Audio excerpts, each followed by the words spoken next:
and in the Arabic-speaking world. The Greek manuscript tradition extends to more than 50 codices. The Greek prototype was a vivid reflection of the imperial power, but its adaptation were provincial. It was just an official reflection of the imperial policy, but had as well the practical function of a guide, a law textbook, and therefore served for training. It covered the needs for a full and comprehensive legal education in Byzantium. It is considered to be a manifestation of the so-called legal classicism or Macedonian Renaissance. Igor Medvedev does not hesitate to call it a large-scale government initiative in the field of law and to note its role in the program of restitution of the ancient laws undertaken by the Byzantine imperial authorities. However, the question, dating, remains controversial, disputed mainly by two hypotheses.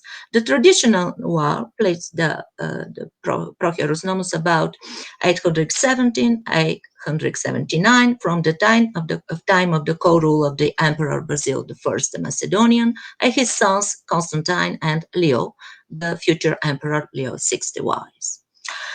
The new dating is proposed by Andrei Schmink in 907, the last possible one, shared by a number of scholars. The legal compendium was almost a contemporary of the Isagoge or Epanagoge, also issued on behalf of the founder of the Macedonian dynasty, Basil I, with the participation of Patriarch Photius, and preceded the Basilicas, the most important work of the emperor legislator. One of the reasons for changing the traditional view became the fact that the last three paragraphs of Title IV occurred, as proved Economides, to be a later interpolation.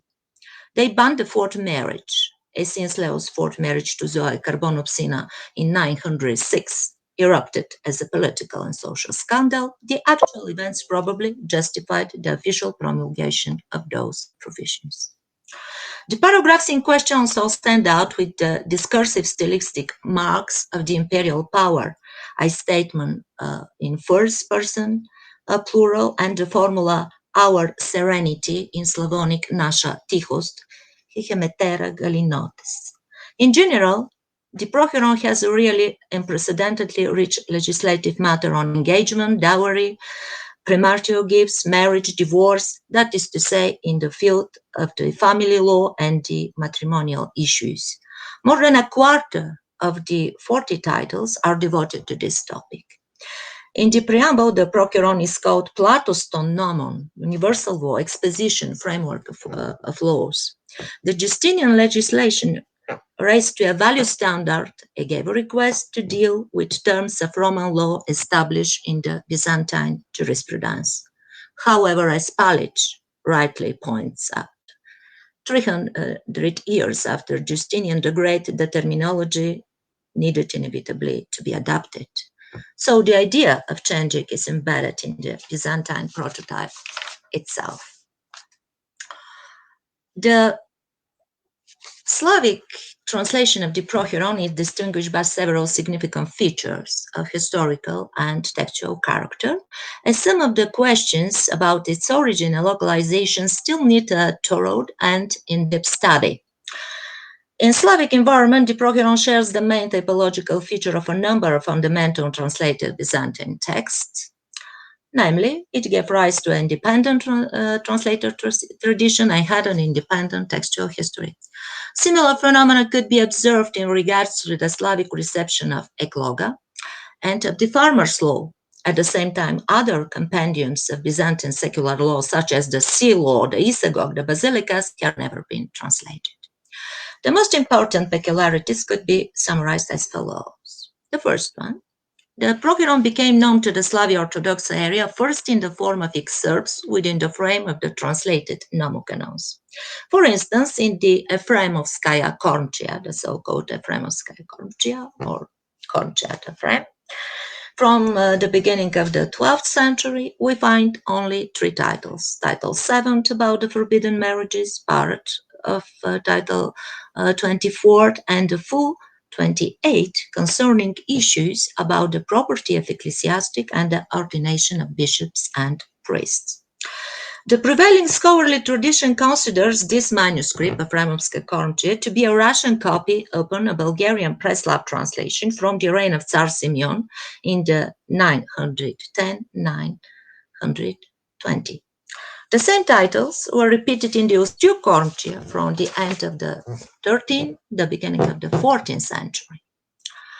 The titles from the Procheron then were additional to the basic and high core of this juridical miscellany of various translated work, among them Law for Judging People and the Methodius translation of the Nomocanon in 50 titles. It is not to be supposed the given state was a purposeful choice of the Slavic compilers, but rather due to the Greek protograph used for the translation. The repertorium of Greek law books provided valuable guidance that the mentioned excerpts from the Procheron have been attached as an appendix to some manuscripts. Since they were inscribed with the table of contents of each respective title, they do not even contain the heading of the legal code and do not distinguish it as an independent text unit. However, the significance of this first form of reception is not to be neglected. It is important as an illustration of a common process between the Byzantine and the Slavic tradition. Like the Ecloga, the Procheron, in its turn, became the material for new legal compilations. The Byzantine Eclogat Procheron Mutata, the Procheron Legum, appear to have been compiled for the Greek-speaking subjects of South Italy and have been adapted to the local requirements. In the Slavic milieu, parts of both the Procheron and the Ecloga entered in various legal collections from different time. The beginning of this process was set as early as in the 10th century. It may be remarked that the Ephraim Korntia, together with the already mentioned titles of the Procheron, contains the provisions of the title 2, paragraph 2 of the Ecloga. The philological overview unequivocally proves their independent translation. Before leaving this part of the subject, I would like to point an important issue. In the Bulgarian medieval studies, the Procheron traditionally makes part of the first translated legal books from Tsar Simeon's golden age of literature and culture, which is not quite correct.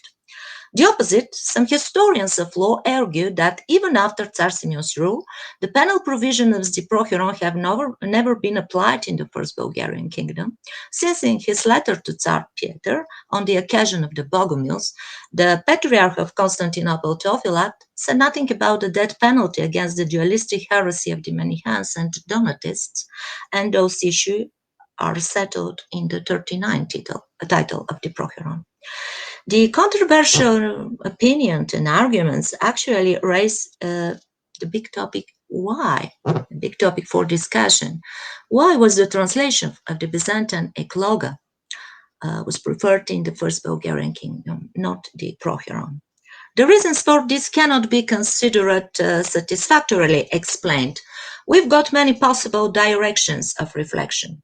First, in spite of being an authoritative law book, the Ecloga was discarded and prohibited in Byzantium later because of the Economachia controversy. It is, however, not to be supposed the prohibition of that kind have been applied in other territories, such as in Sicily under Norman rule, the South Italy, as well as in the Slavic-speaking world. Secondly, the controversial error of the promulgation of the Byzantine Procheron seems, at first glance, to have not a direct relation to the Slavic reception of the Procheron, but isn't that the root of the problem? From the philological point of view, the Procheron is considerably more complex and rich in its legal matter, and the shorter and the concise exposition of the Ecloga proved to be easier to apply. According to Benemansky, the influence of the Ecloga was the main reason for the weaker relevance of the Procheron in the period of the 9th, 10th centuries. We've got a conclusive piece of evidences for this. The first juridical work among Slavs, the Law for Judging People, was a compilation upon the 17th title of the Ecloga. The preamble to the Ecloga has been spread separately in some Slavic legal compilations, while the preamble to the Procheron has never been translated. The ideological exposition in the preamble to the Ecloga were even a basic definition of the judicial and political program to legitimate the ruler's power. We know this belief and this idea God rewards the emperor with the power, and he needs the universal and eternal law to fulfill his obligations. An additional circumstance is the similarity between the Procheron and the Colloquia in thematic areas and their text position. Generally speaking, the Procheron followed the model of the Colloquia. For example, the title 39 for the punishment from the Procheron is penultimate in the composition and corresponds to the penultimate 17 of the Colloquia, also of penal matters. The last titles of both codices deal with the distribution of the spoils of war. The issues on matrimonial law are placed at the beginning and so on. Therefore, the topic why initially the Procheron was known only with limited number of titles requires a further study. Here is the oldest Slavonic complete copy of the Procheron in the Ilovica Kormchia from 1262. I consider this manuscript a key source. The complete Procheron appeared with a large gap of about 3 centuries in the South Slavic Kormche with commentaries, the so-called Nomocanon of San Sava, where it takes its 55th chapter or title. This new compendium is preserved mainly in Serbian and East Slavic copies, the oldest of which is namely this Ilovica Kormchia. The manuscript originated from the monastery St. Archangel Michael in Ilovica on the Bay of Kotor, the center of the Zeta diocese. According to the most widespread opinion, it arose around 1220 in connection with the establishment of an independent Serbian archbishopry and with the active participation of San Sava, Serbian archbishop, from 1219 onwards. The final approval of the legal compendium took place at the council in Gita. As in the litera, no other Greek manuscript to date was known to have exactly the same composition of San Sava Nomocanon. Scholars therefore assumed that it was an original Slavonic compilation. A serious reassessment of this view has been raised by a late 13th, early 14th century Greek codex discovered by Ludwig Burgmann in the Vatican Library, Vaticanus Graecus 1167. The content of this Greek manuscript corresponds to articles 149, 53, 54, 57, 58, and 16 of the Slavonic collection, as you can see, not the 55, the Procheron. No Bulgarian copy of the Nomocanon of San Sava has been preserved. A letter from the Russian despot Yakov Svetoslav to Cyril III, Metropolitan of Kiev, provides indirect evidence, however, that in the mid-13th century, the Patriarchate of Tarnovo had a copy of the Nomocanon of San Sava. The Russian despot wrote to the Metropolitan that he had sent him a Zonara's book. There is also an earlier margin note by the scribe Ioan Dragoslav, who had completed the copying of the Nomocanon on January the 7th, 1262, during the reign of Bulgarian Tsar Constantine Tihasin. Both the letter and the marginal note can be found in some of the Russian copies of the Kormchia. The earliest of these is the so-called Ryazan copy, dated from 1284 in St. Petersburg. As far as I know, a team of Russian scholars has been working on the phototype reproduction of this type of Kormchia, which will be really a great contribution to the Slavic legal studies. The association of the Nomocanon of San Sava with the Patriarchate of Tarnovo and the fact that almost all of its early Serbian copies were connected with Serbian church hierarchs or representatives of the Nemanjić dynasty show that it might have become a true constitution, metaphorically speaking, for medieval Bulgaria and Serbia. As far as the Procheron was absent from the Greek source, Vaticanus Graecus 1167, the question remains where the secular legal code was borrowed from and why. It is further complicated by the specific cultural context clarified in the paratext preceding the main scribe's note. The main scribe Bogdan provided a kind of conceptual program why the translation was made. A remarkable metaphor can be written this afterwards. The book Nomocaron has so far been obscured by the clouds of the Hellenic language, and it is the new translation with interpretation in our Slavic language that was called to give clarity, enlightenment to reason, and deliverance from sins. It has ever been a matter of discussion in Slavic studies whether Russians translated legal texts on Mount Athos before the officialization of the South Slavic Colloquia with commentaries. Proponents of this thesis are Trotsky and Moshin. In his research on the Slavic Colloquia book, Zizek also recalls the information that as early as 1142, Russian monks from Xilurgu monastery on Mount Athos had an interpretive Slavic nomocanon at hand. So far, the exact location of the translation of the South Slavic Colloquia with interpretations before it was officially announced at the council in Chicha has not been specified.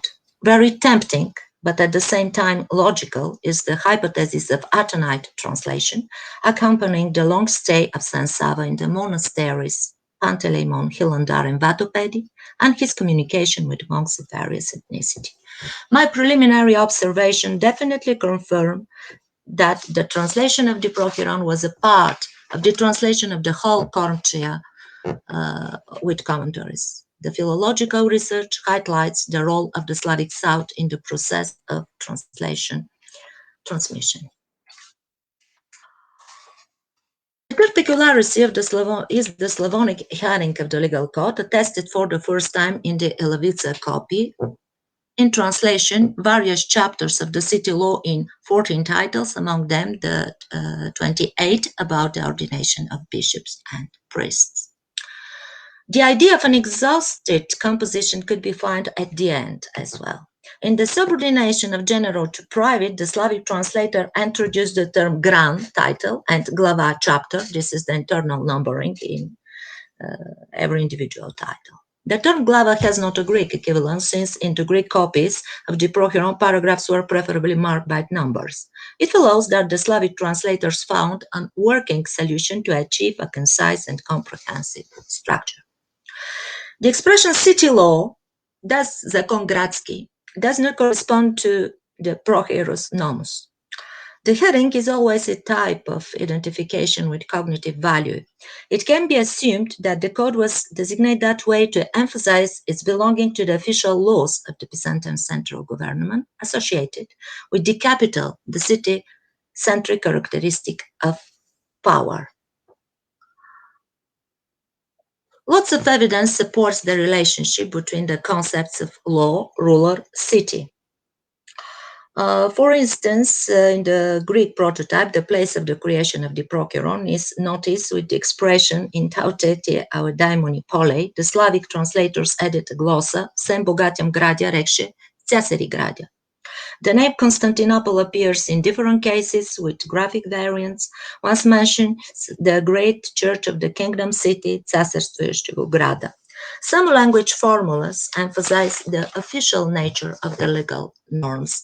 This is the formula, therefore, our serenity with a merciful and pitiful eye, which refers to the emperor himself. The notion of secular or urban civil laws is associated with the concept of citizenship. In general, in the Slavic tradition, the cognate Greek counterparts, politeia, politikos, nomos, correspond to the Slavonic graždanstvo, graždanski, gradski, or vnešni zakon.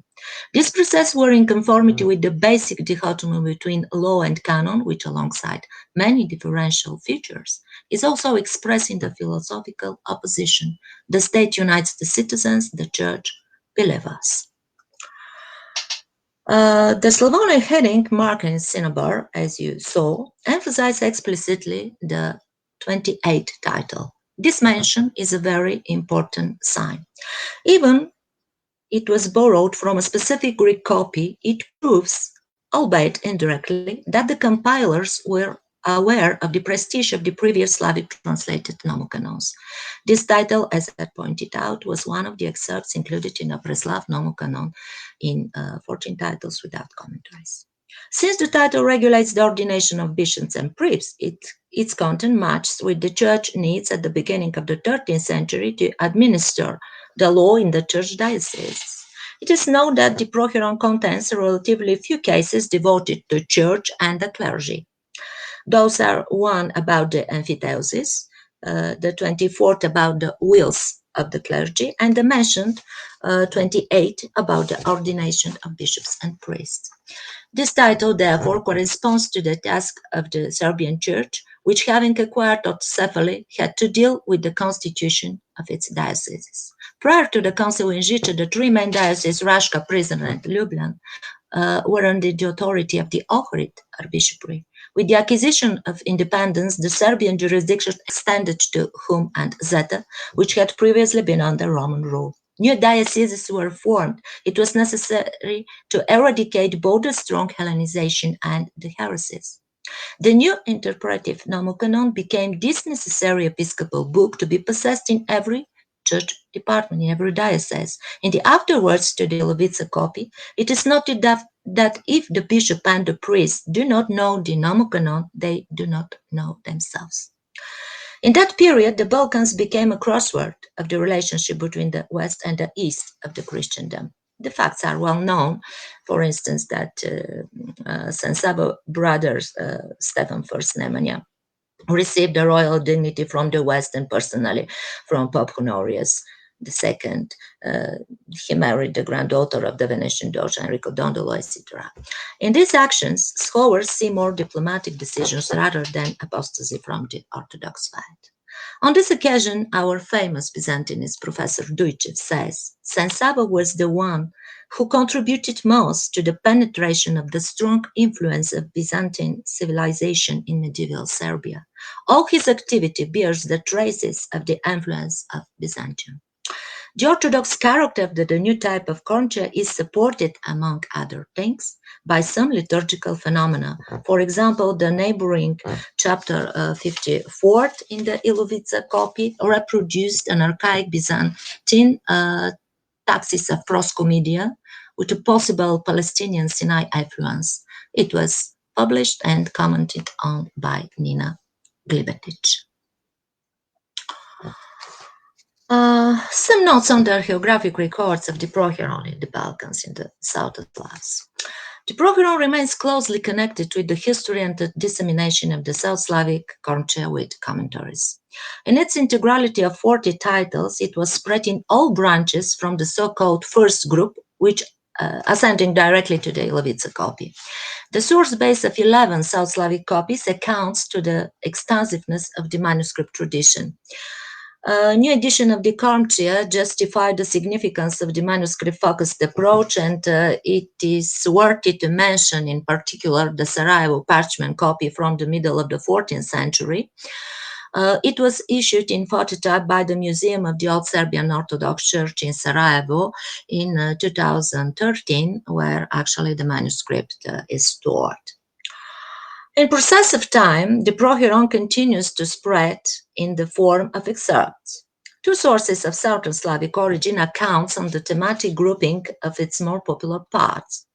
Those are, first one, the so-called law books, Knigi Zakonne, where we find titles 11th, 39th about the punishment, and 27th of the Procuron. This compilation is unknown in copies earlier than the 15th century, and all of them are of Russian origin. The second case is a relatively recent discovery that parts of the Procuron are also present in the most popular collection of rules and laws for the South Slavs, called Pseudozonaros Nomocanon, Nomocanon of Cotellarius, or even the Penitential Nomocanon of Slavia Orthodoxa. It is important to say that we've got 5 earliest preserved copies from this type of nomocanon kept in Bulgarian and Russian libraries, and they all stem from a common translation archetype that can be identified as Middle Bulgarian through its language. One thing is very important for the Pseudozonaros Nomocanon, it is the extremely large territorial scope. We've got copies from the Balkan area, Serbians, Bulgarians, from Moldova, Wallachia, Russia, Ukraine, and even Poland and Slovakia. Here in this miscellany, juridical miscellany, we found a text unit entitled Paki se zapovedi inni od zakonnych knig, regulations from the law books on forbidden marriages and the degrees of kinship. Here are excerpts from the title 7, actually, on forbidden marriages, and some additional penal cases. The translation occurs to have been independent of the complete translation of Proheron in Colloquia book. The facts reveal the shift in interest over the penal provisions, while issues of prohibited marriages remain persistent, which is not surprising because the Proheron is very rich in kinship terminology. The mentioned title 7 has about 35 terms. One of them, for instance, prashtur, Apgogonus, great-grandson, is much commented on. Some marginal glosses in Ilovitsa copy are dedicated to kinship matters. There are rare cases when the complete Proheron is incorporated with another type of mixed legal collections. From the South Slavic tradition, one can cite one manuscript from the Hilandar monastery, a collection of legal and dogmatic polemical works on the second quarter of the 15th century. The manuscript's content is available on the official site of Ohio State Library. It contains a copy of the Proheron and the Farmer's Law. No other evidence of the combination of the Farmer's Law and the Proheron in one and the same body has so far been registered in the south of Slavs. This increases the special value of this manuscript from Hilandar Monastery, 466. The Farmer Law obviously is not directly related to any specific composition of the code. It is included on its own, while the Proheron is entirely reproduced as part of the Sensava Nomocanon. Such a combination reflects the strong interest in the legal heritage and the internal connection between the two sources of secular jurisdiction. The translation of the Proheron is a new stage of the Slavic legal terminology. And the Byzantine Proheron was the fruit of the orientation of the Macedonian dynasty towards the values of the classical legal culture from the time of Justinian I the Great and its Corpus Juris Civilis. This aspect refers to the Roman and Byzantine law terminology. From antiquity to the present day, it has been a benchmark for high legal erudition and had to be mastered by every literate lawyer and interpreter. The Slavic translators of the Proheron faced the difficult task to translate it adequately. In this field, there are interesting relations between the original and the translated term. Omission, preservation of the foreign word in original form, rarely. The words of foreign origin, especially Grecism, do not prevail according to the main ideological program to translate everything in our Slavonic language, as I said. And we've got also translation with appropriate Slavic word. All three processes are exhaustively recorded, but I shall limit myself to just a few examples. In the case with codiculus, we've got the adapted, phonetically adapted to the Slavonic speech, the same word, codiculo, and translated Slavonic correspondent. Very interesting is the term emphiteusis, nasаждение, and which makes a derivational forms a derivational lexical group with nasadivi emphiteutis and nasaditi emphiteuo. The term emphiteusis is interpreted as a long-term lease, right of possession, on use of property or land against the obligation to cultivate them and pay rent. In the Slavic ecloga, the Greek term is consistently translated with nasаждение. This is one of the few matching terms in the ecloga and the Proheron, as the differences are much greater than the similarities between those two legal codes. Very interesting is the example fideikommiss. Here we've got an omission. The Roman institute of the inheritance law denoted a form of generosity, the giving of inheritance on the occasion of death, in which a private person benefits and a private succession arises. It is omitted in the Slavonic translation. The Greek original stipulates that the testator can accord gifts, fideikomis, and freedom to a private person, legata e fideikomis keliauterias, while in the Slavonic translation stand out only dari ljudskie, legata, dari, legatum dar, or and освобождение. Lex Philkidia, Philkidion, is translated with разделение.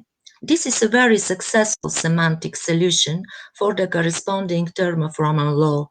It is to note that in the ecloga the given term does not exist. The legal share of the children was called nomi memoria and was calculated upon the net estate deducting the debts and other expenses. Peculium is translated with the collocation osobne imianie. As we know, the peculium is denoted the possessions by a non-legally independent person under guardianship, given to him to manage them without being their true owner, actually. And the adjective osoben, private, personal, own, replaces idios out of collocation as well. Among other interesting examples, one should mention the total lack of the term tabellarius and notarius. Notaries were frequently referred to in Byzantine law books. They were responsible for the production of private legal acts, and the terms for those positions have been known since antiquity and were especially established in Justinian law. As typical Roman terms, their main function did not evolve much in Byzantium. The professionals in the preparing law documentation were denoted by grammatic and pisece. Both have a larger meaning because every person mastering the literacy could be called pisece or grammatic. We've got also cartularius, the letter, attested in both Efremovskaya Kornchia and in the Ecloga. And to finish, I would like to give the examples with pristavnik, equivalent to epitropos. This word occurs in general in two principal meanings: against epitropos, guardian of a minor who manages his property, but in the collocation, Cesarski pristavnik, epitu procurators to Basileus, from the Latin procurator, manager of the imperial revenues in the province. And we've got also representative or custodian equal to hranitel, and even pristavnik refers to kedemon, guardian, protector, patron. Synonymous substitution can be interpreted as problematic fields in the real existence of some officials and their functions.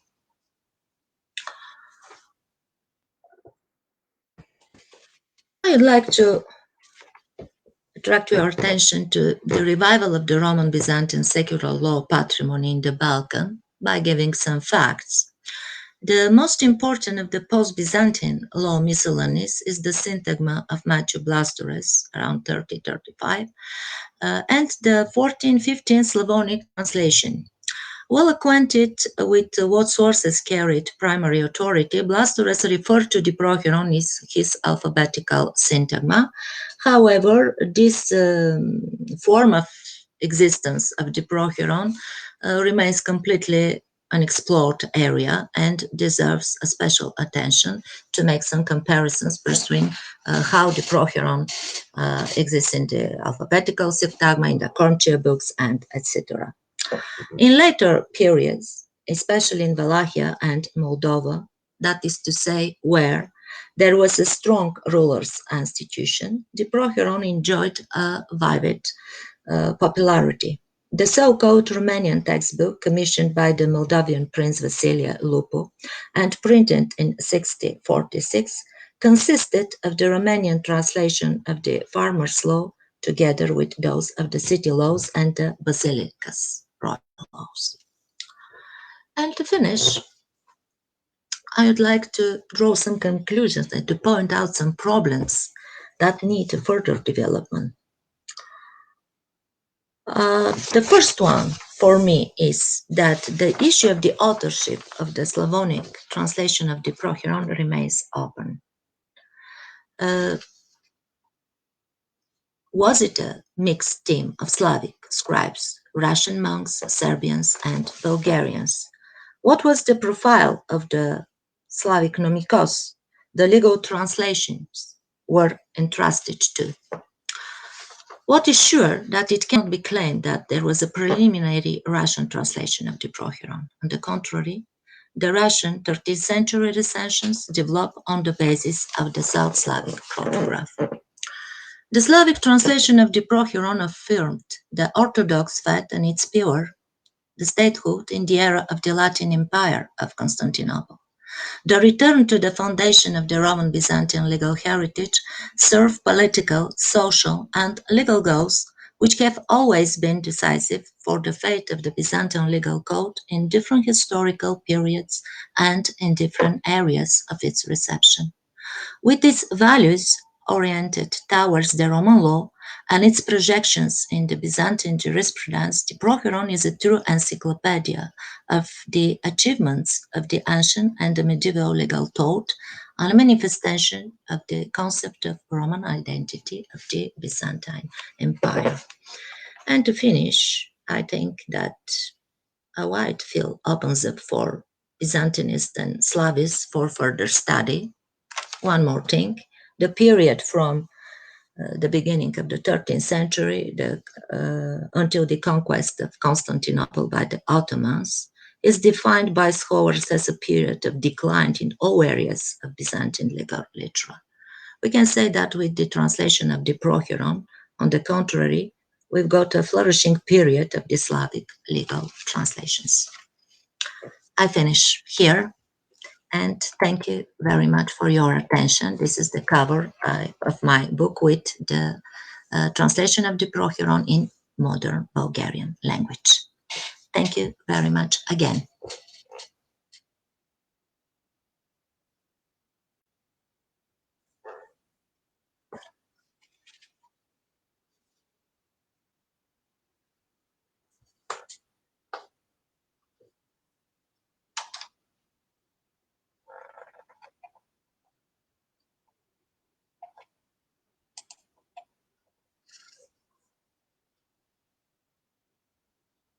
What happens? Do you hear me?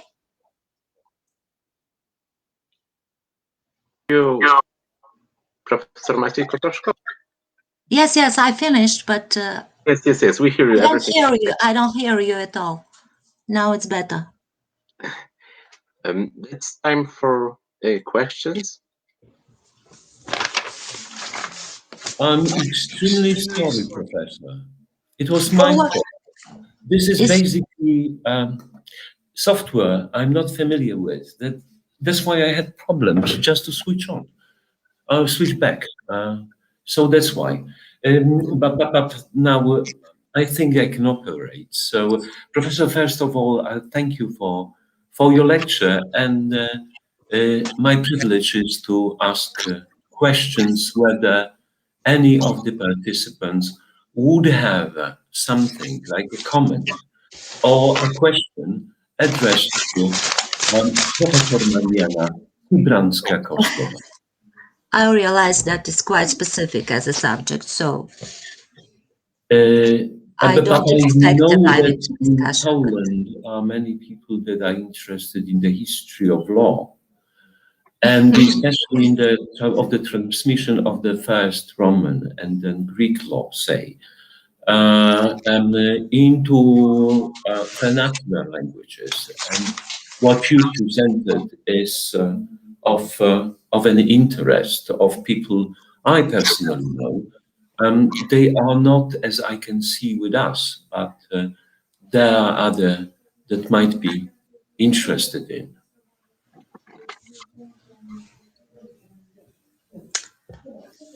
Somebody tries to say something, but I don't hear anything.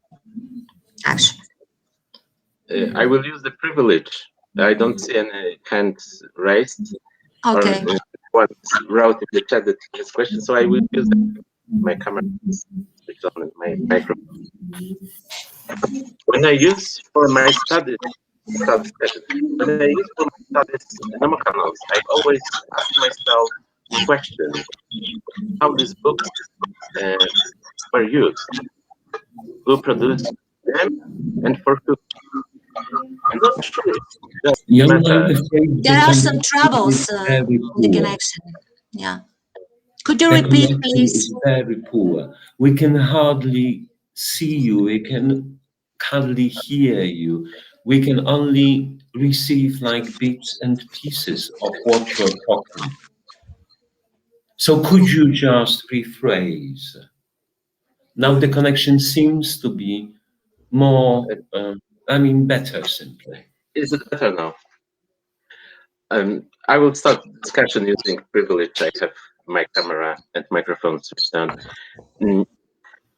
When I use for my studies Nomocanon, I always ask myself question, how these books were used, who produced them, and for whom. I'm not sure if it's just meta that my studies are too superficial, but I haven't found satisfactory answer in academic literature. You have mentioned that one regulation that bishop and priest should know the law book. As I remember from my studies on Nomocanon Archivski, that is different than Exactly. Nomocanon. There was stated that it's book just for bishops, not for ordinary priests, as far as I remember. But these books commonly are used to reconstruct disciplinary organization of the church. It raises, of course, problems, different regulations, which may be found in one Nomocanon for the same problem or different Nomocanon. During your work with Prochiro, have you opened any clues which help us to address this problem? Especially, are there any linguistic facts which will help us to address this problem? It's especially interesting because Prochiro is secular law. And you have mentioned that there are some translations where there were used a synonymous institution, what may indicate that probably some institution. Yes, that's my hypothesis, yeah. But were there more such examples? And if there were more such examples, does it give us any does it lead to any general conclusion? Nothing allows me to make a general conclusion. I'm just supposing that this could be so, because I gave the example with pristavnik, which means 5 different terms, translates 5 different Roman terms from the Roman law, which is problematic for me, actually. As concerns the ordination of bishops and priests, I didn't say anything about, because my main concern and what I succeeded in identifying was the title 7 from the Prochiron as the basically as the base for this text unit Paki Zapovyadi regulations in some of the copies of the earliest copies of Pseudozonaras Nomocanons. I wanted to point that the Prochiron was used with relevance to forbidden marriages and to kinship terminology. As concerns the ordination of bishops and priests, insofar I haven't found anything which comes from the Prochiron in the Pseudozonaras Nomocanon. It is mainly about the terminology of the kinship, of course changed, not the same as in the Corntia, but this text unit, Paki Zapivedi, is, as I'm positive about that, is based on the title 7 of the Prochiron. Perhaps used from one of the South Italian provincial combination of Ecloga and Prochiron. We still don't know what is the Greek source of this Pseudozonaras Nomocanon. We should start from identifying the Greek source and later to make conclusions. Thank you for your answer.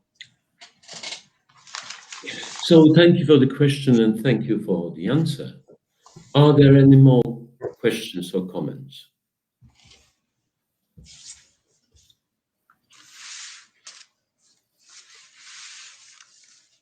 If you have a question, please raise your hand or write on the chat. Yeah. We'll let you switch your camera and microphone. And perhaps people need some kind of break. I don't know.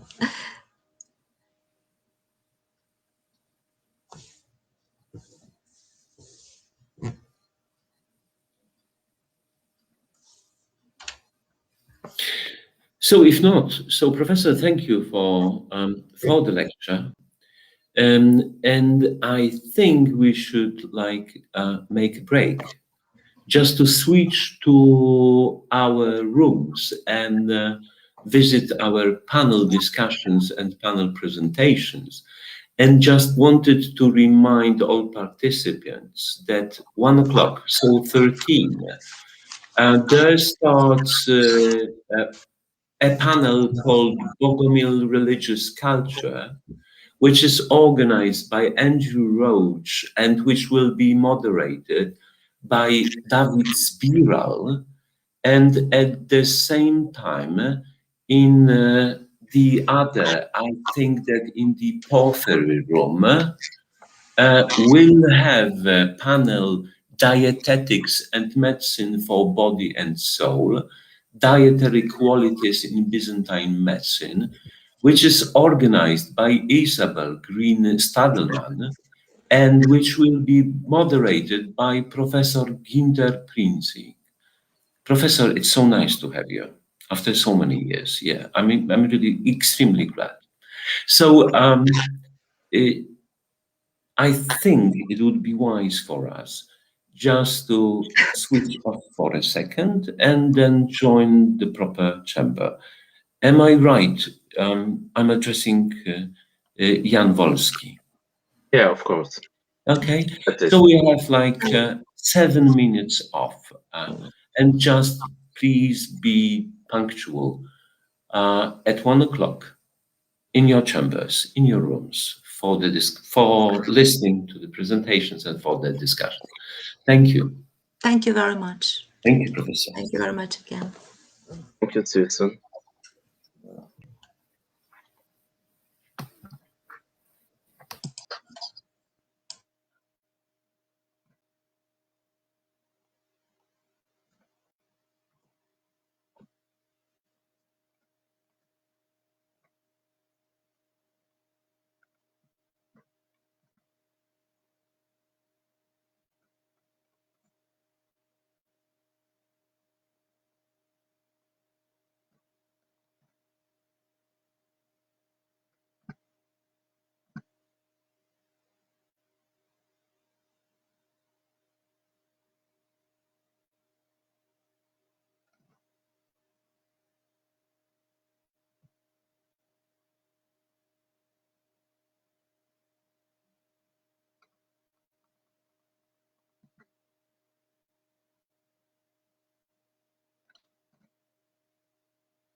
Hello, David.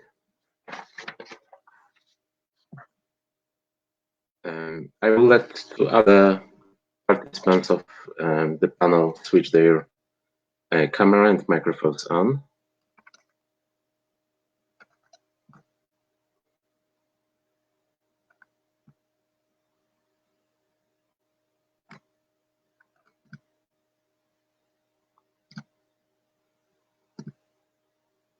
Bojana, you are unblocked as well.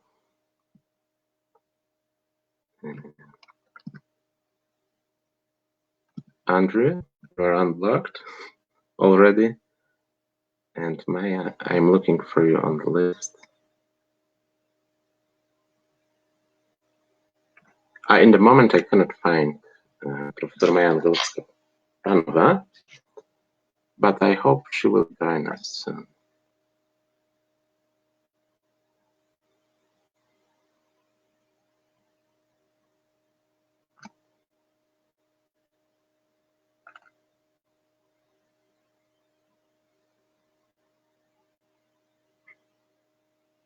Hello? Hello? Hello, Andrew. Good. We're in contact. So okay, yes, it's appeared as a sort of tiny box in the corner of my screen. Yeah. So hi David, and hi Jan. Hey. Hi Bojana. I cannot find Maja Angelowska-Panowa on the list of participants. She will join in a few minutes, in 5 minutes. Great. I just wanted to test my micro and say hello, because it seems that my micro wasn't working, but now it should be working. Yeah, it's okay. Perfect. Great. Hi. Great. I so, have hi, Bojana. Nice hi. I have Hi. just a suggestion. I mean, it's really. Can you hear me? Yes. Yeah. So it's if we all have our micros switched on, then it makes sound backup sound. So it's not. Maybe it's better if one person speaks, that the others switch their micros off. I think it would be better. Yes. During the presentations, I think absolutely, and in the discussion, it will be wilder. It might be more chaotic. But tell me, perhaps Jan, it's a question for you. How do I switch? Oh, I see it. I see it here. It's down, all the way down at the panel. Okay, great. Okay. And Jan, will you present my PowerPoint? Will you put Yes, I will switch. Right. I will put it on the board. You can move to the next slide with arrows on your. Yes. Okay. Thank you very much. On your screen. Okay, and so just a question from me as a presenter as well. So it's you who need to load the PowerPoint, and then some arrows will appear, and the people will move through the PowerPoint. There are two ways to do this. You can use option share your screen. It's not switched on for you now, but we'll see it in a moment. Okay, that's probably a better option, but just in case, I sent you my presentation as well. Next to microphone icon. I see it's there. Thank you very much. Thank you very much. So now it's operate on your own. Great job. Thank you.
Hello, Maya.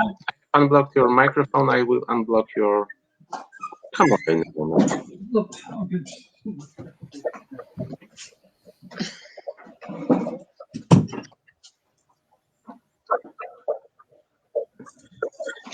Hi, sorry, small domestic emergency.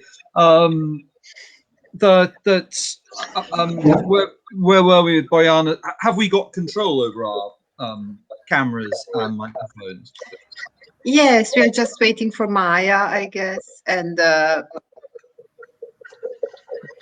yes, we are waiting for Maya. And Andrew, would you like to say a word about the panel, or should I just introduce? Because what I prepared kind of was just a very brief introduction of the panelists. But if you want to say something about the panel as the organizer, of course, take the word and introduce it as you like. I don't think there's too much to say.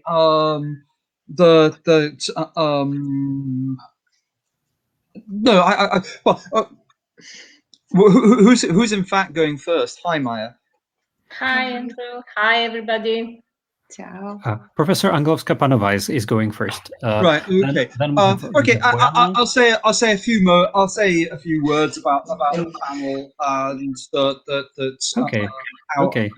we sort of got together. I think that would be sort of quite useful. Great. Okay, so I'll just yes, welcome everybody, and then I'll give over to you. You will say something about the panel. Then I will introduce the individual speakers and moderate the discussion. That seems fine. Yes.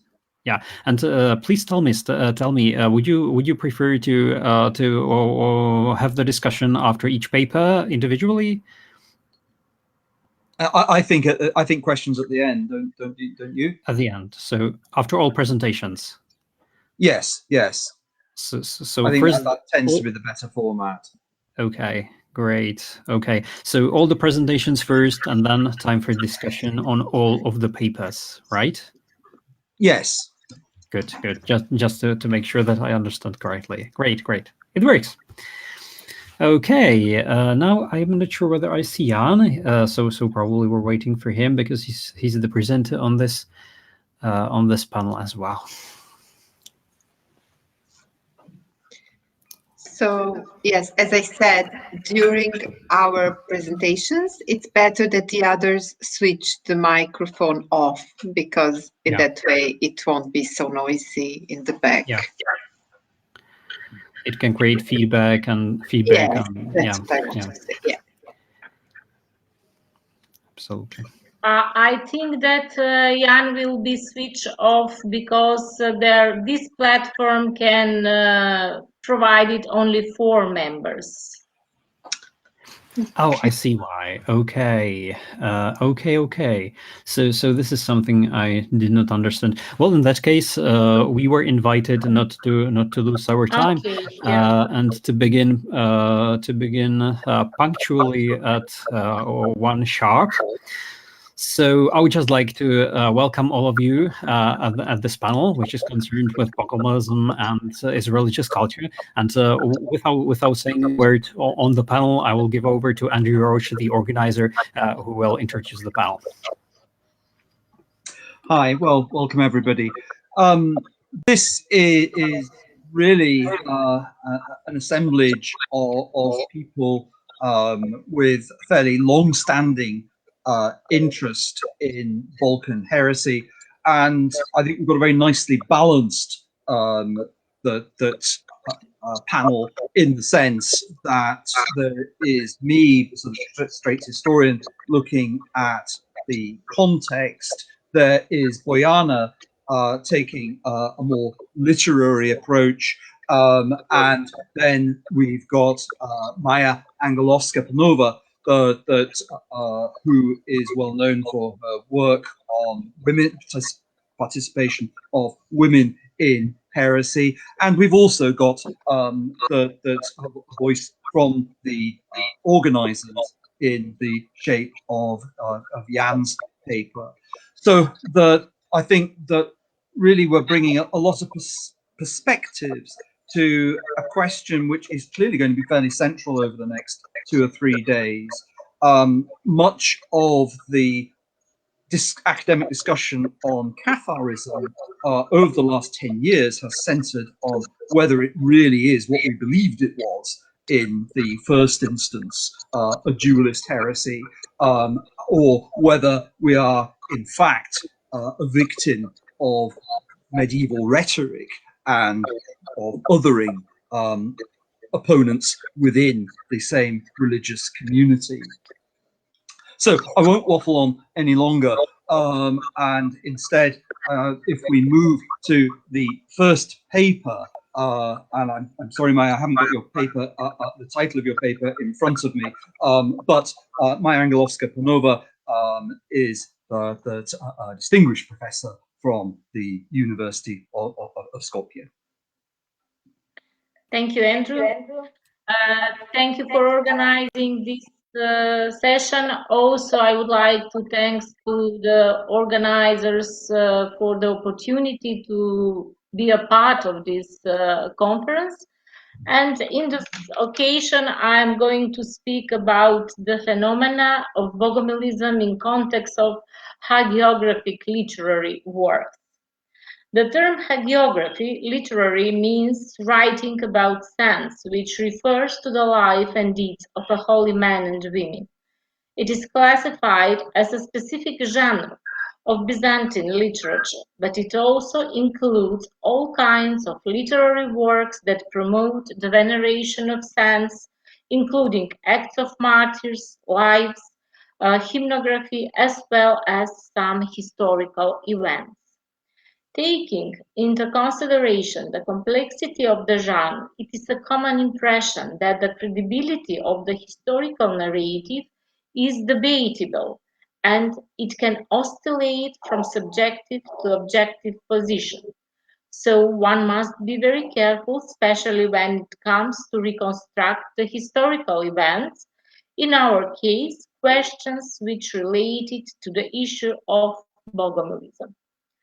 It is a common impression that the data from the hagiographical works concerning the Bogomil heresy are incidental, incomplete, and very often tendentious, in a negative sense.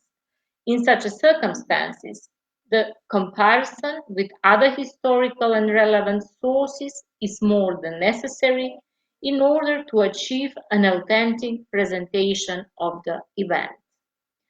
In the long life of Saint Clement, composed by Theophylact, the Archbishop of Ohrid, written in the period between 1084 and 1108, it is said, "Watch from now on your heritage, because now you have much more and greater power than before when he was alive. Cast out the evil heresy, which after your true death in Christ was kindled as a contagious disease among your flock." Despite the fact that some of the historians reject this information from Theophylact as an anachronism, it is still evident that it corresponds to the chronological framework. Namely, it is already known that Clement of Ohrid died in 1916 and bogomilism appeared later in the middle of 10th century. There is no doubt that the cult of Saint Clement was particularly widespread in the Ohrid region during the following centuries, which represents a relevant argument for Theophylact to invoke his authority in defense of orthodoxy. In fact, the data from the life of Clement concerning the existence of the evil heresy largely coincide with those in the correspondence of Theophylact, which occur the period from the end of 11th and the beginning of 12th century, when the bogomilism in Macedonia was intensified.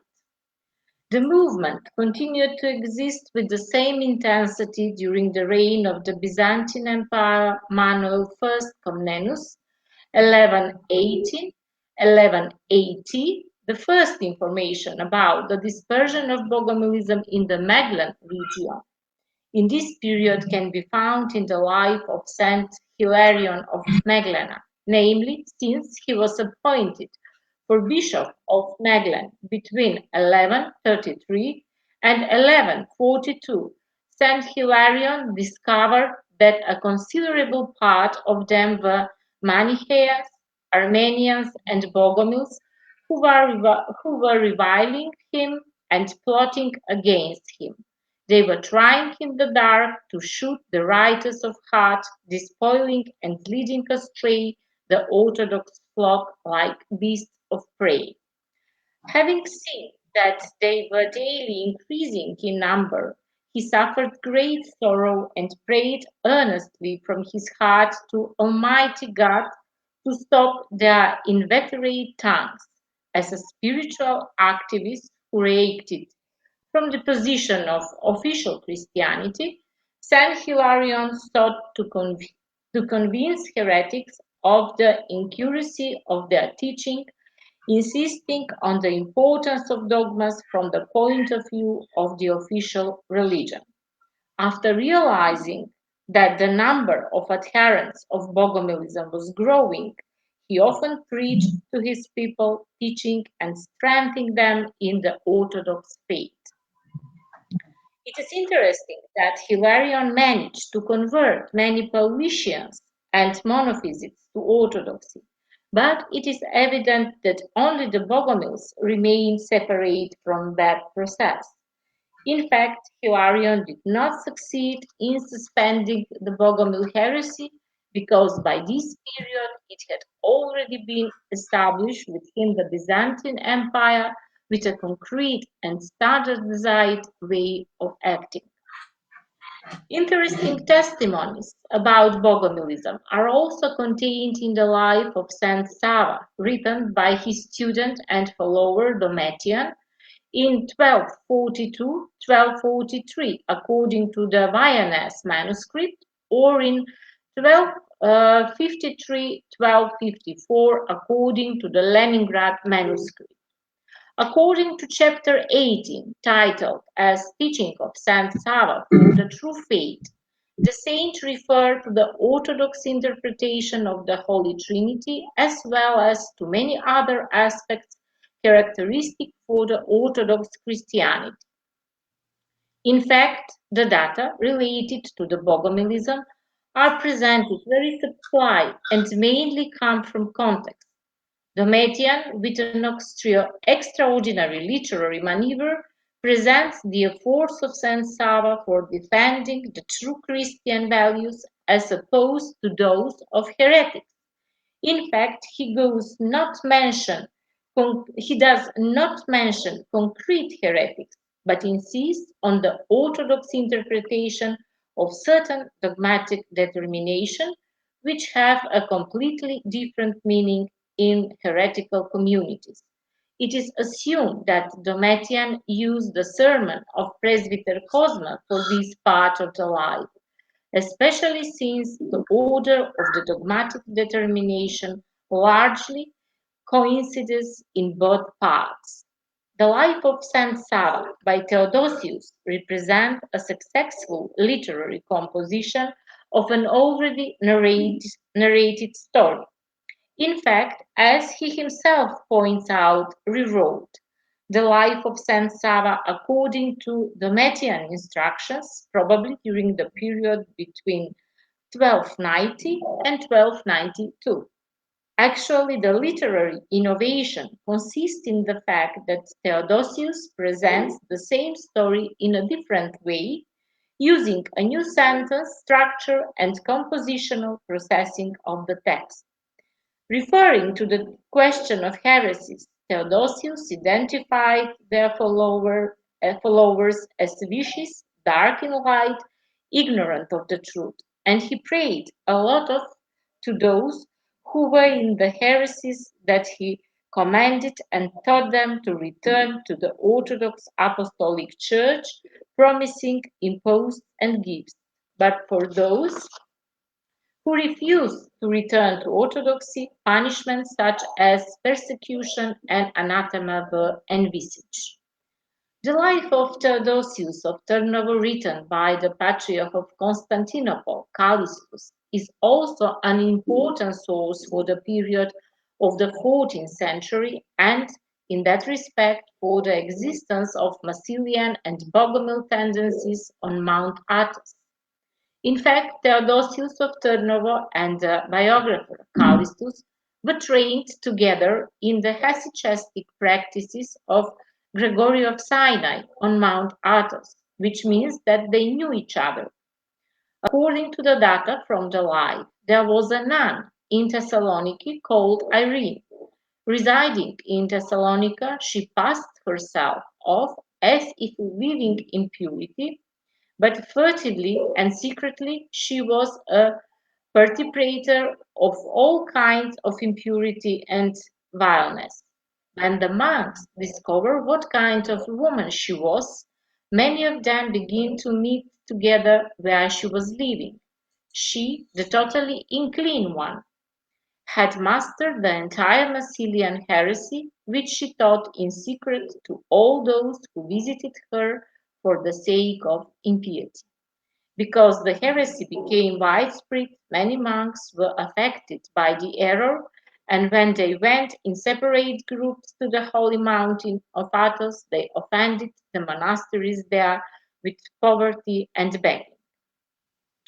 Also Lazarus and a certain Cyril with the nickname Bosota, who spread Massilian Bogomil tendencies on Mount Athos, were mentioned in the life of Theodosius. Accusations of decadence were common practice for displaying the heretics within the frame of hagiographic literature. So Lazarus, who accused of insanity, while Cyril manifested his evil heresy by blaspheming the holy icons, trampling on the sanctuary and the cross of life, teaching men and women to renounce their legal marriage. In context of dispersion of heresy, the priest Stephen, a follower of Cyril Bosota, is also mentioned. After the council in Tarnovo held in 1360, led by Theodosius, Lazarus, who perceived his mistake, took to penance until the end of his days. The dirty Bosota and his like-minded disciple Stephen froze like stones. The pious Tsar, having seen their useless pseudo-wisdom, ordered their faces branded with hot irons and drove them out from his domain for good. The council having completed its work and its bright deed accomplished, everyone returned to their place. The data in the life of Theodosi of Tarnovo largely correspond to those contained in the history of the Byzantine historian Nicephorus Gregoras, according to whom heretics did not preach. They opposed to holy writings, rejected the divine mission of Christ, and disrespected icons. The teaching was discovered in 1344, and the protagonists, monks Joseph, Gregory, Moses, Isaac, David, and Iov, were accused of following the teaching of the Massilians and Bogomils. Nicephorus Gregoras gives an account of their trial and adds that some of them were given penances, but others were expelled from Athos, while some escaped to Thessalonica, Beroea, and Constantinople.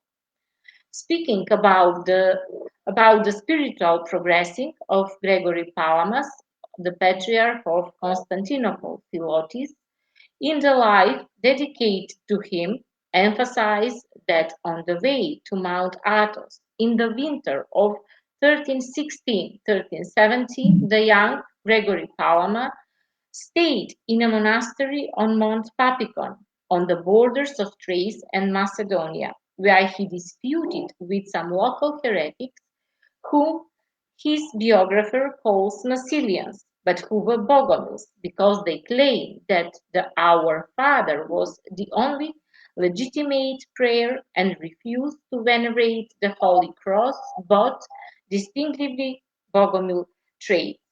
As a conclusion, we can point out that in the period of the 14th century, the Bogomils acted very subtly, namely hiding themselves behind the ideas of hesychasm practiced in the monasteries of Mount Athos. They actually affirmed Bogomilism.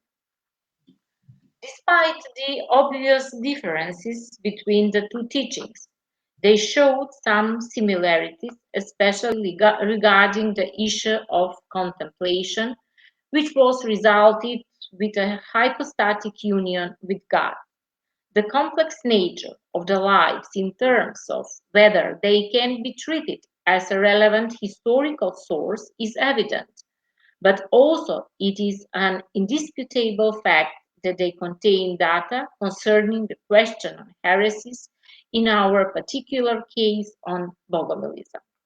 Based on the above-mentioned lives, actually we found out about the status and dispersion of Bogomilism in certain periods and certain regions in Macedonia and on the Balkans. In that respect, the action of the Bogomils in Ohrid and Meglen region is mentioned. They also testified about the dogmatic determination based on the life of Saint Sava, as well as for the existence of Massilian and Bogomil tendencies on Mount Athos.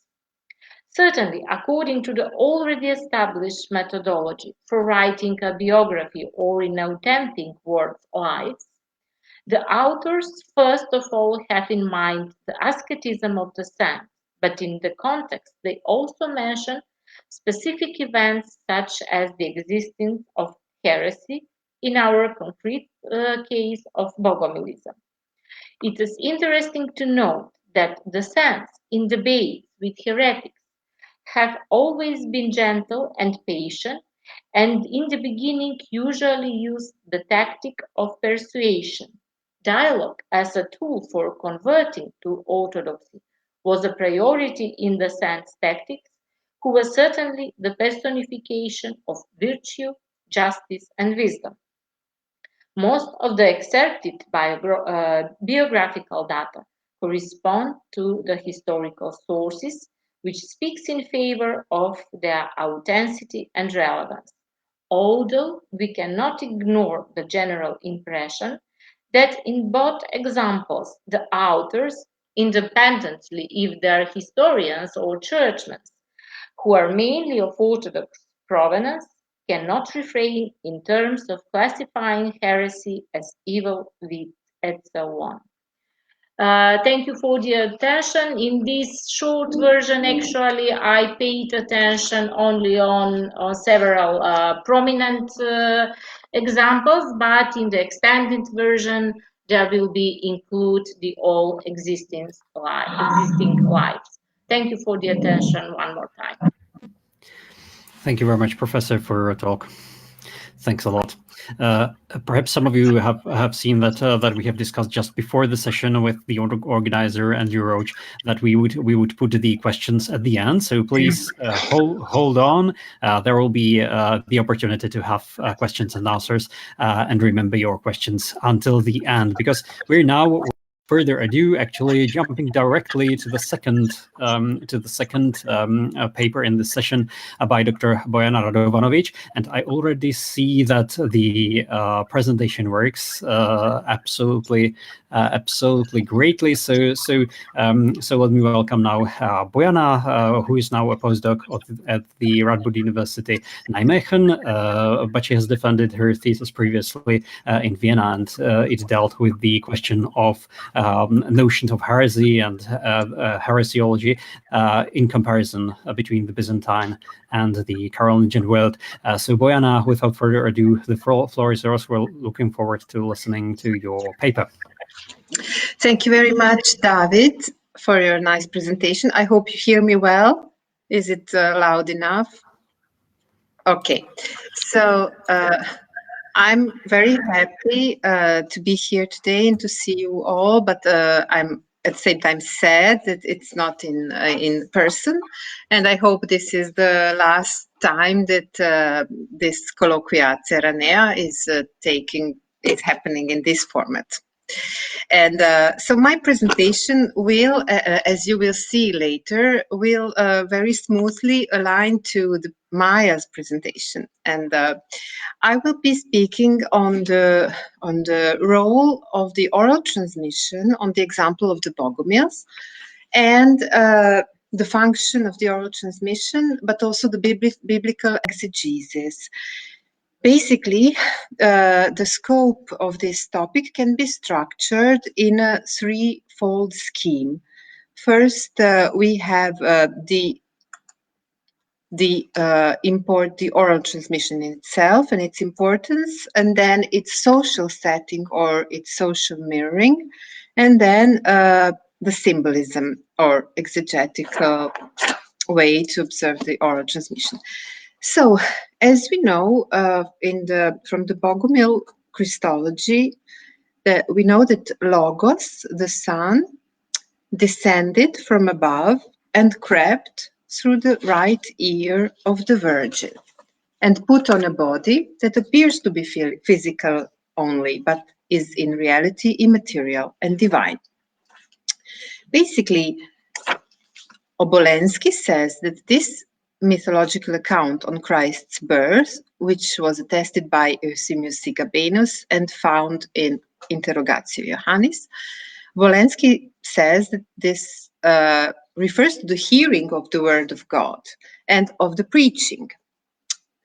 On the other hand, we know this may also be that the Bogomils liked this idea due to their docetic point of view, denying that Christ took human flesh, and that they interpreted it in a literal sense, as was put forward by Bernard Hamilton. But also Yuri Stoyanov points to the importance of the oral transmission of the canonical as well as extra-canonical textual elements in their diffusion among the Slavonic communities, and particularly in the vernacular. So now what is important to say is the importance of the oral transmission and its apostolicity. As you know, already from the ancient times and from the very dawn of this religious Jewish religion as well as Christian religion later, we know that in Talmud, for example, Jehovah's original sayings were orally transmitted. Then in the New Testament, we have reference to in Paul's epistle to the Romans. Faith comes by hearing, and hearing by the word of God.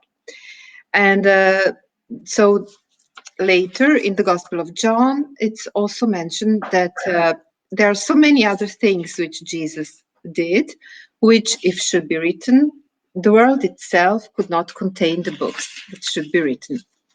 It's also important to say that, for example, in the early medieval Bulgaria, it was a common practice, even before the Christianization, to debate on the issues pertaining to faith.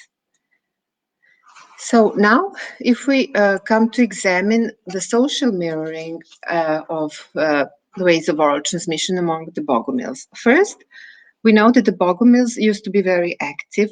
We know that according from the sources. They used to go from village to village, but also from town to town, often visiting people at their houses. They also went to the Orthodox monasteries.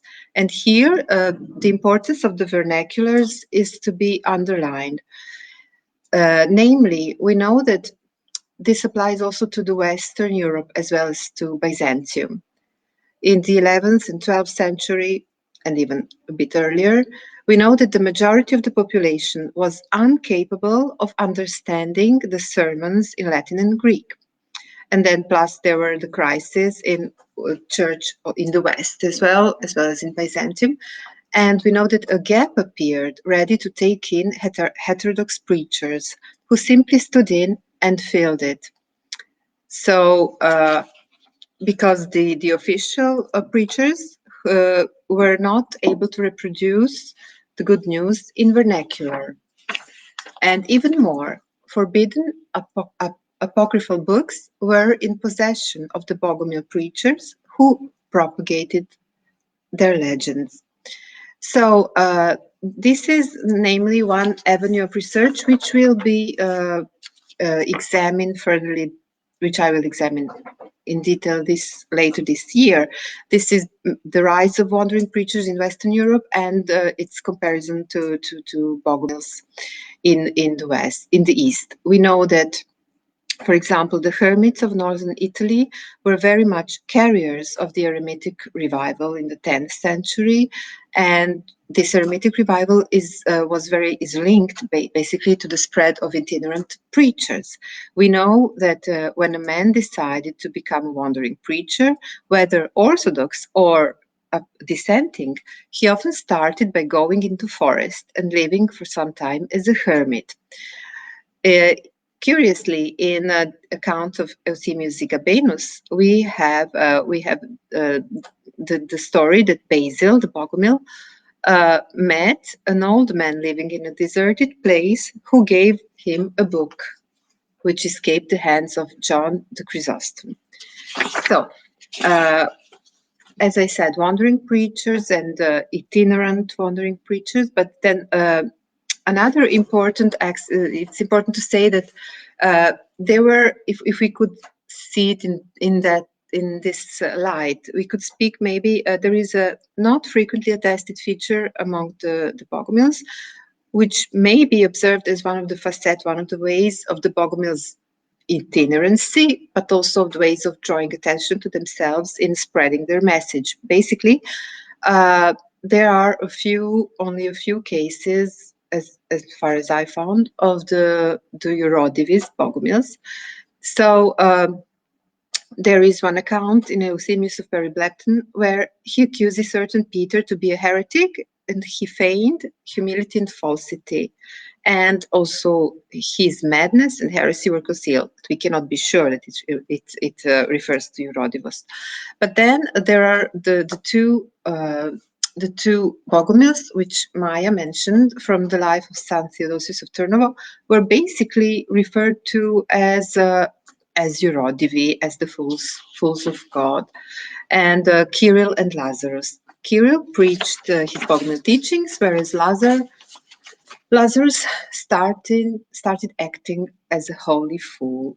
But it's important to say that they were, before also what Maya said, they were Athonite monks who fled Mount Athos, where we know that the hesychasm came to spread, and then they came to Turnovo, propagating the Bogomil doctrine. Right. Interestingly, in this life of Theodosius of Turnovo, the danger of the Bogomil heresy was mentioned in the same context and in the same passage with the danger of opponents of Hesychast controversy, Varlam, Gregory, Akindinos, and Afanasiev, who were also named heretics. So it's interesting. So then, as I said, so the third way of how they propagated their doctrines, oral transmission, occurred most likely in the monasteries, as we said, but this is also a topic to be developed. We know that they used guile and that they mingled among monks in Orthodox monasteries. We know that they were not different from them in their appearance, according to the accounts of Cosmas the priest and Anna Komnena. So this is to be developed more thoroughly later. And now we come to the third point. It's the symbolism of the oral conception. Oral conception basically is the term implying, as I said at the beginning, which is present in the Christian tradition, where the Virgin Mary was at times viewed as having given birth to Christ through her right ear, as we have this myth was also attested in Bogomil teachings. So we have this tradition in Syrian hymns, which are Orthodox, fall to Orthodox teachings. So Ephraim the Syrian in the 4th century and Jakub of Seruch, also from the 5th century. Then this concept basically may be related to the I Parthenos, the concept of perpetual virginity of Mary, which came to be heavily debated upon the Council of Ephesus in 431, when Mary was officially proclaimed Theotokos, Mother of God, and then the Council of Constantinople in 553, which attributed the title I Parthenos to her, and then the Council of Lateran in 649, where the threefold character of Mary's virginity was proclaimed before, during, and after the birth of Christ. So this all can be related, but I'm not saying it is, to this oral conception. But it was banned at the Council of Trent in the 16th century. This doctrine of perpetual virginity of Mary can also be brought into connection with some Gnostic views of Mary as an angel, which was also attested in Cathar elaborations. What is interesting also to say is that the account of Mary's birth in close relation to hearing, obeying, is found in the apocryphal texts. For example, Gospel of Bartholomew, where the archangel tells to Mary, "I will send my word unto thee, and then shalt ye conceive my son." Then also in other Gnostic writings, such as Marcion and Ascension of Isaiah, which is related to Proto-Evangelion of James, basically. And the notion of aureum conceptio was also present in philosophy of the 5th century Neoplatonic philosopher Proclus. Furthermore, later in the 12th century, we have monk Jacobus describes that the Virgin conceived through a bodiless voice, which caused the Son of God to be clothed in the corporeal nature. And then what is also important to say that speaking of iconography, this symbol of auricular or oral conception is attested very rarely in Europe. We have it in Würzburg in Germany, in Marienkapelle, the Annunciation scene. The tube stretches from Archangel Gabriel to Mary's ear. But in other traditions as well, if we leave aside the Christian tradition, in other traditions as well, the ear relates to the act of hearing, and we have it in Egyptian mythology that the right ear accepts the air of life and the left ear the air of death. And the Mongol savior was born to the right ear of Mahana. And but there is more to this story. If we advance this symbolism further, one step further, and upgrade it, so to say, we can see that ear is related to a shell, because we have it also, for example, in Slavonic languages. I know for Serbian, we have a školjka, the name of a shell, is used for the exterior ear, namely as a symbol of birth and rebirth, and also linked to the symbol of spiral, symbol of fertility. But if we then go one step also beyond it, the shell, the shell is the bearer of the pearl, symbolizing Christ in Origen's text, but also in Syrian Orthodox tradition. In the Bogomil teachings, pearls represent the more secret and more valuable doctrines of their error, according to their interpretation of Matthew 7:6 and to Euthemius Gabenus. This passage is important because it shows that it implies that there were less and more secretive teachings of theirs.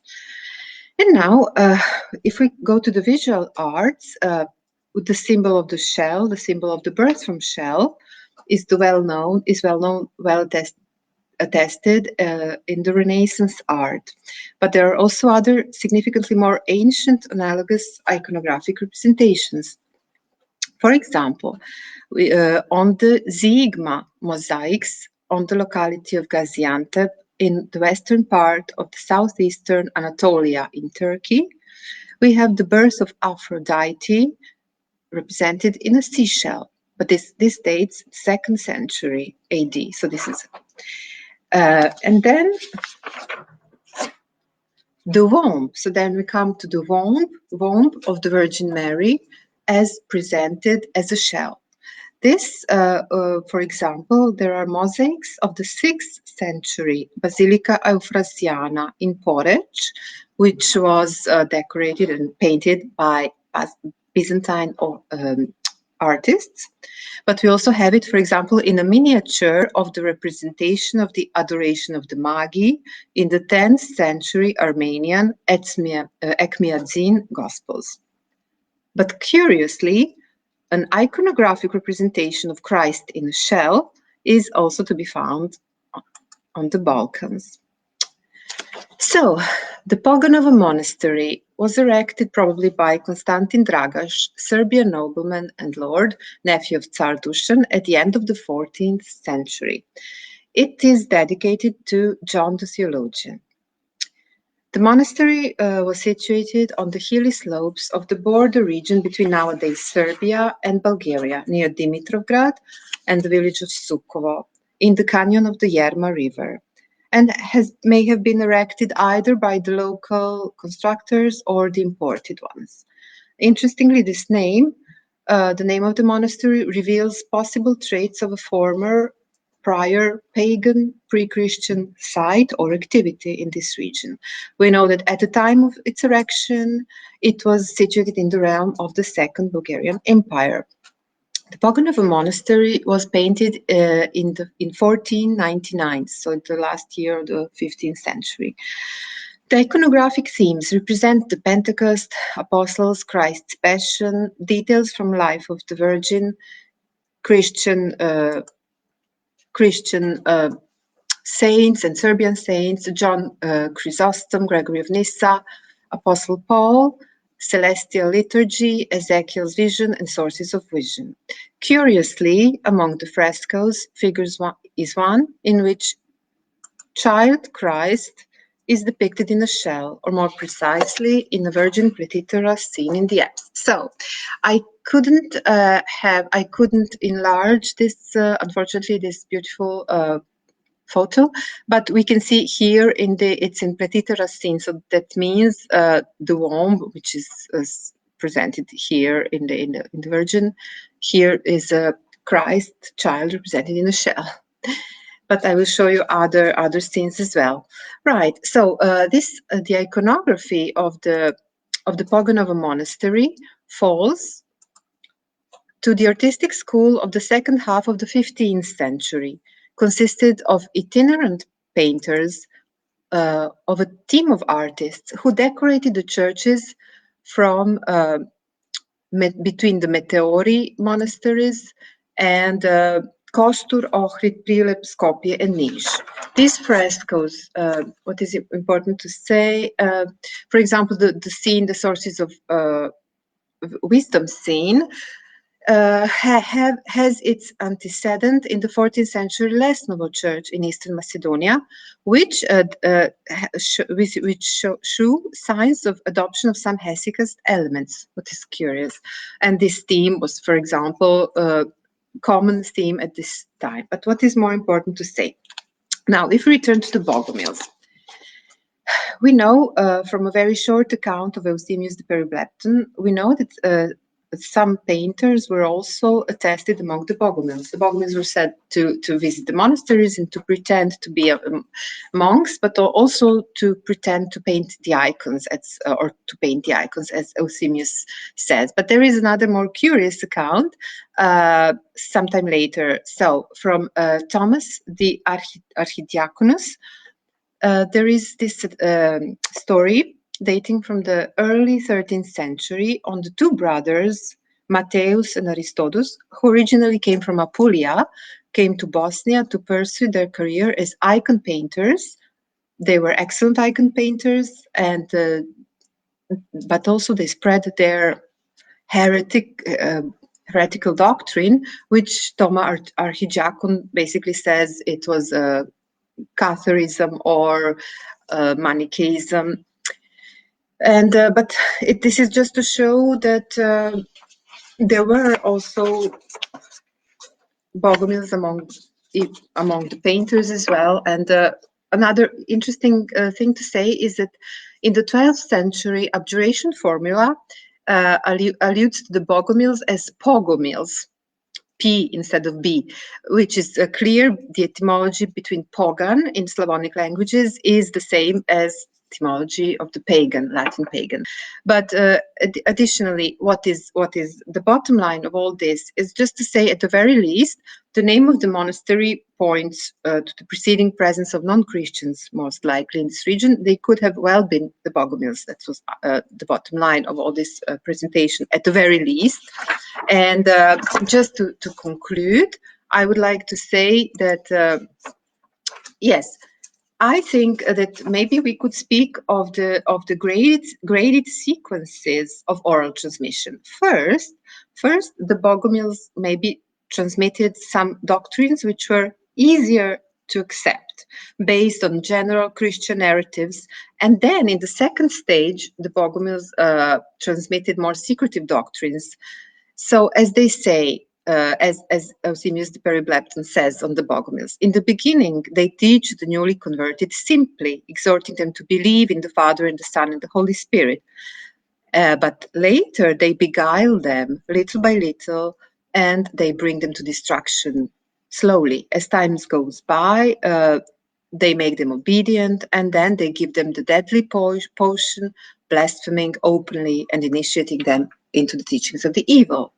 And it may well be that during this first, if I'm right, this first stage of the oral transmission of the Bogomil doctrines, they could have mingled among monks, or if we are to search them among monks, or why not maybe expand our search and try to think of them as maybe painters or artists, or I think they could have well also mingled among other strata of society or of professions.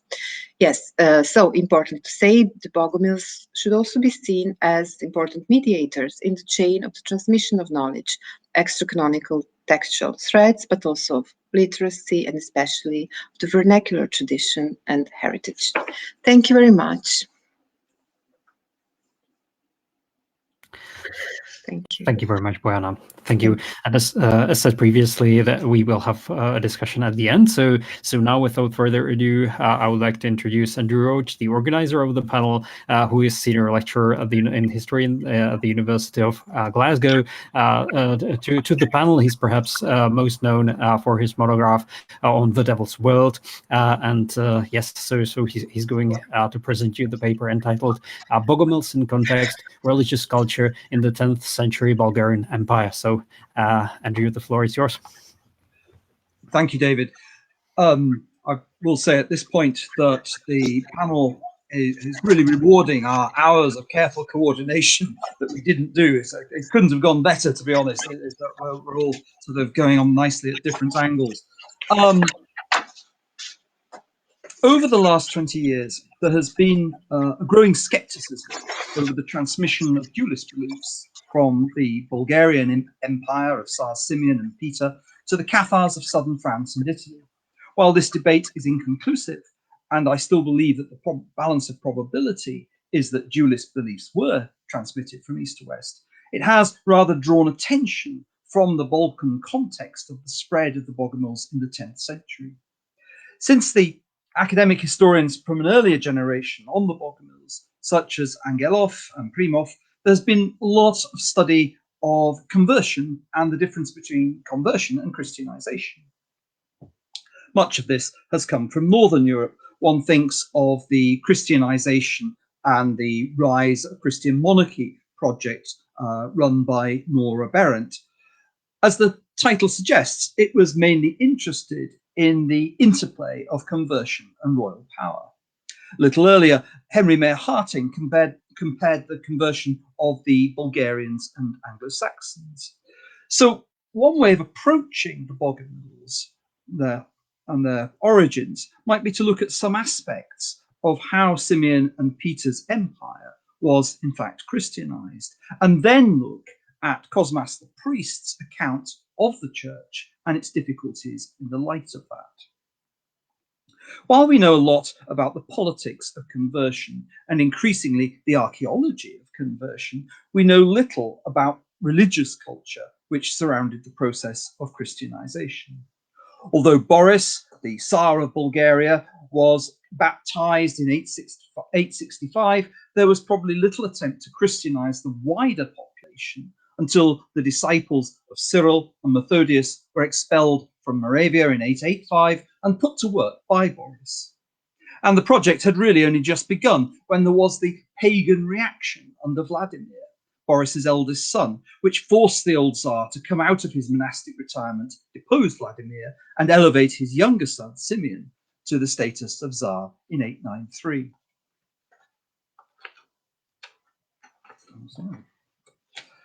The lives of Cyril and Methodius, and this is where I dovetail quite nicely with Maya, are very helpful in that they give clear accounts of their Christianizing techniques in Moravia. And since this was carried on by their disciples to the southeast, then I think we can sort of draw some conclusions about what is going on in the Bulgarian Empire. Famous was their translation of the liturgy, the Bible, and the laws, but it's also striking how both trained up local young men to become the clergy of the new church. Neither life says how many men Rastislav of Moravia originally offered to Constantine. And of course, he did already have Frankish clergy. But a better insight might be taken from the lives when they mention Kotzel, the ruler of Pannonia, who they contacted, who offered about 50 students, according to the life of Constantine, and about 20, according to the life of Methodius. The most important of the active disciples who made the move from Moravia was Clement. And the early 12th century life, written, as we've heard, by Theophylact of Ohrid, is very helpful, as it provides some indication as to how and why he was a successful missionary. The first impression is that he is operating on a far larger scale. One should not put too much weight on medieval measures of numbers, but observe them more as a sense of proportion, and you do get the considerable difference. Theophylact writes, in each diocese he had people chosen from the rest, and not a small number, for they were up to 3,500 men. With them he spent most of his time, and revealed for them the deeper passages of the scriptures. And these were the backbone of his clergy. He ordained subdeacons, deacons, and priests from among them. In every district, Theophylact said, he used 300 disciples, not to count their helpers, so obviously a wider community. And Clement endowed them with sermons for feast days, accounts of miracles and psalms. This in itself was an admission that the initial training had been fairly basic, as it resulted in Bulgarian priests, according to Theophylact's account, having been only taught to read, and he therefore concludes that they were as stupid as beasts. There is the sense that great things had been done in terms of speed and scale, but not necessarily in terms of depth of knowledge. And I did sort of just bring to mind the almost contemporary experience of in the West. You've got the Cluniac monasticism, where Cluny lends its name to this incredible the spread of a monastic, obviously not an order, but a monastic brand, if you like, and also offers to guarantee it that its orthodoxy by inspecting everybody that wishes to become a Cluniac house. But in practice, they cannot do this, and so you get in Western writers the allegations, well, corruption and eccentricities going on. And I think that you can see sort of parallels with the East. Around 50 years after Clement's death, you then get Cosmas's account of Bogomil, and he sounds quite similar in his techniques. He preaches all over Bulgaria, and he has a very similarly empowering message like Clement, he and his followers draw their audience in, seeing their great and special humility, as Cosmas records, and thinking that the heretics, are orthodox and capable of instruction in matters of salvation. People draw close to them and ask them questions pertaining to the salvation of the soul, taking advantage of ignorance as they do. The dualism which Cosmas records seems to be oral in transmission. That just after he records the difference between those who term the devil a fallen angel or those who call him the steward of iniquity, he gives the intellectual genesis of the debate by saying, in their desire to surpass one another in ingenuity, each of the heretics invents his own imagined name for his own father and teacher, so that you're getting this sort of wider community, and again the ideas being sort of passed down. So there clearly has been the propagation of teaching here in a more or less Clementian manner, with textual communities of preachers having formed around teachers. The domestic setting as a springboard for religious observance was also important to both Clement and the followers of Bogomil, according to Theophylact and Cosmas.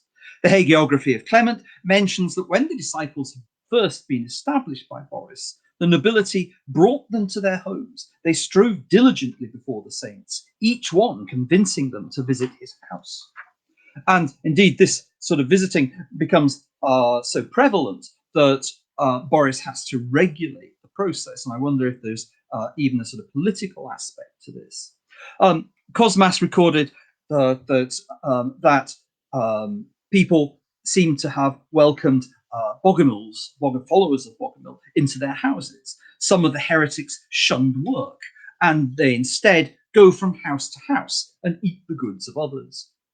Cosmas spends quite a lot of time discussing one matter which the authors of the lives of Constantine, Methodius, and Clement do not, and that is prayer. And I think this is a significant difference. I mean, I'm not saying that prayer is not mentioned, but Cosmas's heretics spend much time praying and they talk about it. Cosmas reports the heretics as claiming, "We pray to God more than you." Indeed, their program of prayer, which is recorded, is quite impressive. 4 times during the day and 4 times during the night, which they do in their rooms or in their houses. Moreover, one of the instructional aspects of Cosmas's text is that he includes prayers for the Orthodox, particularly to be said in the presence of icons, which of course the heretics hate. Then when we see the icon of Mary, the Holy Mother of God, again, from the depths of our heart, we cry out to her, "Most Holy Mother of God, do not forget us, who are your people, for it is in you that we have our protection and sinners their support." And he then gives a sort of portmanteau prayer to be said in front of an icon. "Saint of God," here we name the saint, "you who suffered for the Lord, you who have influence with your master, pray for me that I may be saved by your prayers." In other words, of all the other aspects of life that Cosmas is talking about in the early medieval Bulgarian Empire, he's actually giving prayers to be actually said, so that clearly perhaps that is the one aspect that's lacking. The suspicion here is that there is a tension between the laity's prayers and the fact that serious praying only goes on in monasteries. There's abundant evidence that withdrawal from the world was seen as the most certain way of saving the soul.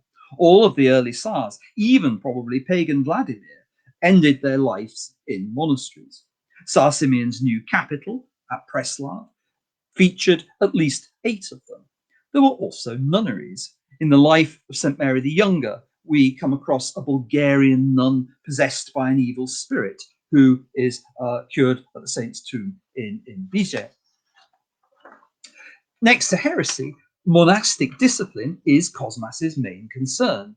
One of the most engaging sections of the work is his account of monks going to Rome or Jerusalem, returning eventually, and indeed going back to their wives, sometimes living in the houses of others again, regaling listeners with their tales of faraway places. I think it's particularly envious in lockdown. Cosmas is keen to disabuse his readers of the virtues of the desert. That if monks carrying their pre-existing desires, then many were lost to perdition in the deserts and in the mountains. They had things of this world on their minds. But many who lived with wives in cities were saved. Once again, he is alarmed by the initiative being shown in the spiritual community, with monks coming up with their own reasons for modifying a rule or living a reclusive life, and sending letters and instructions to others everywhere, trying to build a reputation. And I think this is the point of tension in newly Christianized Bulgaria. It was difficult to be saved if you were in the world. As Cosmas's imaginary interlocutor say, it's not possible to save oneself in the world. One has to, by necessity, worry about wife and children. Besides, you have the responsibilities to serve the masters of this earth, of undergoing the hassle of the society and the violence of its leaders. And I think you can see here that one resolution of that tension would be a dualist solution, that everything in the world is evil apart from that tiny bit of God within you, so that you can fulfill your duties to the evil world, and yet still have some pretensions to holiness. I think within a more orthodox explanation, that the perception was that only life as a monk could lead to salvation. And there is the strong implication here that life in a monastery, in Cosmas's writing, was only available to the rich. Cosmas's prospective monk also declares, "But I'm rich. I wish to suffer in a monastery and save my soul while living in poverty." And more famously, in fact notoriously, Cosmas reports that the heretics teach their followers not to obey their masters, scorn the rich, hate the Tsars. They ridicule their superiors. They reproach the boyars. They believe God looks in horror on those who labor for the Tsar and advise every serf not to work for his monastery, for his master. Interestingly, only a few paragraphs later, Cosmas addresses monks directly. If you spend your time working for the earthly magnates, as you say, or if misery, the commands of men, prevents you from praying to God, do not blame the former, but fulfill your tasks even more diligently. And even then goes on to suggest night prayer. The appeal of the Bogomils, besides whatever heterodox doctrine, may well have been that they offered a cheaper form of monasticism in terms of lifestyle and prayer that you could live at home. And they tackled the problems of a society that had actually become very engaged with the Christian message. Besides moral failings and inequality of wealth, can we make an assessment of how effectively the spiritual aspirations of Simeon and Peter's empire were catered for? Religion had become, if it had not been earlier, a state-sponsored project. As most of those who have studied state projects will agree, one priority can often get mixed up with another. Florin Curta has perceptively noted the correlation of religious establishments in Boris and Simeon's empire with border defences in his northern cave monastery at Basaraba. This may have been a direct attempt to importune heaven for protection against raiders, or perhaps just an attempt to provide spiritual sustenance for the soldiers who were stationed there. Curta has also posited a bishopric based on the excavations of a church on the Danube at Silistra, which looks like a smaller copy of the basilica at Pliska. The idea of border defences makes sense of Theophylact's observation that Clement had noticed that the prince girded the lands subject to him with 7 cathedral churches, as if lighting up a candelabra with 7 candles, i.e. Bulgaria, the Bulgarian Empire, is surrounded by border bishoprics, if you like. The exact location of these bishoprics is disputed, but the southwest was certainly one of the priority areas that Boris, Simeon, and later Peter has to protect. One explanation of Clement's bishopric of Dragovista or Velitsa is that it ran from the extreme southwest of Simeon's territories, southwest of Thessalonica, up into the northern mountains. There was also plenty of spiritual provision at Pliska and later Preslav. So the capitals are also covered. The center of the country, that sort of large area which aren't included in this, is much hazier. It's famously the territory of John of Rila and his disciples, but again, they're offering a form of monasticism rather different, the very eremitical. As for the Bogomils, they seem to have sprung up in Macedonia, and indeed there is the village of Bogomil and Obolensky suggests that it's this sort of area where they first become known, and Hamilton's evidence points to the region as being a home of a Paulician presence and the point of origin of the dualist church of Draguntia. One last sort of point is, I think that Cosmas functions as a political critique as well as a spiritual one. That when he talks obviously about not the heretics not working for the Tsars, he identifies a political threat, but also in his insistence that the heretics don't like relics. Well, since Simeon and Peter have been filling their sort of capital with relics, that is a commentary. Equally, that the Cosmas's heretics don't like John Chrysostom, and again that Simeon had commissioned quite a lot of translation of John Chrysostom. So, I mean, in conclusion, I think that what you've got here is a critique of spiritual life, if you like, from Cosmas.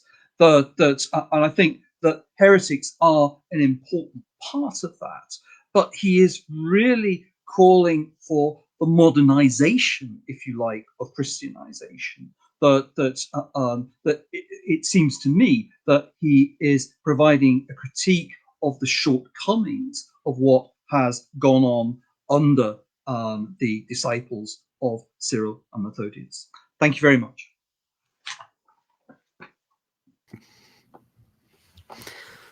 Thank you very much, Andrew. And we're getting to the last paper in this session before the discussion, which will be given by Jan Mikołaj Wolski. I will switch off my camera because I was told that only three images can be on the image. So of course, Jan Mikołaj is from the very University of Lodz, organizing this conference. So no need to present him extensively, but he worked on and he has been working on monastic culture, on Bulgaria, and today he will be speaking about the letter of Patriarch Theophilak Lekapenos and heresies of Bulgaria.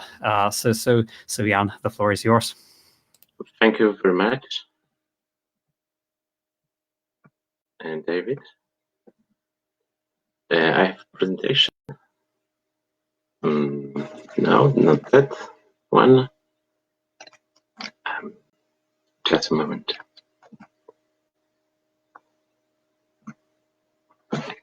That's it.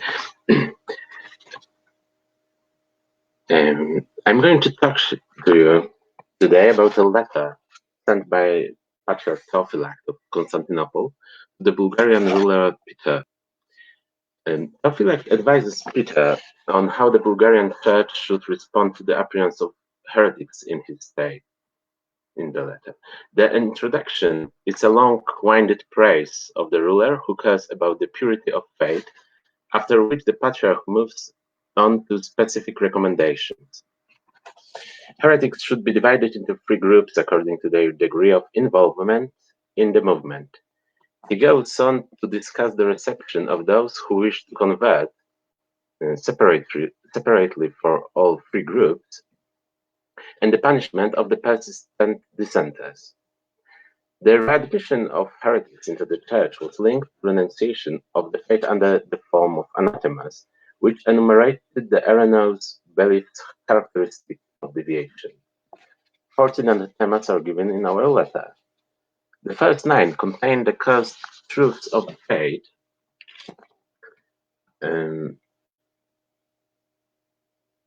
The next 5 condemn the leaders of the heresy, from Scythian, the Egyptian, Buddha, Manes, to other figures associated with the Paulician movement.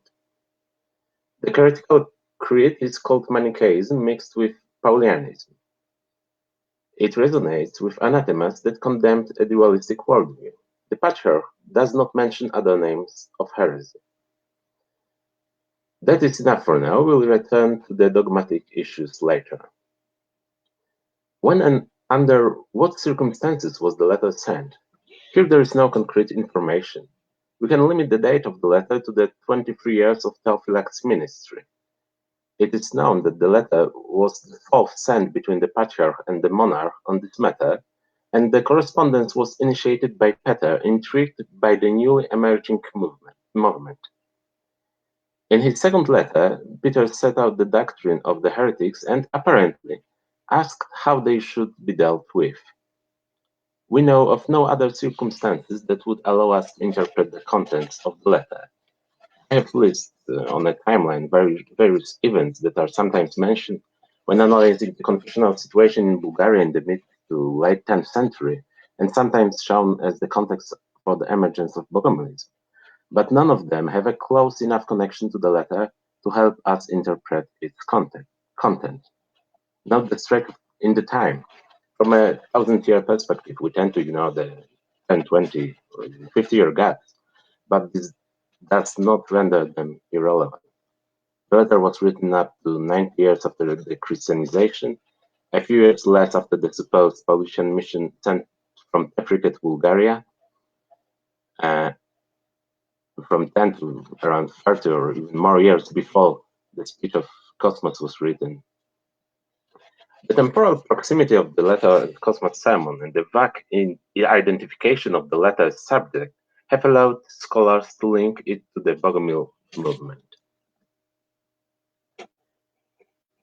Let us look at how the letter's contents were interpreted.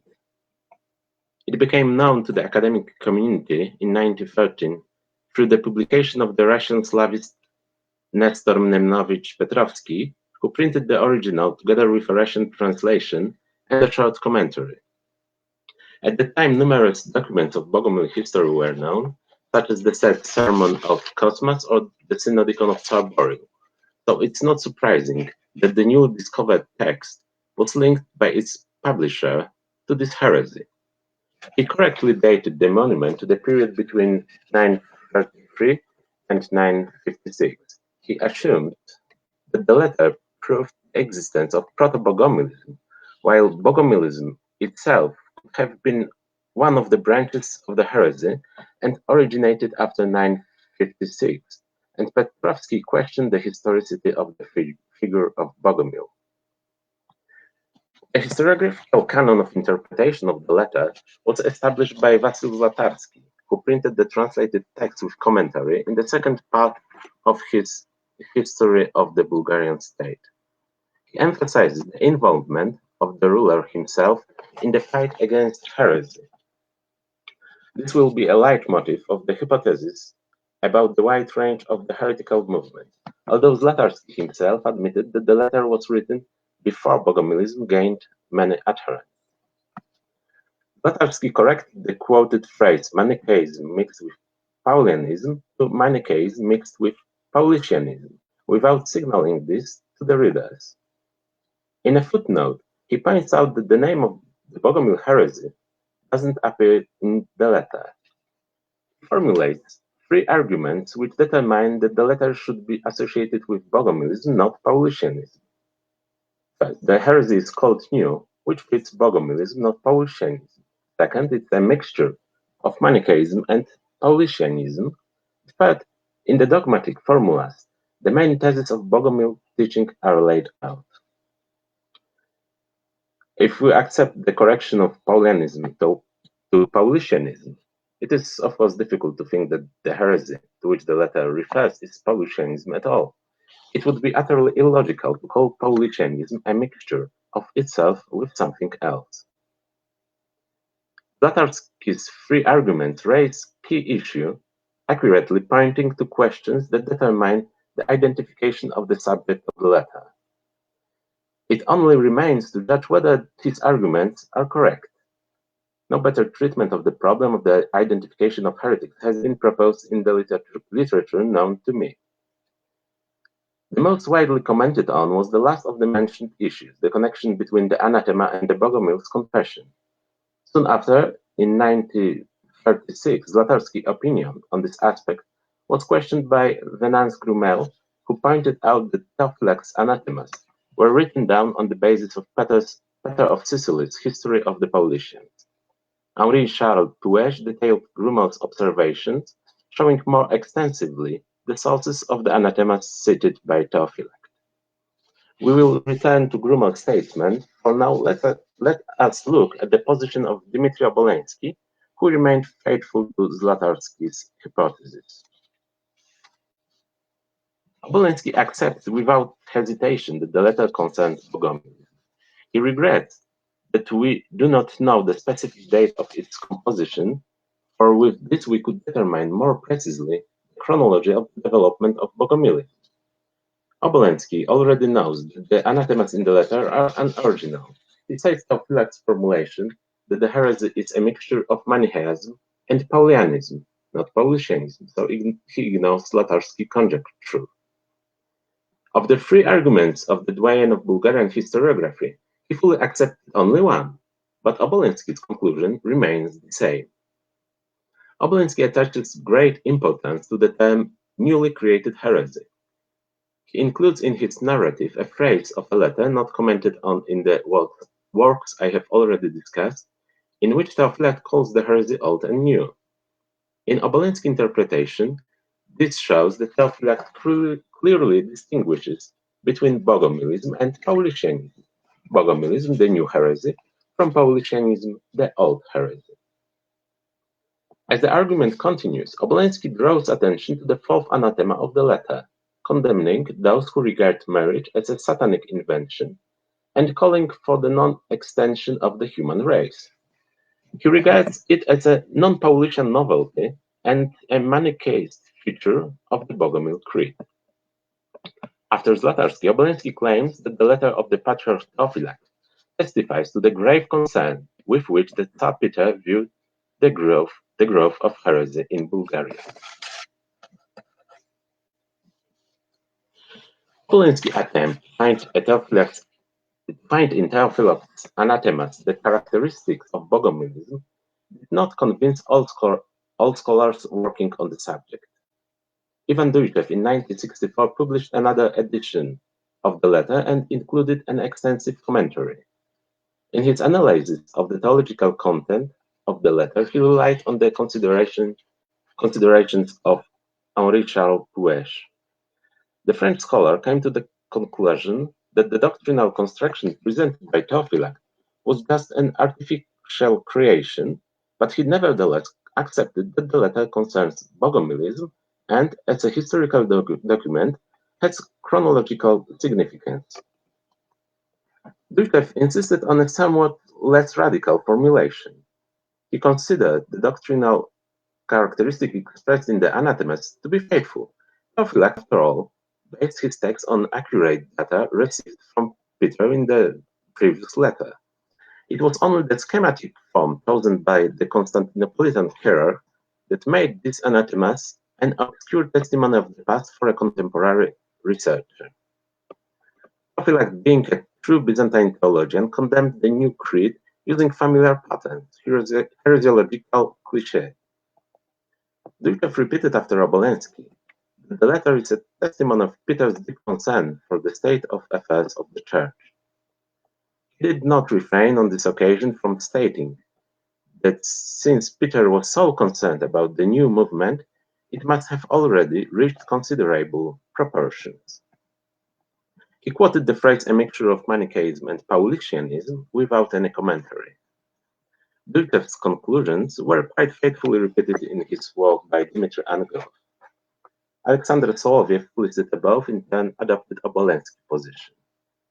Dragoljub Dragoilovich also treated the letter as referring to the Bogomils. He was led to an original reflection by thinking about the phrase "new heresy." His conclusion was that there was no Paulicians in Bulgaria in the period in question. It seems that none of the scholars seriously asked themselves what was the subject of Theophylact's letter. The boldness in formulating further hypotheses heralds that they take for granted the underlying hypothesis about the identification of the Bulgarian heretics from Theophylact's letter with the Bogomils.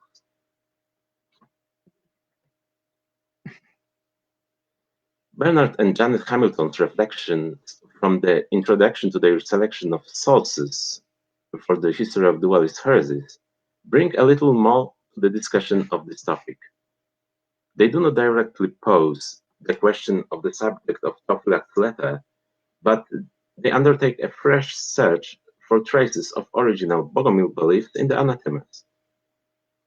Their unquestionable contribution is the decisive rejection of the conjecture which has become firmly established in academic literature, ordering that the Paulians should be seen as Paulicians, in the previously mentioned phrase of the letter. Of course, according to the practice of Byzantine theologians, the Paulicians were hidden under the term Manichaeans, not Paulians. In addition to the fourth anathema, they also considered the second anathema to be non-Paulician. The latter idea on closer examination turns out not to be entirely accurate. However, similar positions were presented by Georgi Mintev and myself with regard to the issue at hand. To Professor Georgi Mintev we owe an exhaustive analysis of the term new heresy. He draws attention to the schematic nature of the phrase. Patriarch Photius calls the new heresy Paulicians, even though he knows its long history. The Bogomils, in turn, in the 12th century are considered newly appeared by Euthymius Zigabenus and Anna Komnena. The scholars who accepted the identification of the heretics in Theophilac's letter with the Bogomils were much more numerous, and I have cited some exemplary approaches to the subject, which show how the argumentation changed and, on the other hand, reveal a certain inertia in thinking. The linking of the letter with Bogomilism, which was made when the sources of the dogmatic passages of the letter were unknown, should be reviewed when those sources are discovered. I have listed here scholars who have taken different stances on the issue on the next slide. Disrupting the chronological order, I will first introduce the statements of Milan Loss. He focuses on the dogmatic content of the letter of Theophylact, concluding that the content does not allow a clear decision whether it concerns the Paulicians or the Bogomils. By regarding the Bogomils as a faction of the Paulicians formed in the Byzantine land, he invalidates the whole dilemma and avoids a clear declaration on the matter. Florin Curta is more decisive. He distances himself from the universally accepted truth without providing justifications or an alternative vision. You can see the quotation on the slide. Equally sparking in justifications are Nina Garsoya and Antonio Rigo, authors of the edition of the Greek sources for the history of Paulicianism, and Venance Grumel, none of whom should be faulted for this. Venance Grumel summarizes the letter, shows the approximate sources of the anathema. He correctly quotes the formula about heresy being a mixture of Manichaeism and Paulianism. He expresses his opinion on the identification of heretics in the given title. I quote it on the slide. The regesta he compiled was not the right place to get into petty discussion. Antonio Rigo is equally emphatic about the Paulician identification of Theophylact heretics. He states it in at least two places while speaking on other topics. On the one hand, it's a pity that they did not decide to convince the world of their opinion and present their line on thinking. On the other hand, their thinking may be very simple. An unbiased reading of the letter of Theophylact leaves no doubt as to its subject matter, its Paulicianism. This is evidenced by the dogmatic content of the letter and the names used in it, and there is nothing that contradicts this identification or puts it in question. Let us therefore return to Zlatarski's argument. Theophylact calls heresy newly appeared, which does not fit the old Paulicianism, but fits the new Bogomilism. I'm convinced that a literal understanding of this phrase is not appropriate. It seems to me that Georgi Mintev has shown this clearly enough in the article cited above. Even if we accepted the literal interpretation, we would be left with two possibilities. Either we are really talking about a heresy that did not exist before, in which case we would have to see Bogomils here, or about a heresy that has recently appeared in Bulgaria, and within Peter's range of interest. Here both Bogomilism and Paulicianism fit. Second question, Manichaeism mixed with Paulianism. The Hamilton's explanation should suffice on this point, Paulianism being invoked only to justify the application of specific canons of law. However, if we reject this explanation, we must admit that naming Paulicianism in this way is unique. By contrast, it shouldn't embarrass us.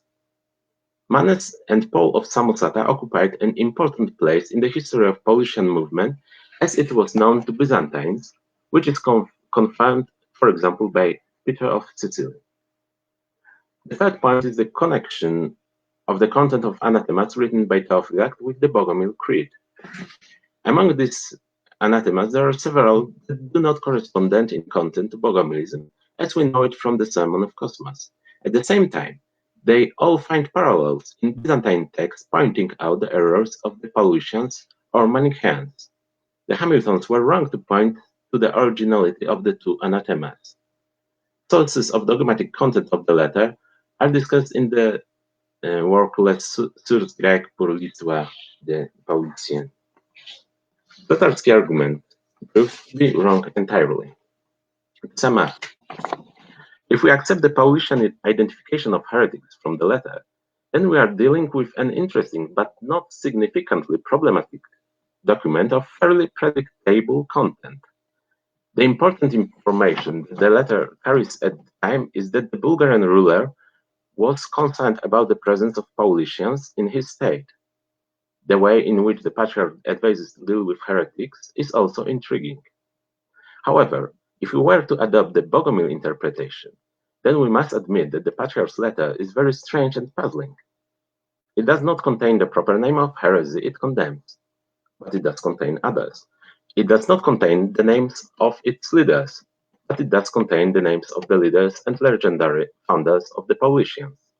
It does not mention its dogmatic content, but it condemns the dogmas of the Manichaeans and the Paulicians. I am in no dilemma as to which interpretation to choose, and I hope that my short work on the Bogomils, which is currently in print, indicated on one of the former slides, is the last in which this reigning thesis in Bogomil historiography has been defended so far. Thank you for your attention.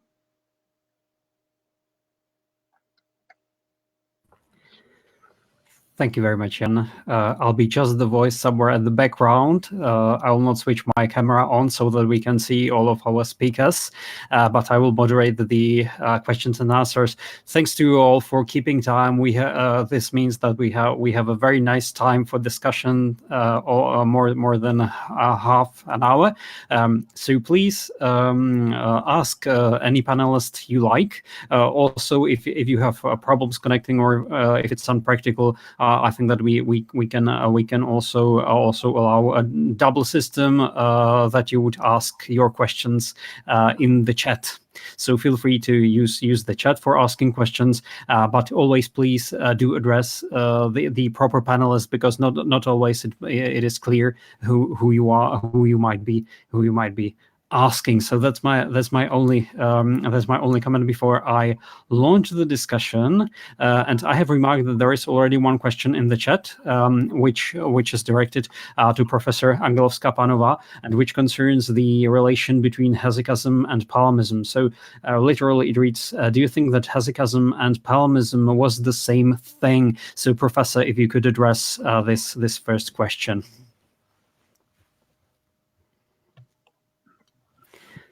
The micro.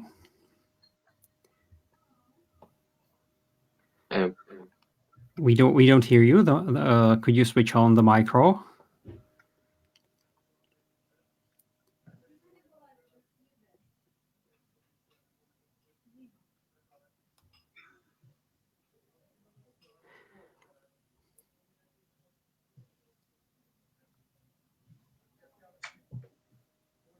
Professor, should use the button under the video where we are.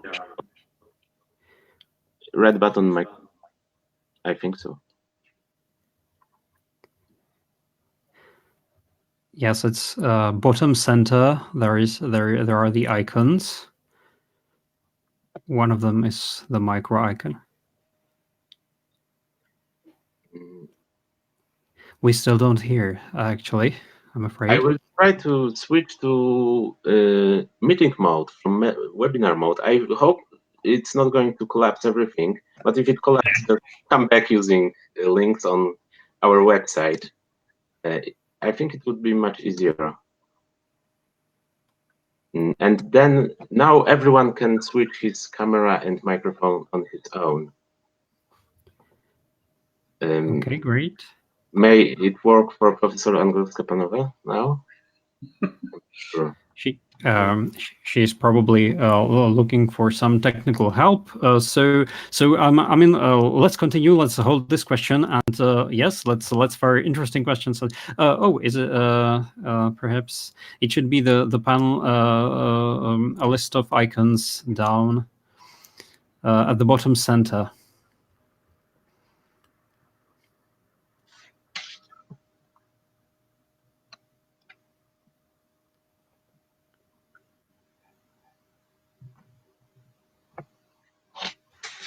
There was one moment when resizing the window helped, so that these icons appear. They disappeared to me as well, and resizing helped.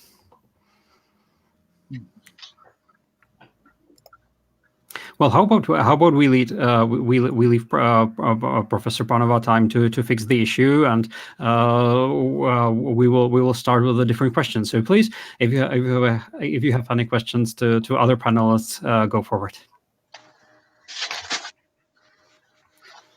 By the way, you can raise your hand by clicking on the icon of the smiling face just at the side of the chat messages.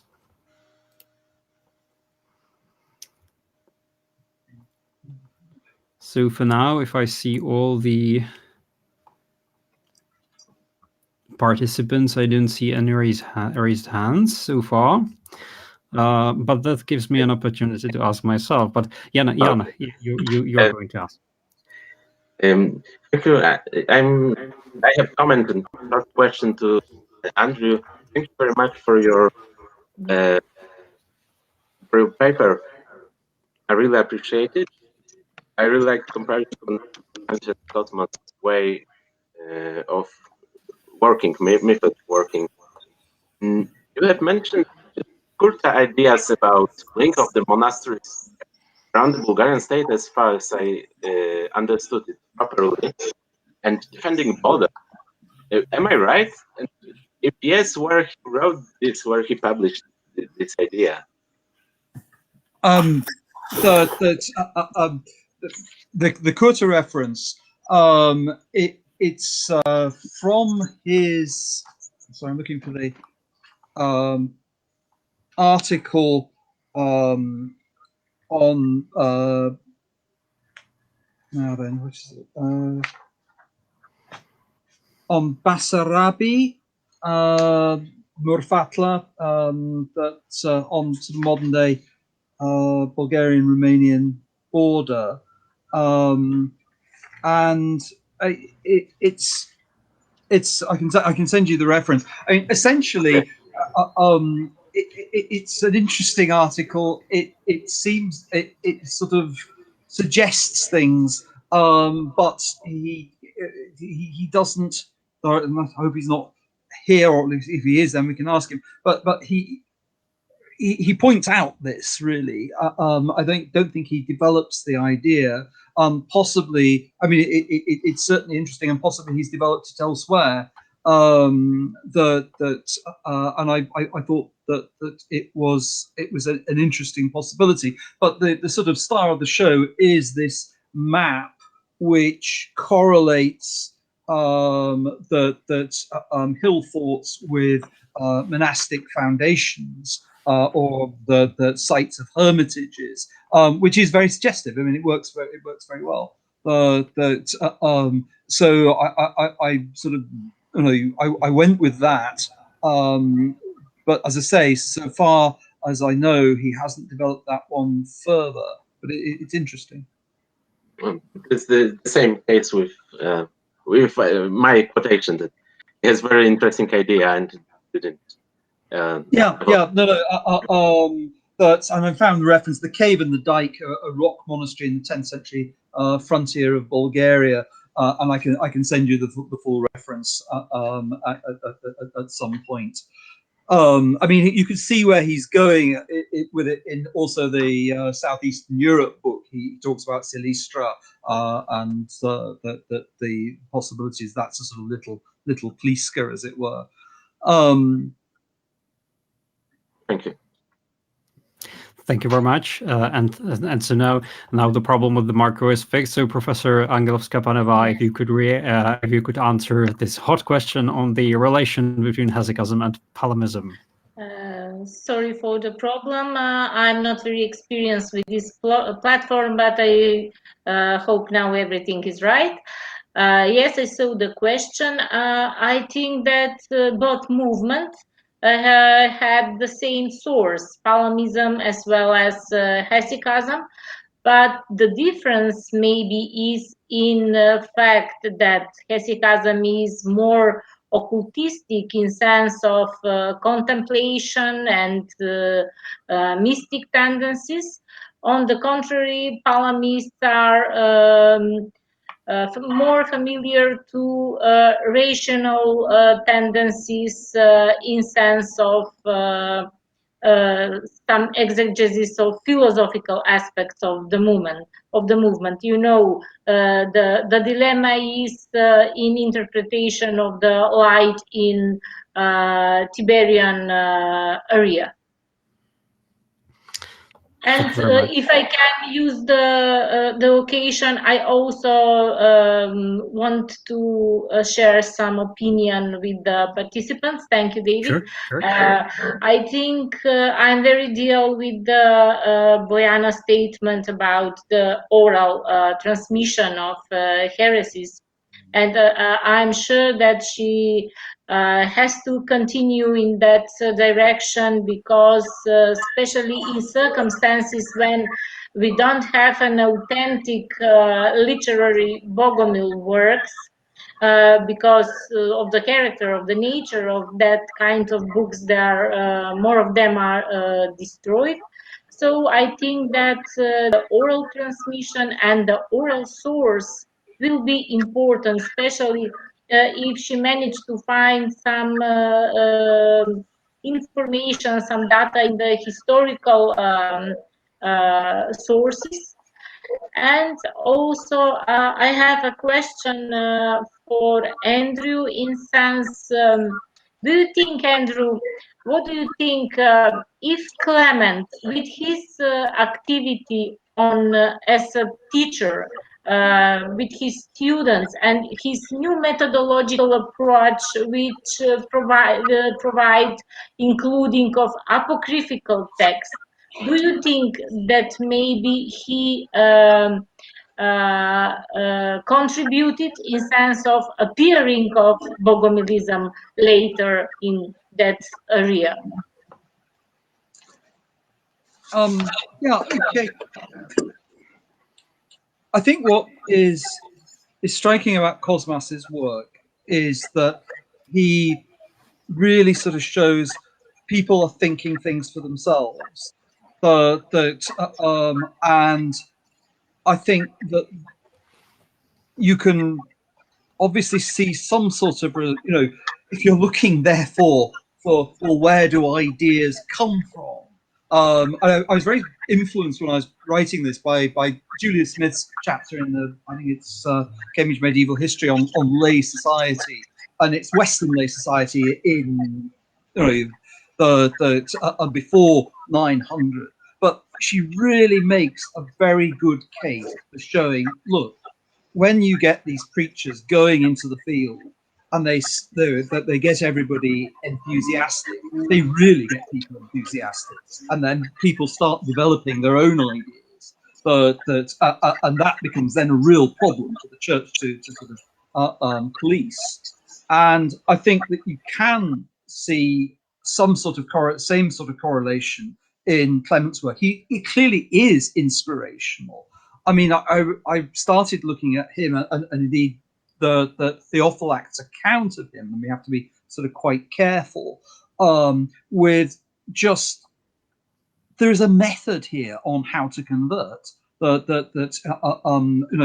got interested when I was doing the network theory material, and he really is working quite hard at getting sort of critical amounts of of well-connected people to spread it as in a network. I wonder, therefore, if the quality is still the same. I mean, it's all oral. He's talking to these. I think the point that Theophylact is making is, look, he's doing it on a bigger scale than Clement and than Constantine and Methodius, and I think that therefore that I would not be surprised if once you've been taught by Clement, you're looking for other ideas, and there may be other ideas around. Paulician ideas, whether it comes from the Christian Balaam Josaphat, those sorts of dualisms. I don't know, but I would put my money on Clement as a possible source of heresy as much as he is anything else. Thank you. Thank you very much. There is a question by Jacek Wiewiorowski in the chat, which is directed at Jan Wolski, and it's on the key of truth, which was the basis of ideas of, for example, Nina Garsuran. Shall we reject now the influence of the document on Paulicianism and Bogomilism? What concerns key of truth, I generally don't accept Nina Garsuran thesis about adoptionist character of the first Paulicians, and then that they evolved into dualistic worldview. I think this document was later, and I think it's wider accepted. And if the second part of the question refers to the letter of Theophylact, I think it refers to Paulicianism, and it may be used to analyze the history of Paulicianism on the Balkan Peninsula. Yeah, I think if it's everything. If you have questions, it's just technical announcement. You can switch your camera and microphone instead of writing on chat. I think it would be more convenient for everyone. Now we are in meeting mode, so everyone can switch camera and microphone on its own. Yes, absolutely. It's perhaps me who created the mess by saying that there is this alternative of using chat also for putting questions, but it's definitely more convenient and personal to switch your camera on. So feel free to do that. This being said, though, we have two questions which have been posted in the chat, and both are directed at Professor Roach. So the first one is the opinion about the transcriptions of Murfatlar inscriptions offered by Professor Bob Konstantinov, and the other one is the reappraisal of heretical elements in 9th and 10th century material culture of the Bulgarian state, proposed by Dr. Georgiev. I'm afraid I'm going to have to plead varying degrees of ignorance on those two questions.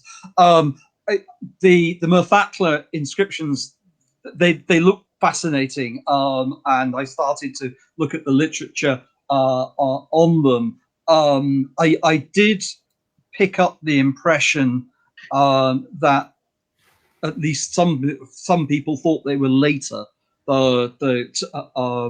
and I have to say that I thought this is one controversy I don't want to get myself sort of too involved in. And the recent reappraisal of heretical elements in 9th, 10th century material culture by Pavel Georgiev, I'm afraid I haven't read Georgiev's work. I really will plead ignorance on that. But I would be grateful for any references that you wanted to send. Excellent. Can I ask this yes, question yes, personally? I have tried to use the chat first because I'm not a specialist in the area. The question was connected with my previous studies focusing on Paulicianism and Bogomilism when I was a student. It was more than 20 years ago. So that's why my question was connected with rejection or still discussing the question of key of truth, because this evolution, as said Nina Garsoyan, was rejected in the end of 90s, if I remember well. But I'm still curious about the modern attitude among scholars. Should we forget completely about this adoptionalism among Paulicians, and then this the evolution toward dualism, and the influence of this? I remember that the part of Paulicians were removed from Asia Minor to Bulgaria, and the story was in the Nina Garsoyan very, I don't want to say influential, but it was moving. The idea was really nice, but I'm still only interested in it. Should we forget about it completely, or shall we discuss it still? Thank you. Thank you, Professor Wiebrowski. I think that rather we should forget as far as arguments of other scholars. I find them convincing. In fact, I don't know who, apart from Nina Garsoyan, accept his thesis outside from Armenia. Key of Truth appears just a bit later document with no direct connection with real Paulicians. But I remember the author from Armenia, Bartikyan, if I remember well his name. He was also close to Garsoyan. And that's why I'm interested, should we forget about it, or is it your personal attitude? That you are against the ideas of Garsoyan? Generally, I'm against her idea, but to tell the truth, I haven't studied it more in depth. I have been focused Bogomils primarily, so I'm sorry I cannot answer the question as it should be addressed. Maybe some other panel. Thank you very much. There was only some interesting points in your presentation because Nina Garsoyan was quoted, but her ideas weren't quoted. So that's why I was interested in this topic. Thank you very much. Which made a use Can I say something about the key of truth? Well, in my opinion, this was the effect of the mix of the Paulicians with Paulians, so the followers of the adoptionist doctrine of Paul of Samosata. And it was the greatest mistake of Nina Garsoyan. And the very important issue is the age of this book, The Key of Truth. Well, according to the editor, Coniber, this book was written in the 9th century, but actually this theory, this claim was not confirmed by anything, only by the analysis of the language of this source. So generally, the book was found in the 19th century, as far as I remember, among the Tondrakians. So we are dealing here with two different heresies, and I think there is no possibility of any connections between the Tondrakians or adoptionists and the Paulicians, because their doctrines differ seriously in the most crucial issues. Like, for example, in Christology, the Paulicians were Docetists, while the Tondrakians were adoptionists. They believed that Christ was only a human being, right? So it's totally opposite claims. That's why I think that we should not mix this to heresies. Thank you. Thank you very much for clarification. It was only a question from my side to know, simply to know, because the discussion was hot in past decades. Now I'm not focusing on it, and that's why. Thank you for clarification. I think that you are right, especially when we remember about the late discovery of the key of truth and this edition from the end of 19th century or the beginning of 20th century. Thank you very much. I have a question now for Bojana as well, so I was intrigued by this revival of interest in the overlaps between Orthodox monasticism and Bogomilism. You were dealing with it more in the sense of secretive infiltration, or this is at least how I got your point. So I would just like to ask you how this thesis of the closeness between some dissident monasticism and its passage, its very continuous passage towards Bogomilism, how does this thesis stand now, and how strongly do you want to argue that it's about infiltration of an existing religion of Bogomilism into Orthodox monastic circles, or is it somehow the other way around? So dissident monasticism getting Bogomil, and there being more of an overlap. Because really, what I understood from you was that they mingled with mingled with monks. They infiltrated among monks. So, what's your view on that? Yes, thank you, David, very much for your question. So, of course, this is a very big and complex research question. The connections between the Bogomils and Orthodox monks, and it can be observed from many ways. So one of the ways to observe it is the social component. To say, because we have these accounts in the sources which say that the Bogomils looked like monks, they dressed like monks, they weren't different from monks. And for me, it's always interesting to look at both their exegesis and their social practice, and to try to compare those.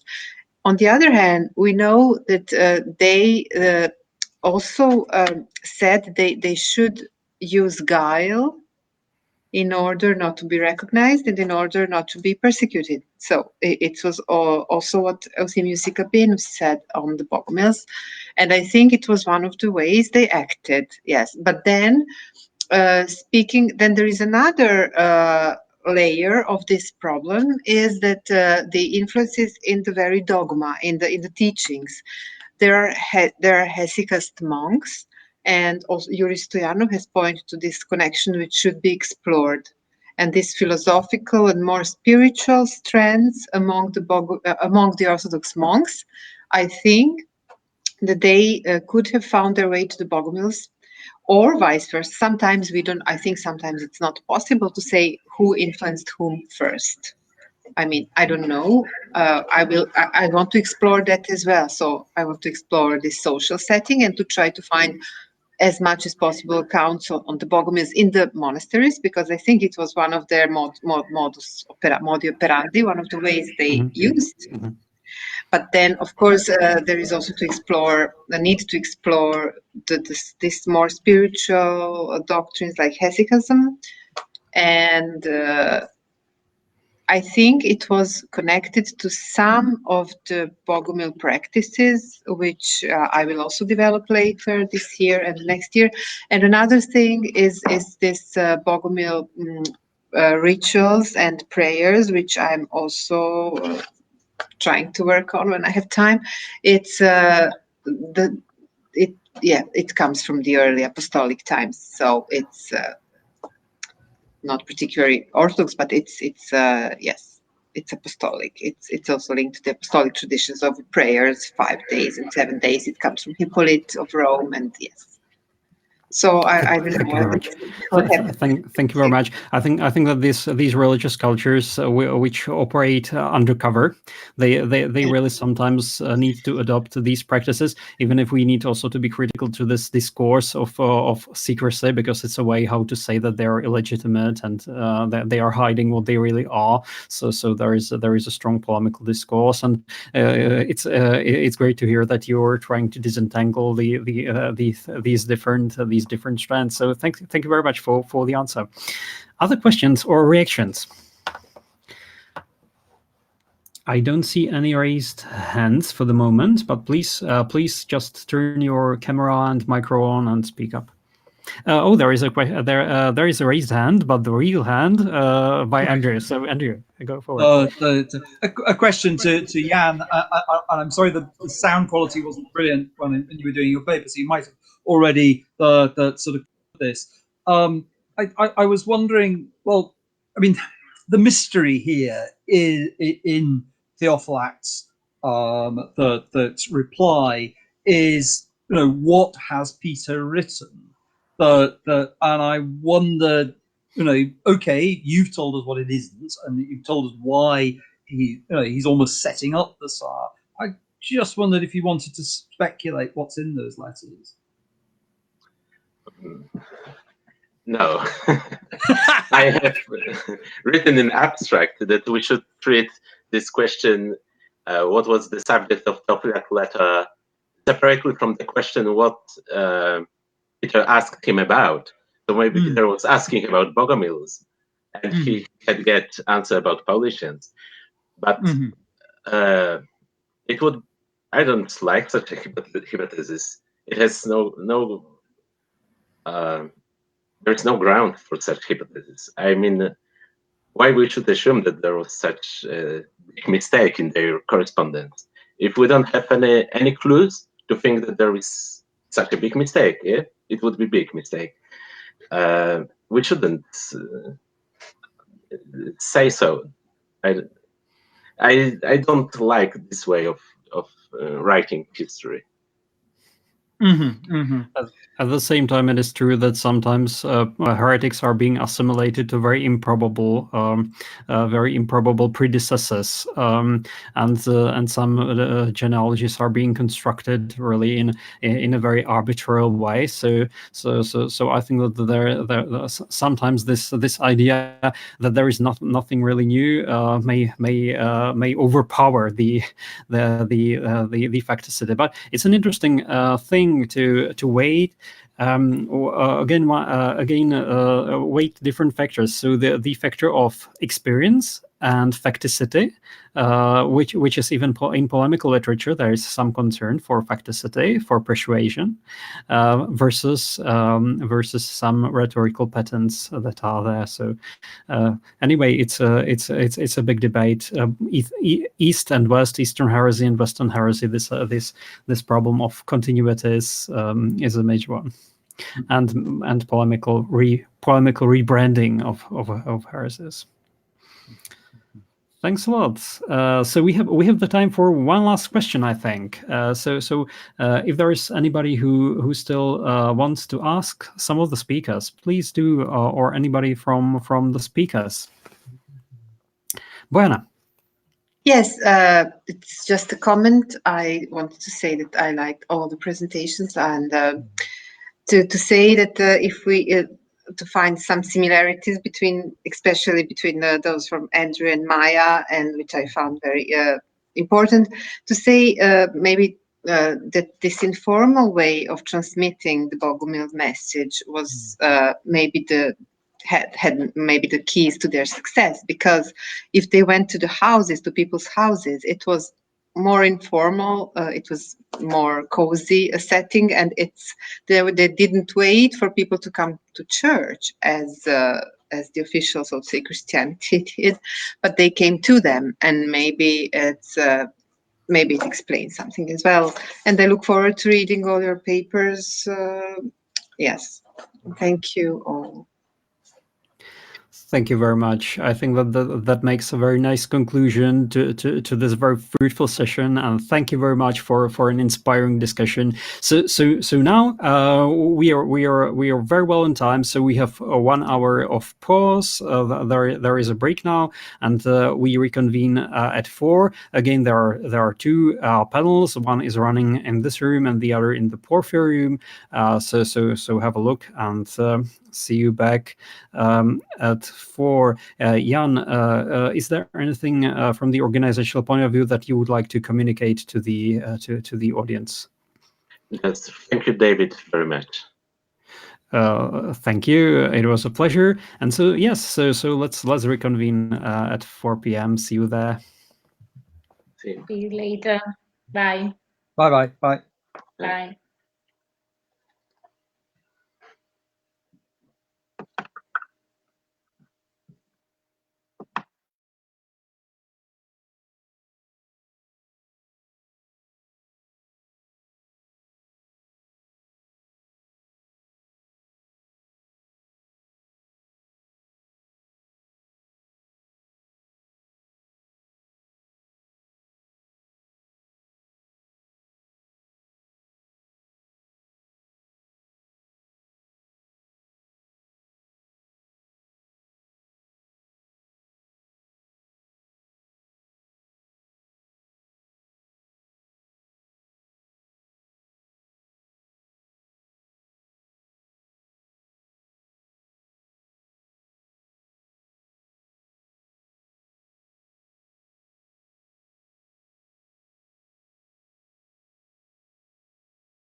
Hello, Kara. Are you there?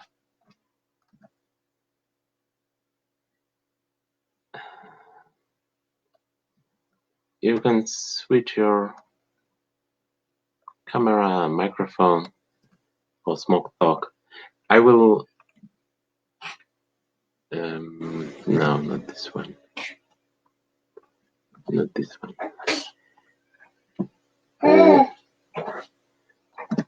You change. You go to the next slide with arrows on your keyboard. Hey. You can hear me. Yes, yes. Hello, Chiara. Okay. Okay. I have a problem with I don't know where is my PPT and the slides. Okay. And how can I have to switch your layout, change your layout. You can use arrows on your keyboard, on your computer, normal arrows or space button. They are in the shared files. No, don't go there, please.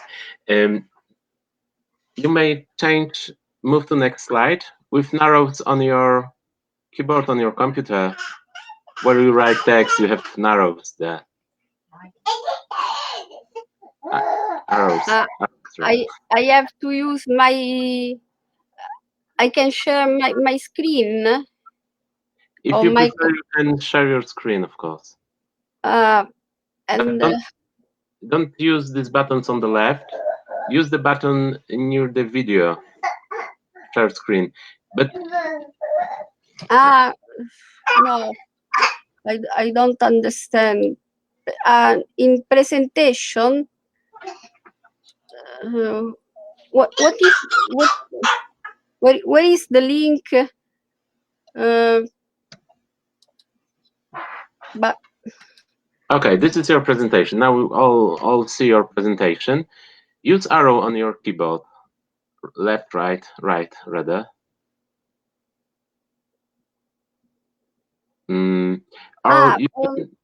I can.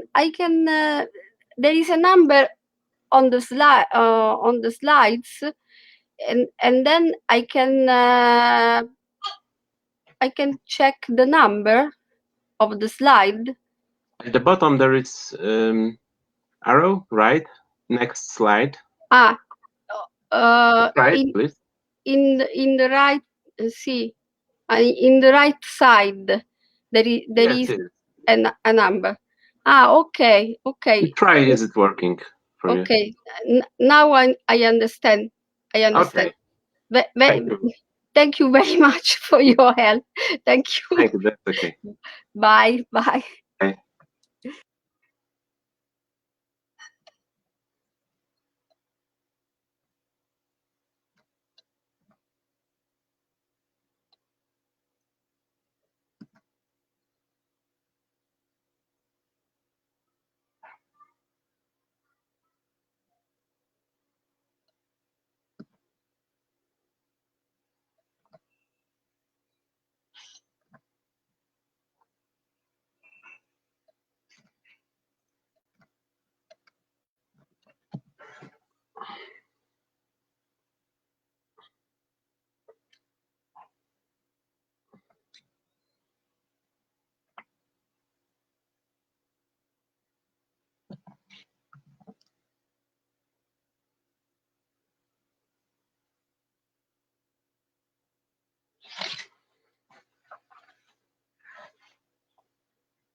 Zadzwonię do karty. Odłączenie pracownika. Jest, pomoże, jest to wolisz. Ja tam tak samo. Jak ktoś sama zrobiła te pierwsze, to włącz do garażu prąd. A reszta jest zawołanie. Którego ty jest? Kogo?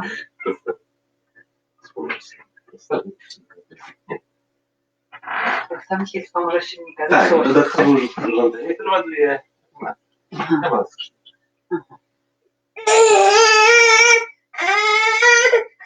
No, do taty na chwilę, na rączki. Do taty na rączki. O, ty też będziesz ładnie. Rainbow. A co do taty? Chcę zapytać, czy mogę spróbować uruchomić tym wyłączonym pracownikiem. Okej, dobra. Gdzieś Zrobię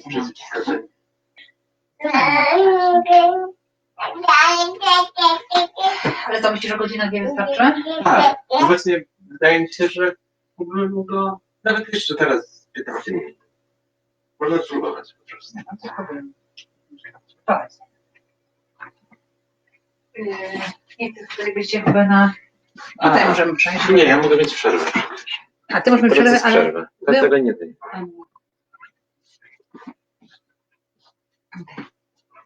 Alleluja!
Hello, David.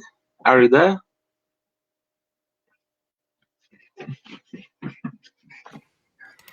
Yes, I'm here. Hi. Do you share your screen option, or you want me to switch on your presentation? If it's me who switch on your presentation, already. I would be happy to try it before we start. Yeah, this is it. Wait a minute. A moment. I hope it's not going. Yes, is this one? And let me see. So yeah.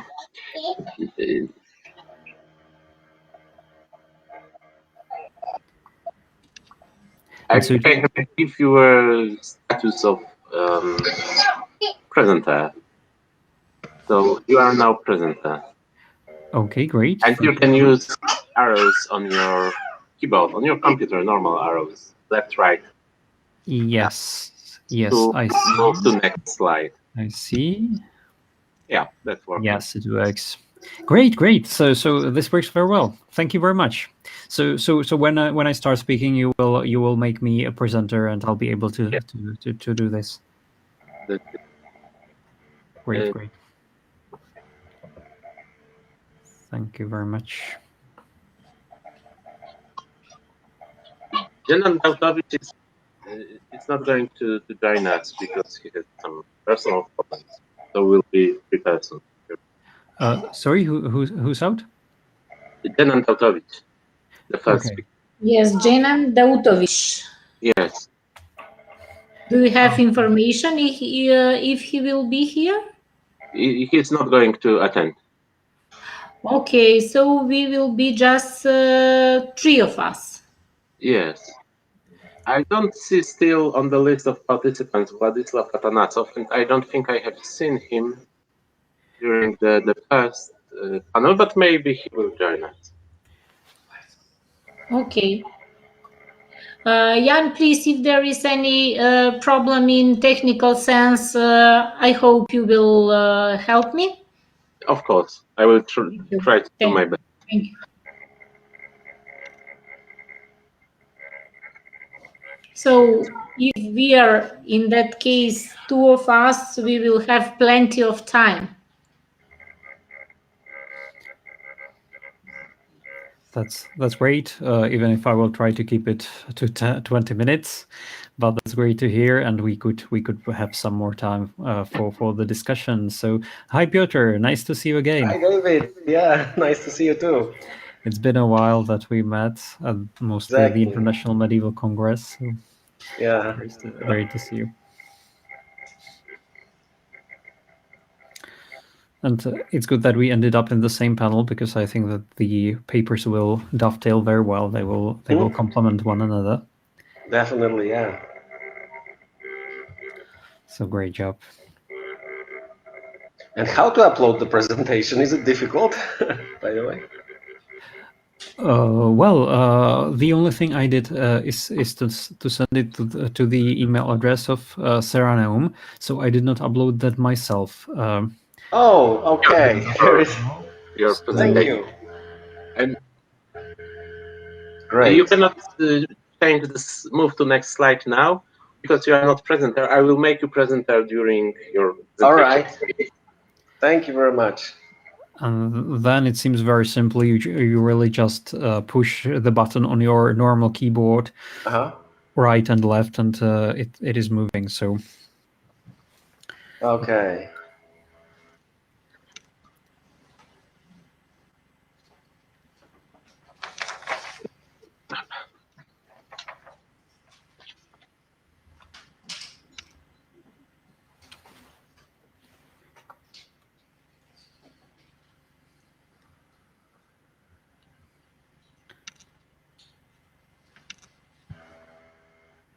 I see Vladislav Atanasov now among the participants, if you were asking about him. So we could be 3. Yes, you are 3. Hello, Vladislav, you may switch on your camera and microphone, we have good connection. You can hear and see each other.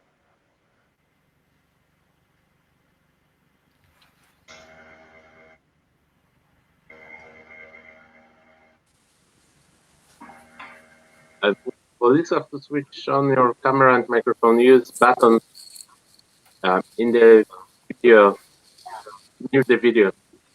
You have the camera button and microphone.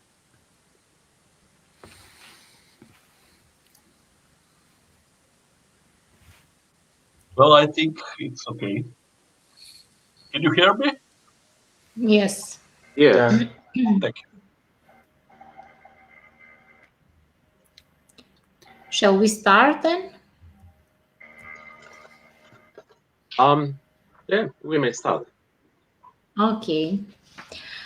Okay, after the short lunch break, we will continue with the second session titled as Infidels, Heresies and Heresiology in the Byzantine World.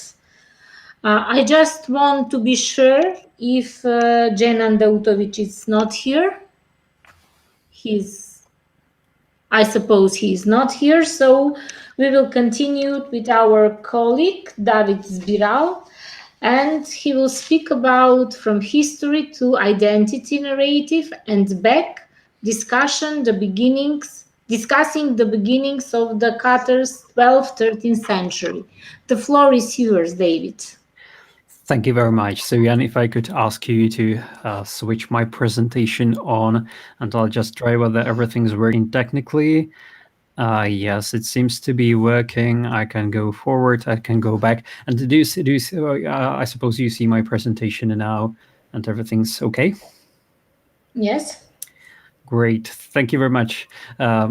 Thank you, Professor, for the introduction, and Jan, thanks to you and all the organizers for the immense effort to organize such an online event. I think that it's great, really, to see many familiar faces and new faces in the business. Well, in the business, what kind of business it is? For me, I have been working more on Catharism, and for me, this is slightly going back to what I was working on between 2004 and 2013, more or less, but hopefully, since I did not really have the time to publish much of it, there will be at least some small elements that you will find new or of interest.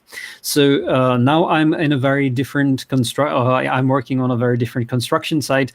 Actually, I have been developing a very computational approach to medieval heresies and Inquisition, mostly using inquisitorial records. So we are trying to actually use the methods of geographic information systems, methods of social network analysis, and other computational analysis to make sense of what medieval inquisitorial records do. So now I'm there. I will not be speaking about this because here I will be more wrestling with a more, you might say, more traditional source critical question of what can we do with those narratives about the beginnings, including the Eastern origins and Eastern connections of the Cathar movement in the West. So this is the connection, and I'm very happy that we will be speaking together with Piotr Czarnecki because our papers will complement one another. So I'll be presenting more some source work that came to fruition in this book that I take the liberty to advertise here, mainly because there is a rare ratio of Slavic speakers and Slavic readers. So I just wanted to attract your attention to this book that I published in 2019. It's very source based, and it contains my take on how to translate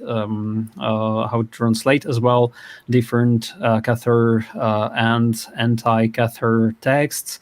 It is a collection of translations with introduction objections and an overall general introduction of some 100 pages or so on Cathar religious culture. So you'll not find much on the Albigensian Crusade and all these more like historical matters, but it's very much I try very much to write about Cathar religion or Cathar Christianity. So this being said, I will try to set the scene by saying that we have very circumstantial and very detailed narratives of how Catharism began. Up to the point that it's really rare, and in the circumstantiality, it easily matches some of the narratives of the beginnings of some monastic groups. It's rare that we have such circumstantial. Oops, that I did not want to do. It's moving slightly at random, but hopefully it will be okay. So the narratives that we have, they are full of names. They even sometimes have dates, particular dates. I mean, in years. That's really something that you don't find much, for example, in the hagiographic genre. So they are particular. They are in a way for some will say that they are strange, atypical, and there has been a movement to say that there was some kind of historicization of heresy beginning in very early 13th century. There was some kind of new discourse on heresy which actually was interested in those things, and therefore it's so prominent in the narratives that we have. Most of them obviously are Catholic. I would just want to introduce one piece to make things more precise, because sometimes they are called polemical. I feel that the notion of polemical in this sense would be perhaps to use it too broadly, because some of these texts do not have polemical functions, are not diffused in that way, and the polemical invectives are rare in them. So if we want to call them polemical, we must adopt a very broad notion of polemics, because there are more descriptions with polemical elements. This might be how we could look at them. Which doesn't mean, of course, that they are necessarily historical, and that's precisely the question I would like to present here. There is one source that needs underlining and mentioning, is this famous capital witness Charter of Nikinta, which has become to be hotly debated back in 1999, and this Charter of Nikinta is an important source on the beginning of Languedocian Catharism, but also of Italian Catharism, because there a representative of the early Lombard Cathars is said to be present, and also a certain Nikinta or Nikitas, Nikinta according to the charter, who actually ordains the people present and confers consulament to them, and is thus involved in the organization of Languedocian Catharism, and all this as early as 1167. So it's a capital witness, although perhaps disappointingly I will not be speaking too much about this charter. I'm more interested here in the Catholic narratives, because they are controversial in the interpretive sense. The charter has been debated as a possible Catholic stylization from the 1220s, which should be polemical. I don't think it's particularly likely. Also, because of its textual history, it has been debated that it might be a 17th century forgery. I will not go too much into detail, also because I have published more on that. On that aspect, but I'm very happy to take questions on the charter when we discuss things. So what's the question about? I guess it's a very important one, because we're debating, if we're debating origins, if we're debating beginnings, we're also debating identity. We're debating whether those people we are talking about, those dissidents of the Middle Ages, they had a notion of their history, and how, to what degree we can trace historical elements in these narratives. And it's a big question, because at the one side of the at the one pole, we can talk about groups which are at least searching for their identity. They are forging themselves an identity. Versus on the other hand, we can talk about scattered descent, or as Gabriele Zanella used to call it, malessere ereticale. So a vague heretical unrest of mostly disconnected groups, without clear identity, clear history, and clear continuity with one another across broader periods of time and across regions. So this being said, identity and history, this is very related, and this is also the case of those Catholic narratives. So are they historical? This question is a relevant one, because they are so circumstantial. Is it a polemical fiction, rather? Or is it perhaps something in between? Are there elements of both? So what my argument will be on the upcoming 4 slides or something like that will be that we have good reasons to doubt that they are purely historical. At the same, which is not a new argument, by the way. It is not me who comes with it. It's very widespread, of course. At the same time, I think that we can trace some small elements that some currents on historiography, which are more devoted to deconstruction of heresy and to studying polemical discourses, have tended to omit. And these are small elements which source criticism can disentangle and can perhaps show as having some historical core, or at least they are not. Their genealogy is not a polemical one. The genealogy of these elements probably goes back to those dissident groups.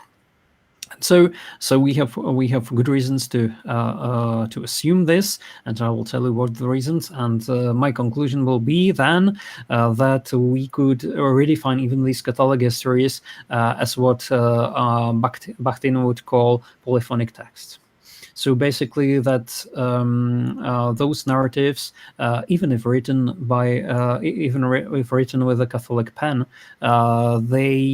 they contain also elements of other voices which can be heard through the record.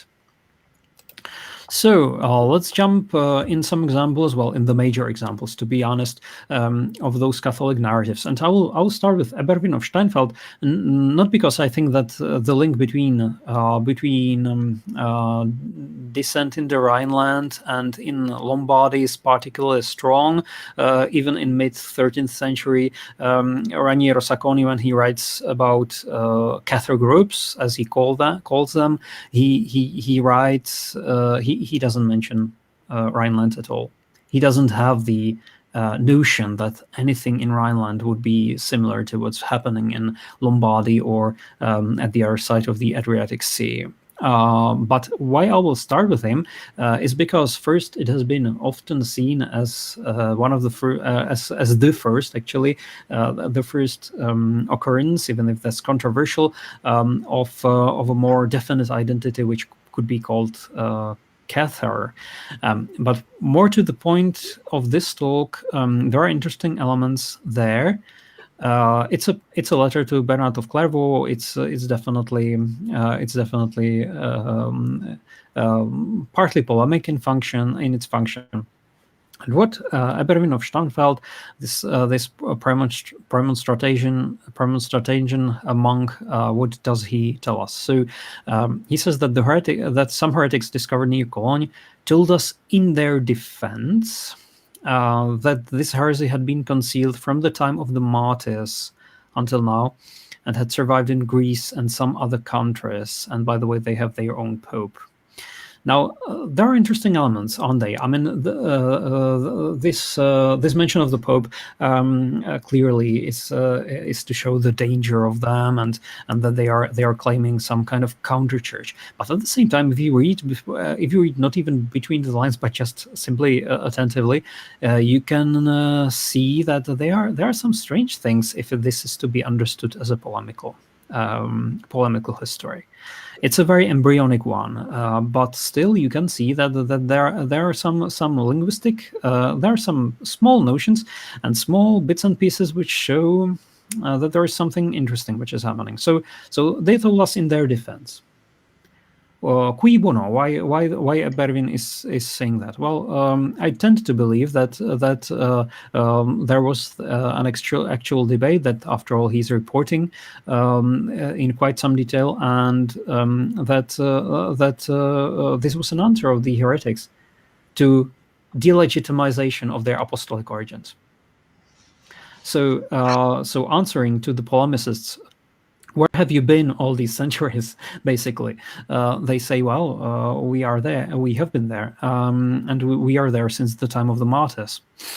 So this is the question of function, like why this is being mentioned, and Eberwin will be useful to us in what follows. So the major sources are De Heresi Catarorum and the Tractatus of Heresies, either discovered or rediscovered by Antoine Dondin and published in the 40s and in 1950s. So these are the well-known, and I will not go in much detail about them. These are the well-known major testimonies of both the identity of Catholicism, its early origins, its early history, and also its links to the Orthodox East. So, but let's have a look at some selected elements which can tell us perhaps a little bit about the character of these narratives, and about also their differences, and some elements also that do not point in the direction of pure polemical fictions. So what does the heresy say? Basically, there was a certain monk who was a bishop of the Cathars in Lombardy from the region of Concorezzo, and he had his succession from the Bulgarian heretics. Then a certain Papas Nicheta arrives, reordains those early Lombard Cathars in the Drugontian succession. After that, there are some doubts about this new line of succession, which results in a division of the Lombard and not only Lombard, but let's say Italian for the sake of the argument, Cathars. There were some failed attempts at reunification. The heresy reports, with a major role of some group that he calls the wise ones. So basically, those people who want to seek compromise and who want to seek peace. And what's remarkable, about the De Heresi Catarorum, and I do not know whether scholars have underlined that enough, is that it has a perspective. It has a specific perspective. It sides very much with one of the successors of this divided scene of Italian Cathars. It clearly sides with John the Jew. Well, of course, for a polemicist, all of these Cathar bishops are equally heretics. I mean, so there's an interesting point here to make here, that De Heresi Catarorum, for no apparent polemical reason, portrays some characters of these narratives in a positive light, while others in a clearly negative light. while of course the representative of the most numerous Catholic group in Lombardy would be the natural target of all these polemical weaponry. Why he isn't? Well, because there is probably more to the narrative than just polemics and than just Catholic etiology. So, and then Anselm of Alessandria, Tractatus de Hereticis, written after the 1250. What does he say? Well, there clearly elements of Catholic etiology come to the fore. It begins with Mani preaching in the regions of Drugontia, Bulgaria, and Philadelphia. And then from Greece, heresy gets diffused to France, from France to Italy. It shares the story about the arrival of Papas Niketa and the ordination of Mark. Then doubts and division with some differences in detail. So this is more or less the scene, and this is big. This narrative has come to be heavily criticized, of course. On a general level, it was already Raffaello Morgan who was debating. There was a fierce debate with Dondan about his view, about Dondan's view, or about their views of Catholicism. And for Raffaello Morgan, the heretical phenomenon is much more diffuse, much more scattered. So he says instances of the so-called Catholic heresy scattered without clear relation to one another over different countries of Europe and 2 centuries. Now, of course, in this newer strand or newer school of heresy studies, at least heresy studies in the Latin world, this has become even more acute and fierce. Jean-Louis Biget can well illustrate the claim. So he speaks literally when dealing with the Tractatus and with the De Heresie. He speaks about the fable about the Italian Catholic churches. So for him, it's an ahistorical, polemical fable, which basically tries to find a fictitious etiology of how heresy came into being. Now, more surprisingly, perhaps for those who read more recent literature but do not look back so much, is that of course this criticism is older, so it's not linked with the strand going towards the deconstruction of heresy, influenced by the linguistic turn, and by more postmodern approaches to text sometimes.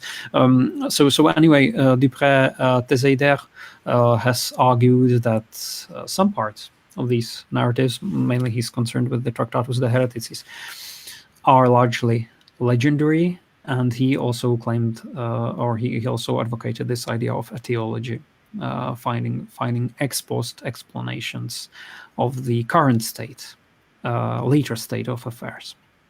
And even Jean de Vernois, who now is considered, or at least in the polemical references by those who advocate this invention of heresy and focus at those polemical discourses, Jean de Vernois is known as a traditionalist. If you go a little deeper, he expresses serious doubts about several elements of these narratives. He lists, in a very detailed manner, he lists their contradictions, and he even goes as far as to say that we should use polemicists just to corroborate facts determined either by an authentic Catholic text or a real-life deposition in front of the Inquisition.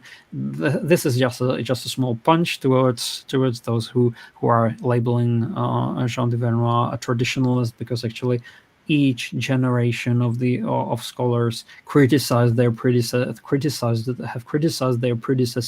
It's not 2 camps: traditional, stupid traditionalists versus modern deconstructionists. It's more interesting than that, and the evolution of historiography was richer, much richer.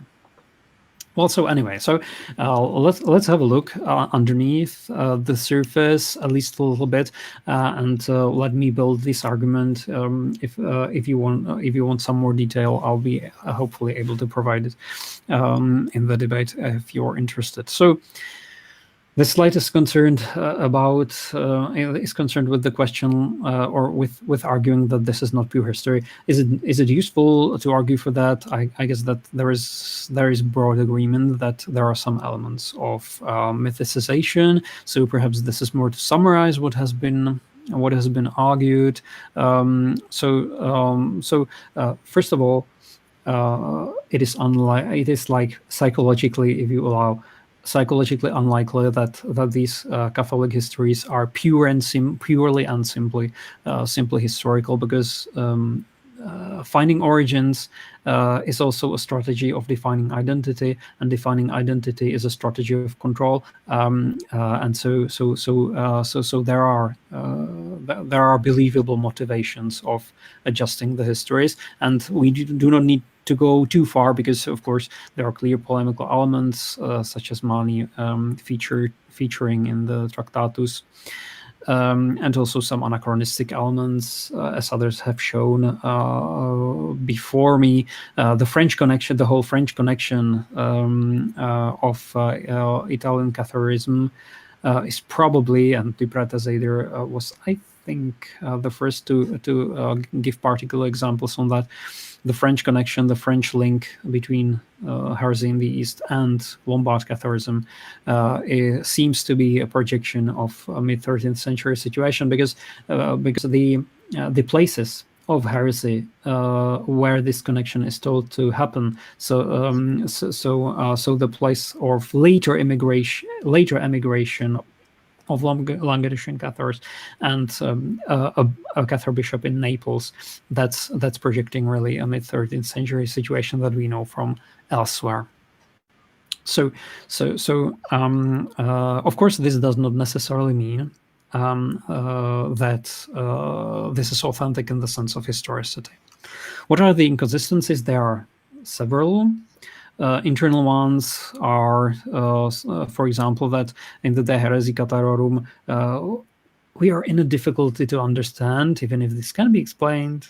Perhaps Piotr will take the challenge and challenge me on that point. So why the bishop from across the mountains does not ordain the candidate of Lombard Cathars bishop himself? Why does he send him on this more costly, difficult, and uncertain way to the east if he has a succession that he believes in?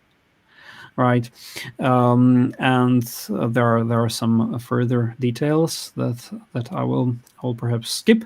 There are also interesting differences between the two narratives: De Heresi Catharorum on the one hand, Tractatus de Hereticis. So, for example, Mark is already bishop when Nicetas arrives in the De Heresi, while not in the Tractatus, where he's just a deacon. Deacon of whom? Deacon ordained by what bishop? Not sure. And also these origins actually have some variation. So what's the source? Is it Bulgaria? Is it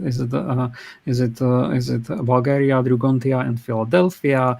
Is it perhaps Bulgaria and Dugovicia, whatever it might be? So there is some variation, well known to scholars as well. So these all were arguments why should they be needed, why this is probably not pure history, definitely not in all the elements.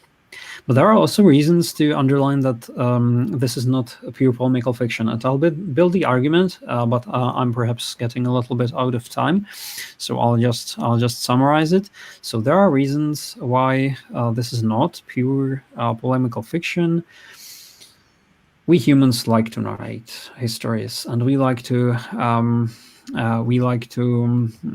build our identity through personal histories and the identity of groups through group histories. And there are definite identities in some authentic literature as well.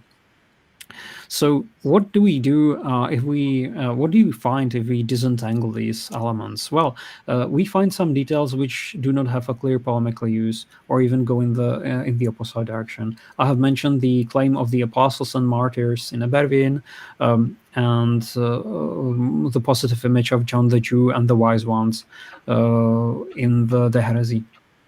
I cannot help myself but say that in some way the narrative in the heresy is more Concorrezan than it is of the other churches. It has a very Concorrezan narrative perspective. Why that? Well, probably because the polemist is reframing something that was being narrated in Concorrezan church, I mean. Also, they do a very bad job in terms of using the Papas Niketa or Papa Niketa name to assimilate him with the heretical Pope. If this is polemics, they do a very bad polemical job. And furthermore, it's as just already those small bits and pieces and those differences show it is not a single tradition that just the different polemists would copy one from the other. It's actually a more polyphonic. Already the Catholic narratives are more polyphonic. It's not a single narrative. Just for example, Bichet says that the important that the polemicists want to portray the East as the source of evil and therefore of heresy as well. Well, is it so?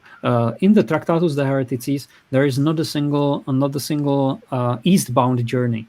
There is just the failed attempt by Mark to go, but he doesn't in the end. So I mean, the links to the East in the Tractatus de Hereticis, apart from Nicinta, are much more tenuous than they have been in this earlier narrative, which is interesting, since on some other fronts, the narrative becomes more polemical. So it's again, it is not really a unified discourse framing heresy as having Eastern origin. There is more to the story.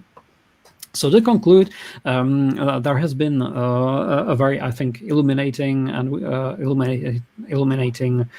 scholarship on the ways of how heresy is constructed, and that historicization of heresy is somehow part of it, even if some very pronounced versions of this invention of heresy scholarship, to my taste, are becoming uncomfortably close to a conspiracy theory.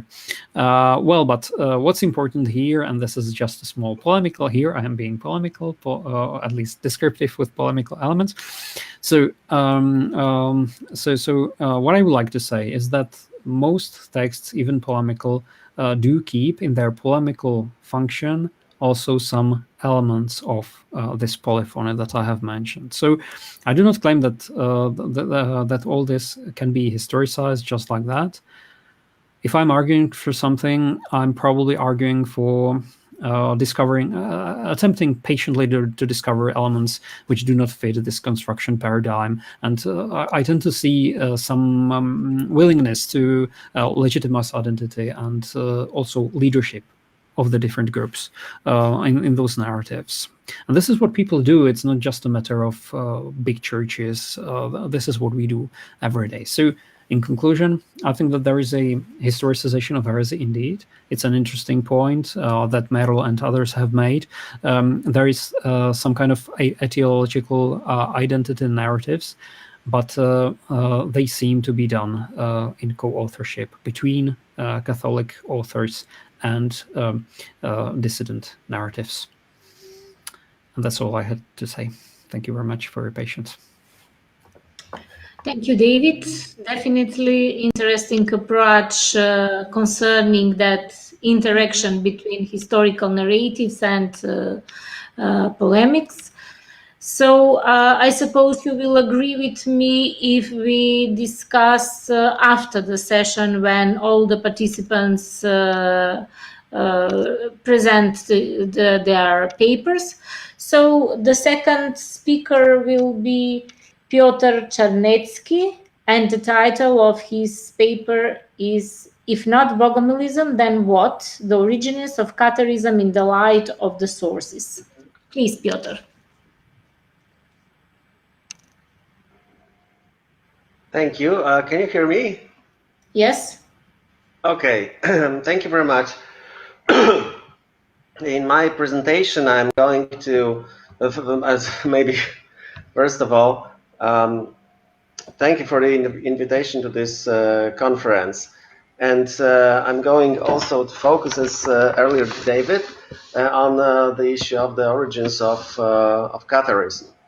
And in my presentation, I'm going to focus on the issue of the role of the Bogomils in the formation of Catharism. It's, of course, a controversial issue that divides the adherents of two main interpretations of Catharism, the traditional and the deconstructionist one. Of course, as David said already, that there's many in between, but I'm going to focus on this, well, opposed interpretation. The first traditional interpretation is developed since the middle of the 19th century, since the times of Charles Schmidt, and later it was developed by next generations of scholars. Some of them are listed here. And generally it assumes that Catharism was deeply rooted in Bogomilism and that its doctrine was definitely dualistic. Bernard Hamilton, who is the adherent of this type of interpretation, also drew attention to the possibility of the indirect influence of Paulicianism on Catharism. The construction interpretation is much, much younger. It appeared at the end of the 20th century, and it totally denies the Eastern roots of Catharism and its dualistic character.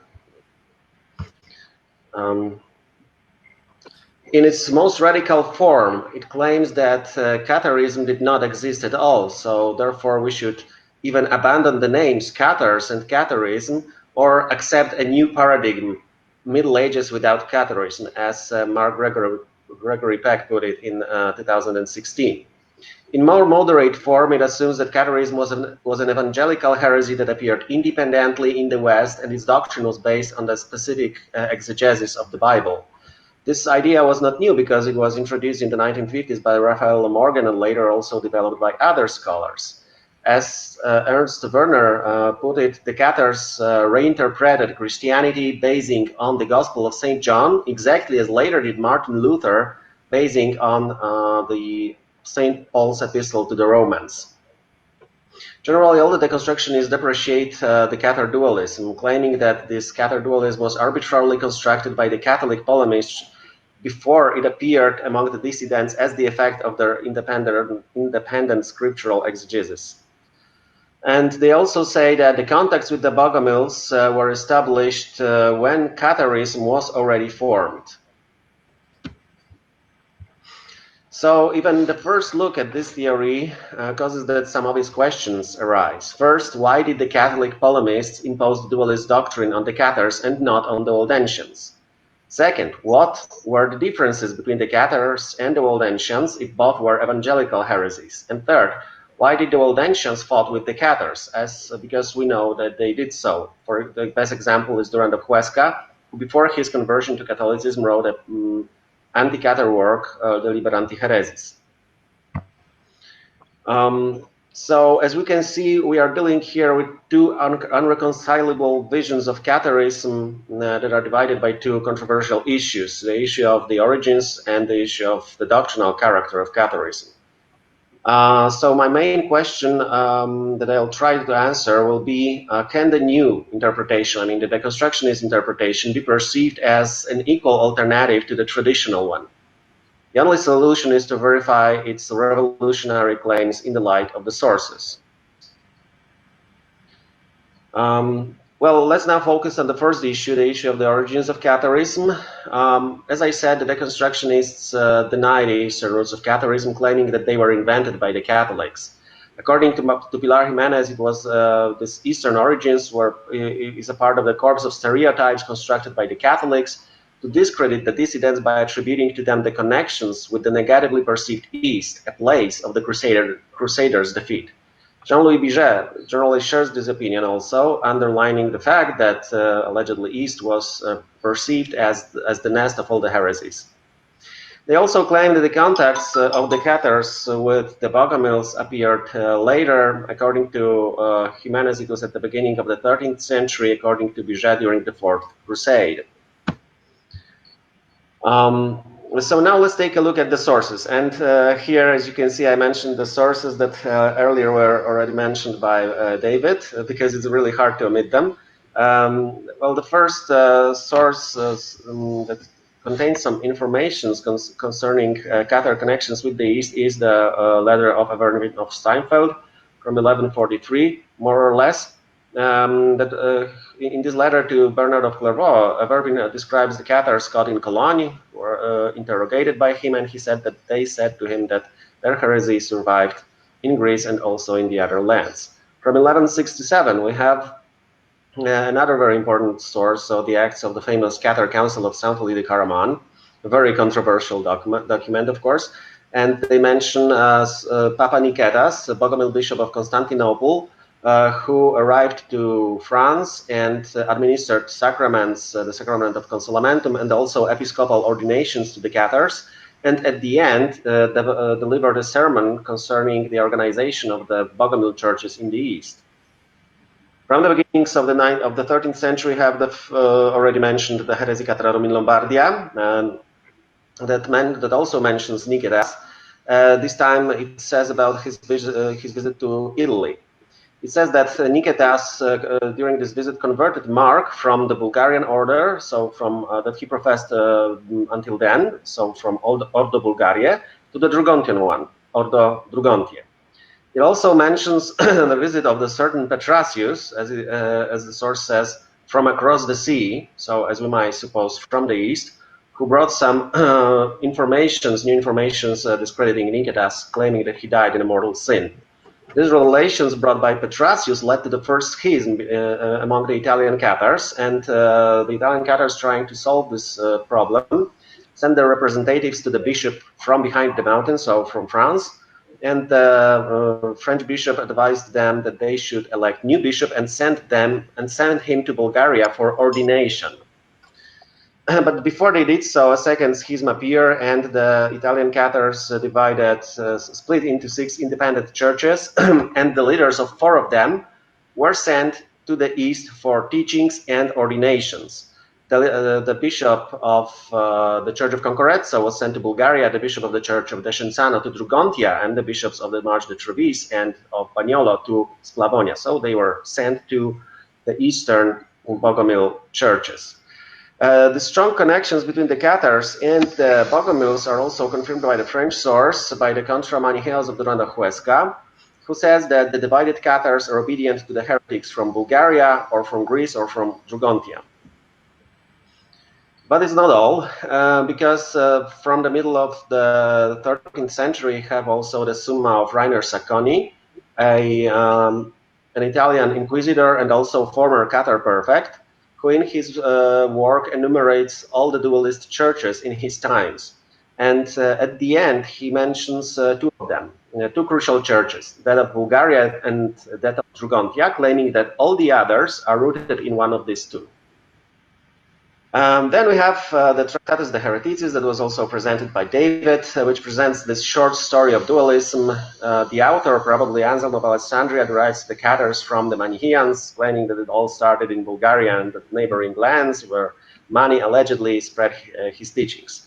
And from Bulgaria, the heresy was brought to Constantinople by the Greek merchants, and from there, the Crusaders brought this heresy to France. So what can we say about the testimonies of these sources and about the reliability of these sources? I think that,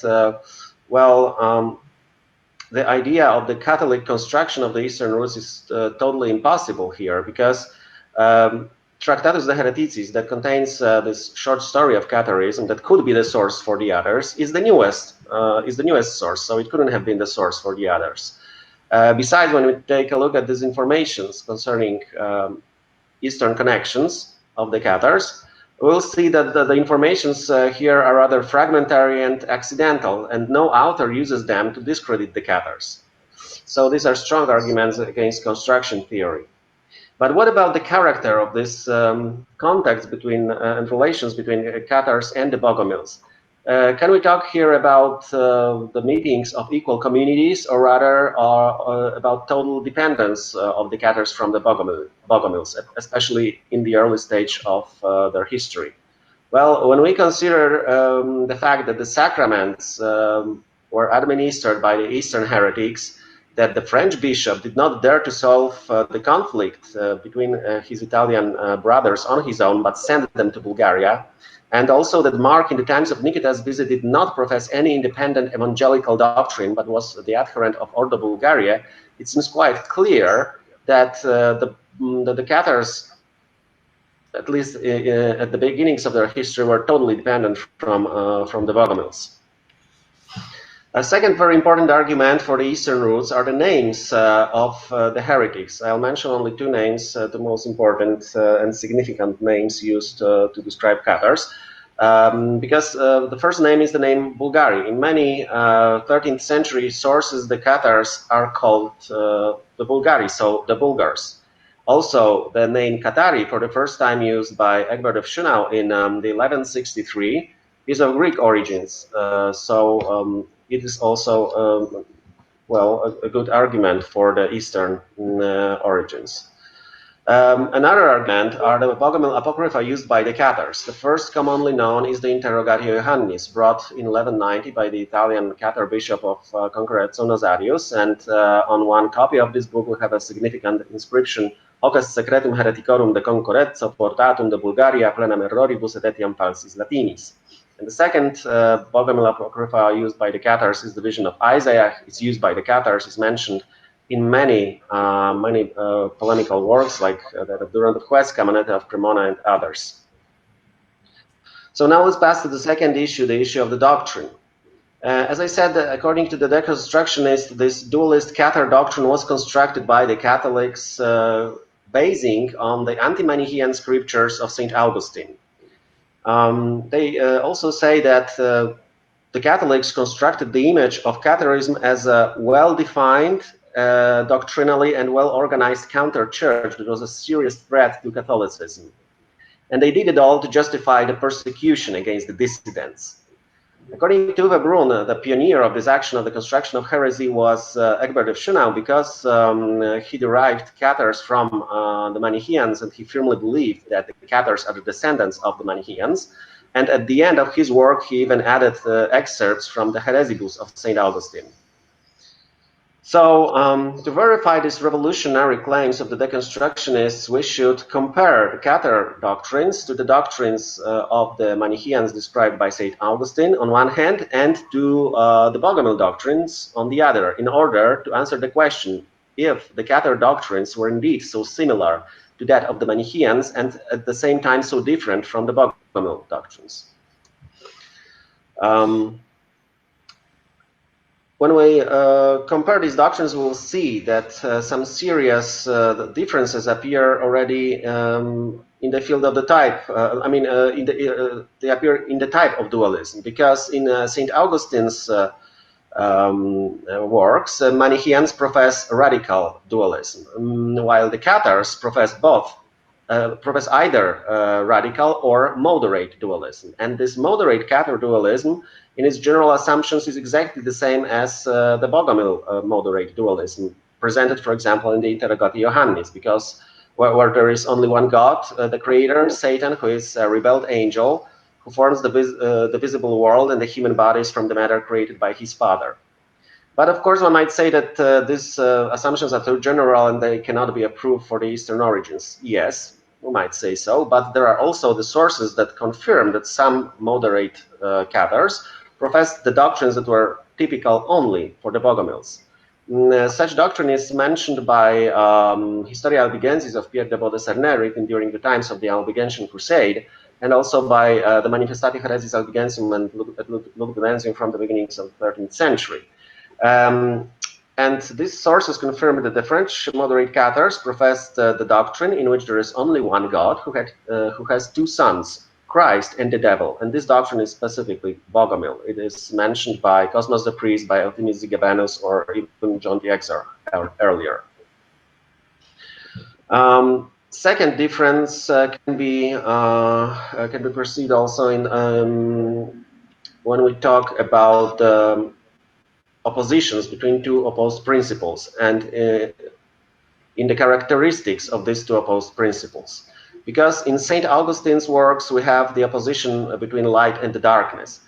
Such an opposition appears sometimes, but very seldom, also in the anti-Cathar sources. We can find it in the works of Egbert of Schönau or Alan of Lille. But in the majority of the sources, these two opposed principles are described totally in a totally different way. They are characterized by their relation to time. So in the majority of the sources from describing Cathar radical doctrine, of course, both from France and from Italy, we are dealing with a different opposition, eternal transient. And this specific opposition, eternal transient, strongly brings to mind the Paulician time dualism, as I call it, which assumes the existence of a good God who is the Lord of the future and the evil God who is the Lord of the present times. And this opposition, eternal transient, was also present, of course, as I said, in Catharism, and was developed even by the Cathar author of the so-called Manichaean treatise from the 20s of the 13th century. He argues that matter, through its changeability, tends to nothingness, and therefore is identified with nihil from the prologue of the Gospel of St. John, that emerged without God, sine ipso factum est nihil. So we might say that when this material creation will disappear, will perish, because, as we can see, it tends to nothingness. So the only God that will survive will be the good God. So he is the Lord of the future. Besides, the author of the Manichaean treatise says not only about two worlds, two kingdoms, but also about two ages, two opposed ages, the duobus seculis. So can we say that it's a proof for possible Paulician influence on Catharism? In my opinion, yes. Especially it's reasonable in the light of the discoveries of Bernard Hamilton, who proved that the radically dualistic Bogomil Church of Drugontia, located near the fortress Philippopolis, appeared under Paulician influence. Also, Niketas was belonged to this Drugontian order. He was ordained by Simon, the first bishop of Drugontia. The differences between Manichaeism described by Augustine and Catharism can be seen also in the anthropological doctrine. In the Manichaean anthropology, St. Augustine, writing about the Manichaean anthropology, says that the bodies of Adam and Eve, according to the Manichaeans, were made by the lords of smoke and their father Saklas. Such a doctrine cannot be found in any polemical anti-Cathar source.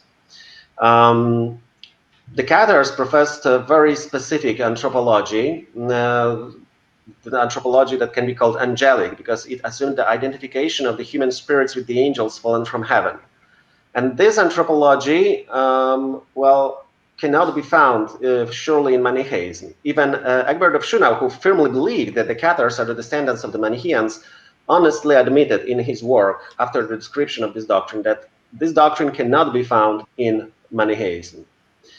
This angelic anthropology appears in various doctrines, Cathar doctrines, both moderate and radical, and its roots can be found in the Bogomil Interrogatio Johannis, where the bodies of the first people, Adam and Eve, are animated by the angels fallen from heaven.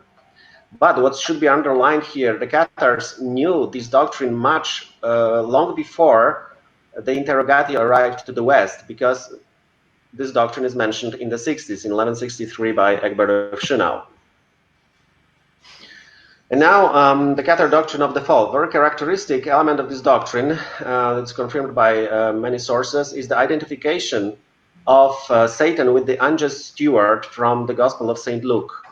And again, this identification cannot be found in the anti-Manichaean scriptures of St. Augustine, but can be found, of course, in the Interrogatio Johannis. It is also confirmed by earlier by Cosmas the priest. Also, the assumption that fall was caused by the carnal sin that appears in Cathar moderate doctrines and sometimes also in radical, and assumes that Satan had carnal intercourse with Eve, which led to the enslavement of the angelic element in the material body, is absent in the works of St. Augustine, but is present again in Bogomilism, in the Interrogatio Johannis, or in Panoplia Dogmatica of Euthymius Zigabenus, where this carnal sin is presented as the worst of all sins, in Panoplia. because Satana, after the sexual intercourse with Eve, loses his angelic shine and the power of creation, although he did not use them after the rebellion against God. Another argument against the constructionist theory, in my opinion, is the fact that the Cathars' strict observance of chastity, their love of chastity, is mentioned by many Catholic authors. And again, it's totally different than in St. Augustine, because Augustine, writing about Manichaeans, says that they dwell in lascivious practices, that they consume Eucharist mixed with semen and rape their female adepts. So again, if indeed the Catholics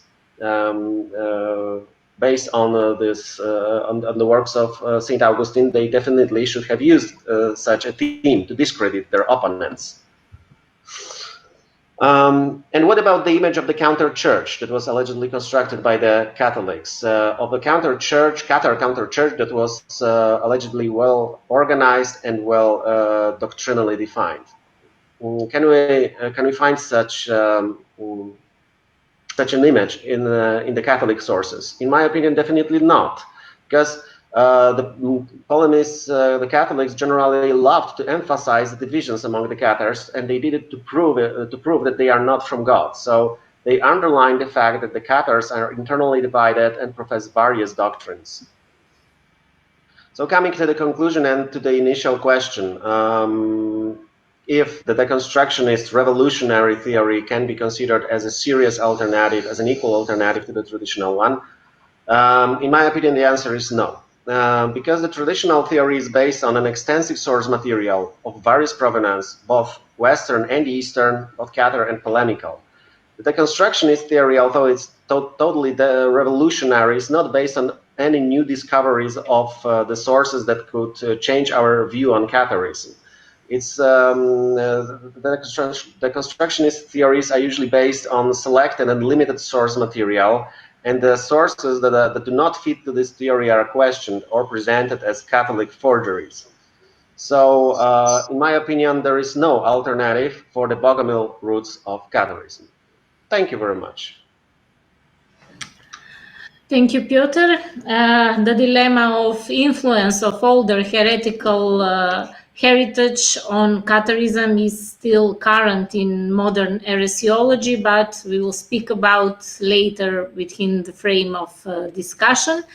And we are going with our last speaker for this session, Vladislav Atanasov, who will speak about the Eucharistic controversy between the official church and the early representatives of Bogomilism and Catharism. Please, Vladislav, the floor is yours. Thank you very much. At first, at the beginning, I would like to apologize. My level of English is not so good like my predecessors, but I hope it will be understandable. I chose this topic for my study because the sacrament of Eucharist is especially important in church life, and at the same time, it has been the subject of many discussions throughout the history of Christianity.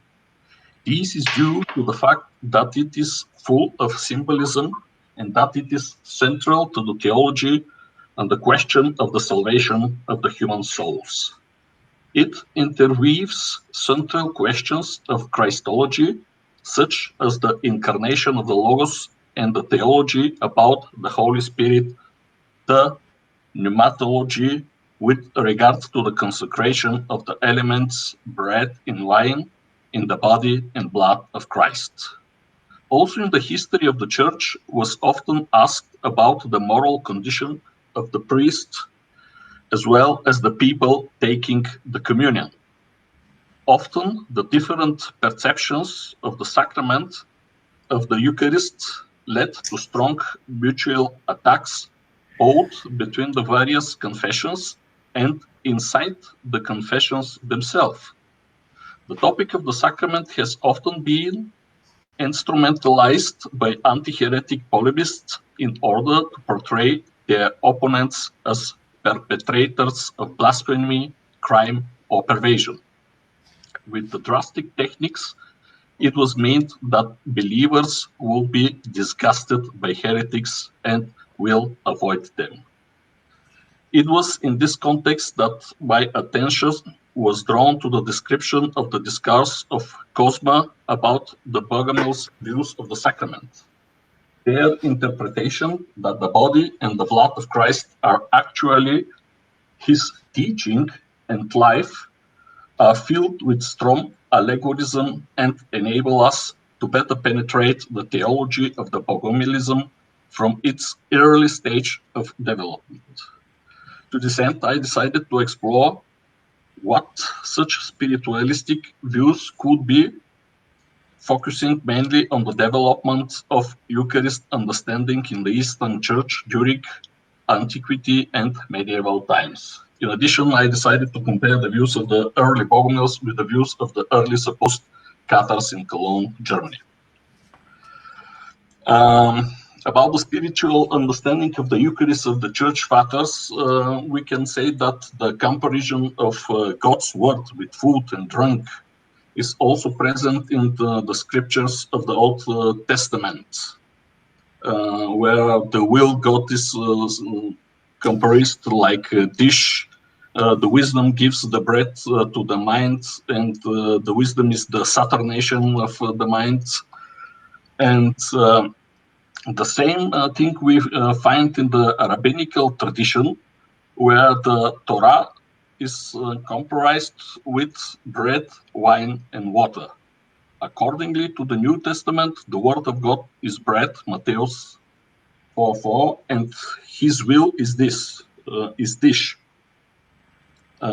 Clement of Alexandria developed the idea that flesh is another designation for the Holy Spirit and blood for the Logos. Without denying the realistic understanding of the Eucharist, eating and drinking the divine Logos means reaching the knowledge, the gnosis of his divine nature. Origen also takes the view of both the realistic and symbolic concept of the sacrament. His warning that the sacramental body of Christ should be treated with the great respect speaks of his realistic understanding. Even a crumb of the bread should not fall to the earth. But at the same time, he notes that the drinking of Christ's blood is not exhausted in the sacrament of the Eucharist, but also takes place when the word of Christ is perceived. According to Origen, there are two levels of the communion. All believers take part to the body of Christ with the elements in a realistic way, but only those who have come to knowledge, gnosis, the so-called completed Christians, are able to get spiritually communion with Christ. It is especially remarkable that according to Origen, at the Last Supper, Christ did not mean the bread he held in his hands when he spoke of his body, but the word. According to the German theologian Betz, this process of the spiritualization of the Eucharist is mainly due to the higher respect of the Christians to the Holy Scripture and to the Logos, and it is genuine for the Christendom.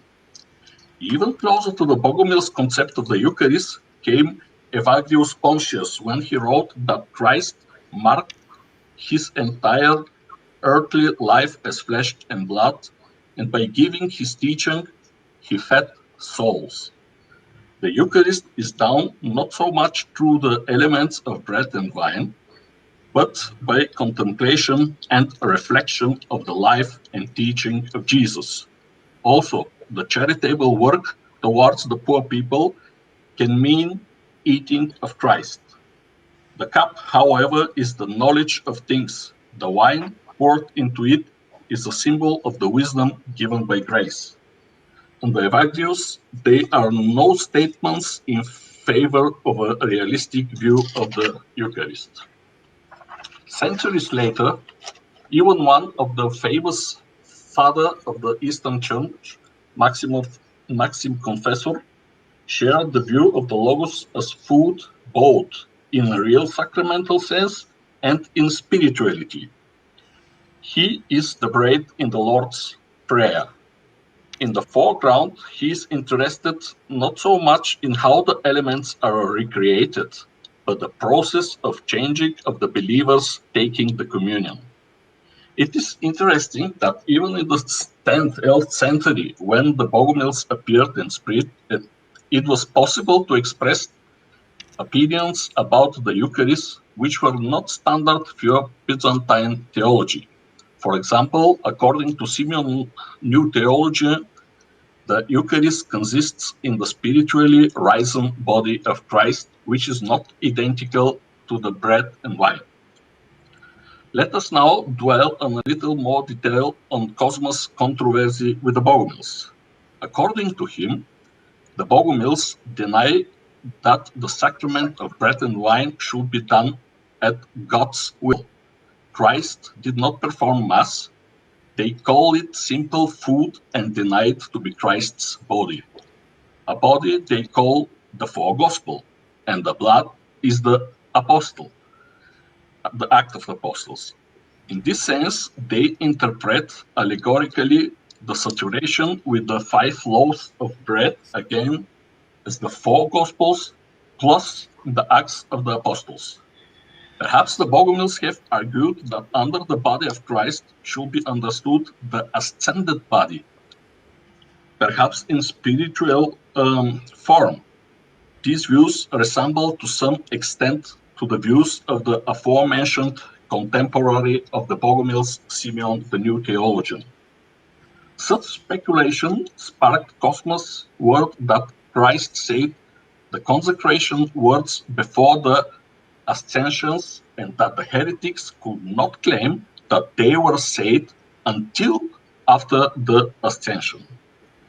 In this controversy, Cosma relied mostly on places of the New Testament and explicitly emphasized that he did not use his reasoning, but used the authority of the Gospel and the Apostle.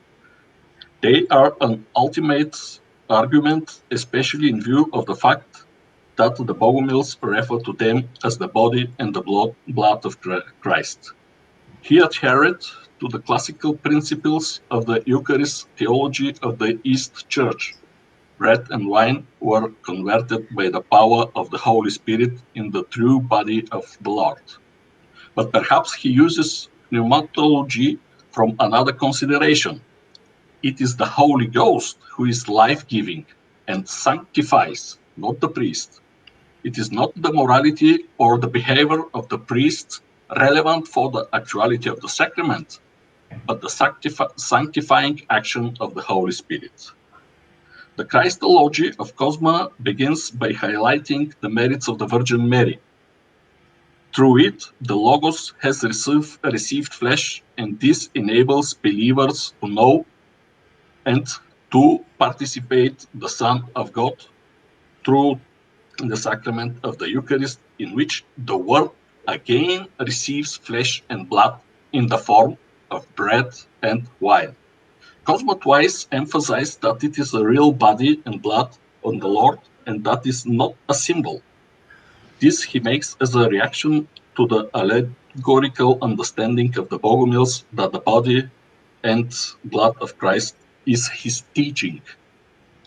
To reject the incarnation through bread and wine, which takes place in the Eucharist in a mystical way, according to the belief of the official church,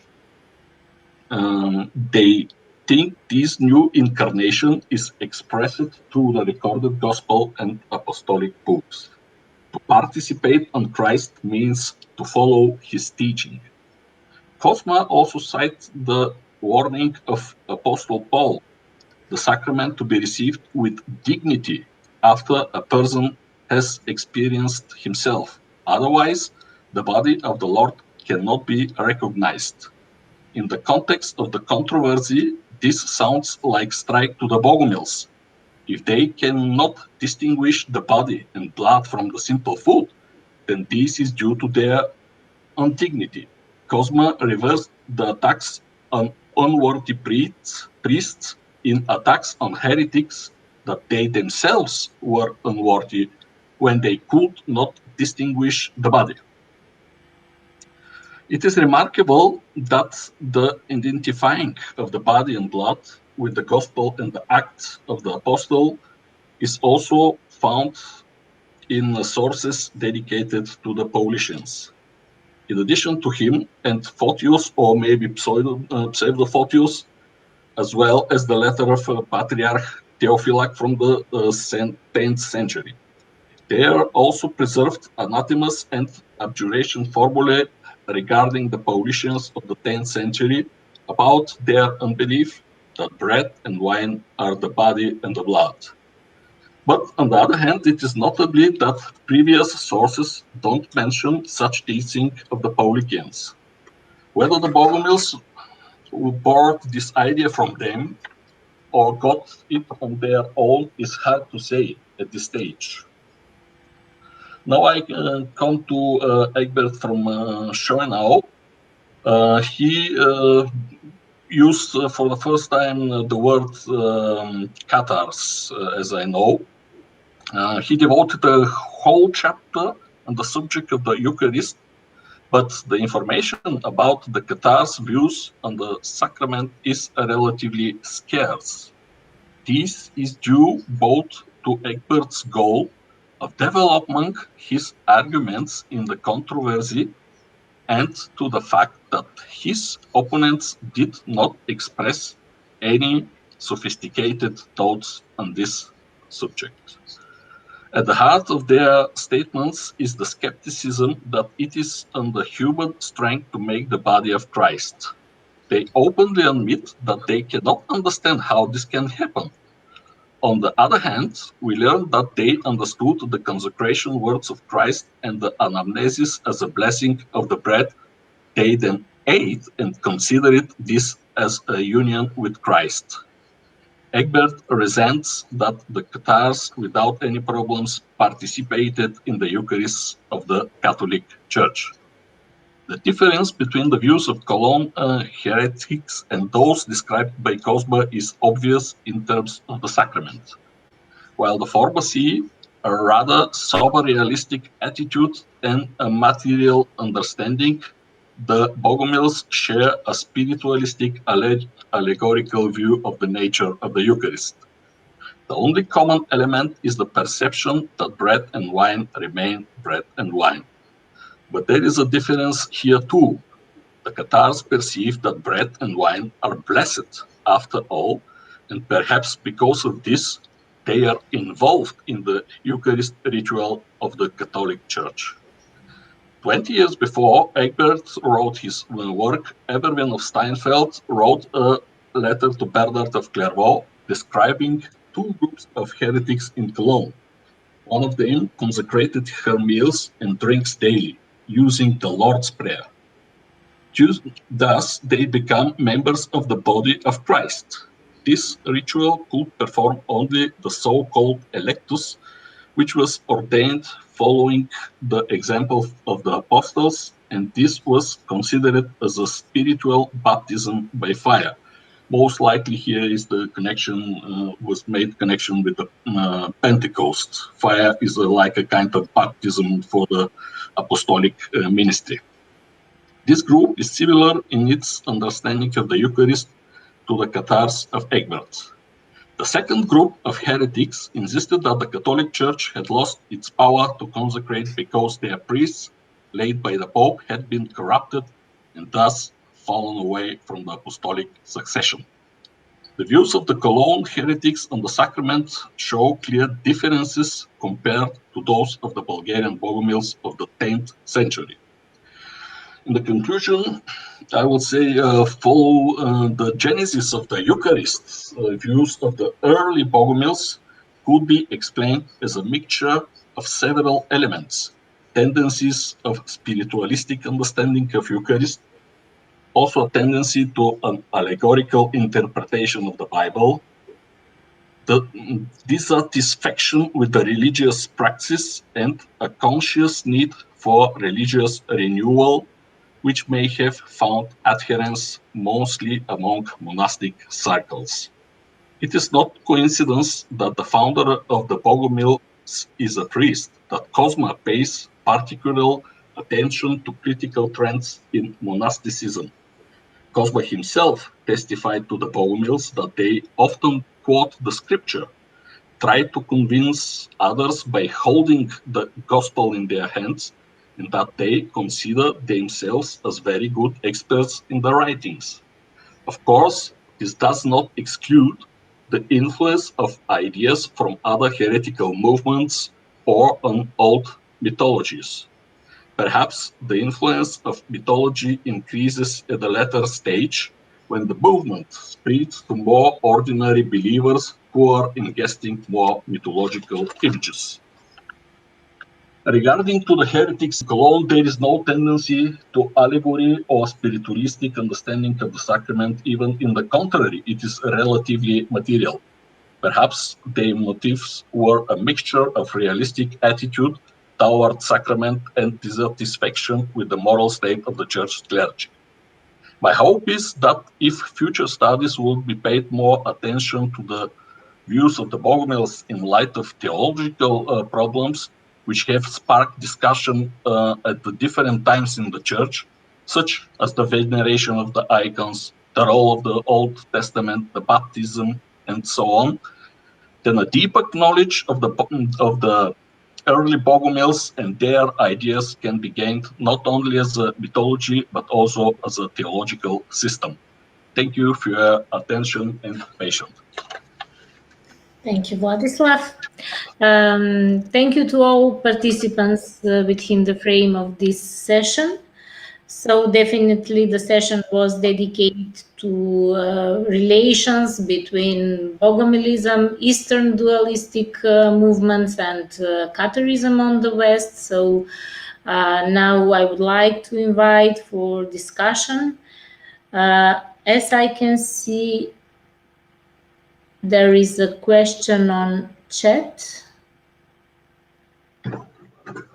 For the first two speakers, regarding Catharism, is it possible to say that the publication of John Arnold's and Peter Biller's Anthology of Sources, Heresy and Inquisition in France in 2016 and the commentaries to the translated sources, such as the document of the Heretical Council of St. Felix, represents a reinstatement of the traditional view on the links between Bogomilism and Catharism. Who will go first? David, please, you was the first. Yes, I would give it a try. So yes, thanks for the question. It's an important collection of translated sources. I have looked just at a couple of those translations. It's definitely an important calling students to read the sources and judge for themselves. So I think that this more general spirit of let's read them. Let's not say that they are just Catholic forgeries or polemics. Let's really read them in this general sense. Yes. Apart from that, of course, Peter Biller is a little bit more inclined towards accepting that there is something to the Eastern thesis, so to say, even if he definitely cannot be he is definitely not where, for example, Bernard Hamilton would stay on how strong these contacts were. So he has been more working, of course, on inquisitorial materials. So I wouldn't say it's a reinstatement of this. They definitely signal that they stand more outside this deconstructionist side, also because they became under attack, honestly. Because if you take what Arnold himself writes, it's in a sense very much a deconstruction of the inquisitorial discourse in 2001 book Inquisition and Power. So in 2001. It didn't seem that Arnold is from the traditionalist camp, did it? By no means. So things are more complex than having the traditional and the modern. But for personal allegiances and his friendship with Biller, he ended up kind of being more assimilated to the traditionalist camp. But to cut a long story short, on the Charter of Nikinta, I think that they mostly use some of my work on that. So they do not really reinstate the whole whole question. It's not the purpose of their book after all. They want to present the text for students, but they are a strong voice which say that those traditionalists are not just people outside universities, and if you allow like this claim that these are stupid Occitanologists from outside the academia who are like crying their Occitan identity and finding it in Catharism. So they're definitely strong university scholars who want to see things more balanced and pay attention to the sources. Thank you, Piotr. Do you like to add some more? No, rather not. I totally agree with David. Definitely, he's totally right in this answer. But yeah, Peter Biller, generally, I think that in this chapter from Cathars in Question from 2016, I think he very severely criticized some claims of the deconstructionists, right? Mm-hmm. Yeah. So. Yeah. Yeah, this is the important reference. More important for the debate is this book, which is called Cathars in Question, and then the relatively newly published Catachisme en Question, which is the Colloque of Fanjour 55. So these are important references for the debate as it stands now. Yeah. Thank you. Some other question maybe? As I can see on chat, there is a compliment for all the participants of the session, so I am very satisfied for the commentaries and for the definitely successful session. May I say a word? It's more of a comment than question to any of the speakers, but I think that it's an interesting debate, this one on Catharism, because also more general things are at stake. For example, is theology historical? Are we concerned about studying doctrines, and are we concerned about theological comparison? Can theological comparison of the interpretation of parables, such as the parable of the unjust steward, stand as a historical argument? And very much there seems to be a dividing line between those who think that yes, as other human products, writings and theology are historical, and therefore if we find a really deep and distinctive parallel between an Eastern text, how it interprets the parable of the unjust steward, and we find the same thing in several sources from the West, it can account for a link. While of course those schools which are more like social deterministic, you might say, they tend to say this is just theological talk, we're not concerned with this. So I think that there is a broader paradigmatic point in those debates, that some things can or cannot claim to be an argument in this debate. But I agree with Piotr that there are strong elements for contact. Contact doesn't mean complete superposition. Contact doesn't mean that the DNA is 100% the same, but there are really strong points in specific points, even outside the mentions of Catholic historians, which are really in the there are strong parallels in the sources. Yeah. Okay, I would like to ask, because my research interest is concentrated mainly on the Bogomilism, and it is basic level that I'm interested in the interaction and influence on Bogomilism on the Catharism. So how we will solve that question at the end?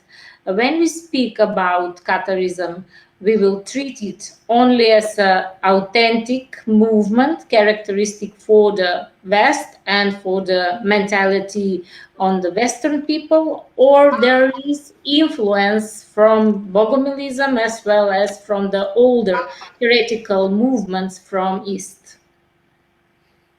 David, Piotr. Yes, I'm very glad to give some points and bits on that. So my view is actually that this human identity building is a very normal process that we do, and that identity is a conglomerate. I'm answering a little bit in secretive, almost language of the Bogomil preachers, but I will make the point perhaps more clear. So I see very much these groups as I see the view of them as evangelic reformators, as non-excluding their Eastern origins. The debate since Donden versus Morgan, the debate has been very like separated, and it is as if they are from the East, they are not evangelical, and if they are evangelical, they are not from the East. And I think it's a false binary. So actually, what I see is different dissidents who are seeking for origins and distant brothers. So I tend to see this link as perhaps being a little later and being built over time. You know, and in the same way as those suburban dissidents, they say when criticized, they say, but wait, we have ancient origins. We were preserved in Greece, and in the same way, those Lombard Cathars are beginning to search for texts, people. They use occasional contacts with the East in their identity narratives, but these narratives are not fictions. The fiction and reality go with one another. If I express myself, so identity is very much the narrative itself. So I see later contacts post 1160s. But I see firm context there. Thank you. Is there anybody for discussion? Yes, please, Jan. Do you hear me? Yes, I hear you. I think the topic you have raised in this panel is fascinating. I'm getting enthusiastic about that. I very like that there is no just two opposite, as I understand it, the opposite views. It's not, as David was telling about narratives, it's not just true or false. But we have three opportunities: Catholic invention, heretical invention, or reliable renovation of the facts. And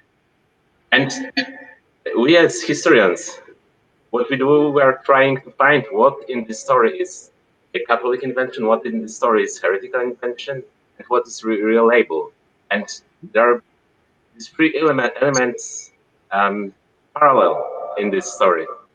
I think we sin with pride when we think we can recognize what belongs to which layer, but it's fascinating. We should try to do this.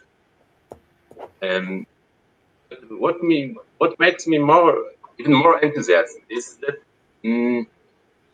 I thought about it when Piotr was discussing constructionist versus traditionalist.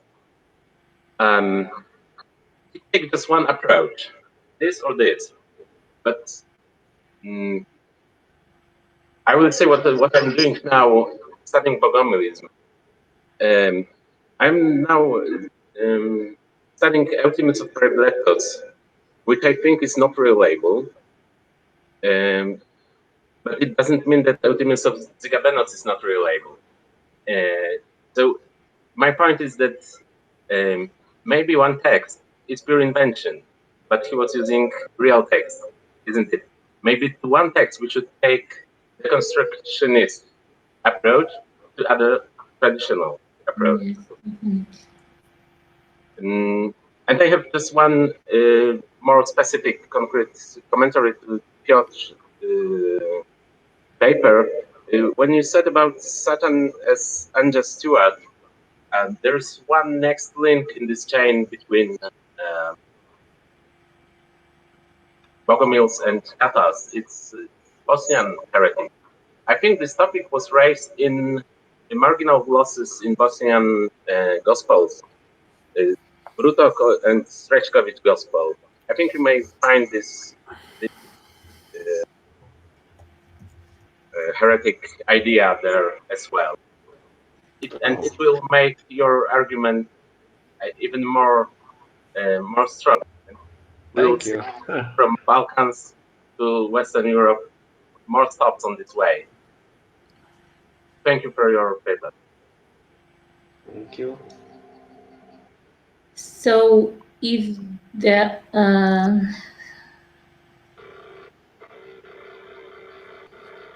there is some statement and question for David Zbiral. Lately, John Arnold has argued that some elements of the deconstructivist approach to Catarism draws on indiscriminate application of Mary Douglas theories and their projection onto medieval material. David Zbiral's opinion about this assessment. Yes, thank you. Thank you very much about this question, which connects nicely to my point about paradigms in medieval studies. So yes, why John Arnold is arguing this?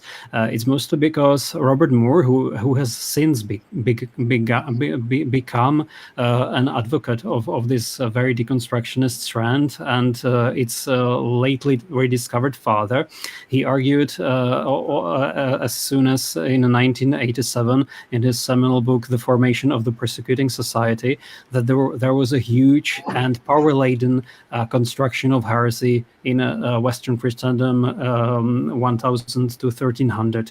And he has extended that claim in his earlier and more popularizing book, The War on Heresy. And there, in this book, Robert Moore very much based his argument on Mary Douglas's notion of purity and danger. So basically, the will to preserve purity as the driver for social exclusion.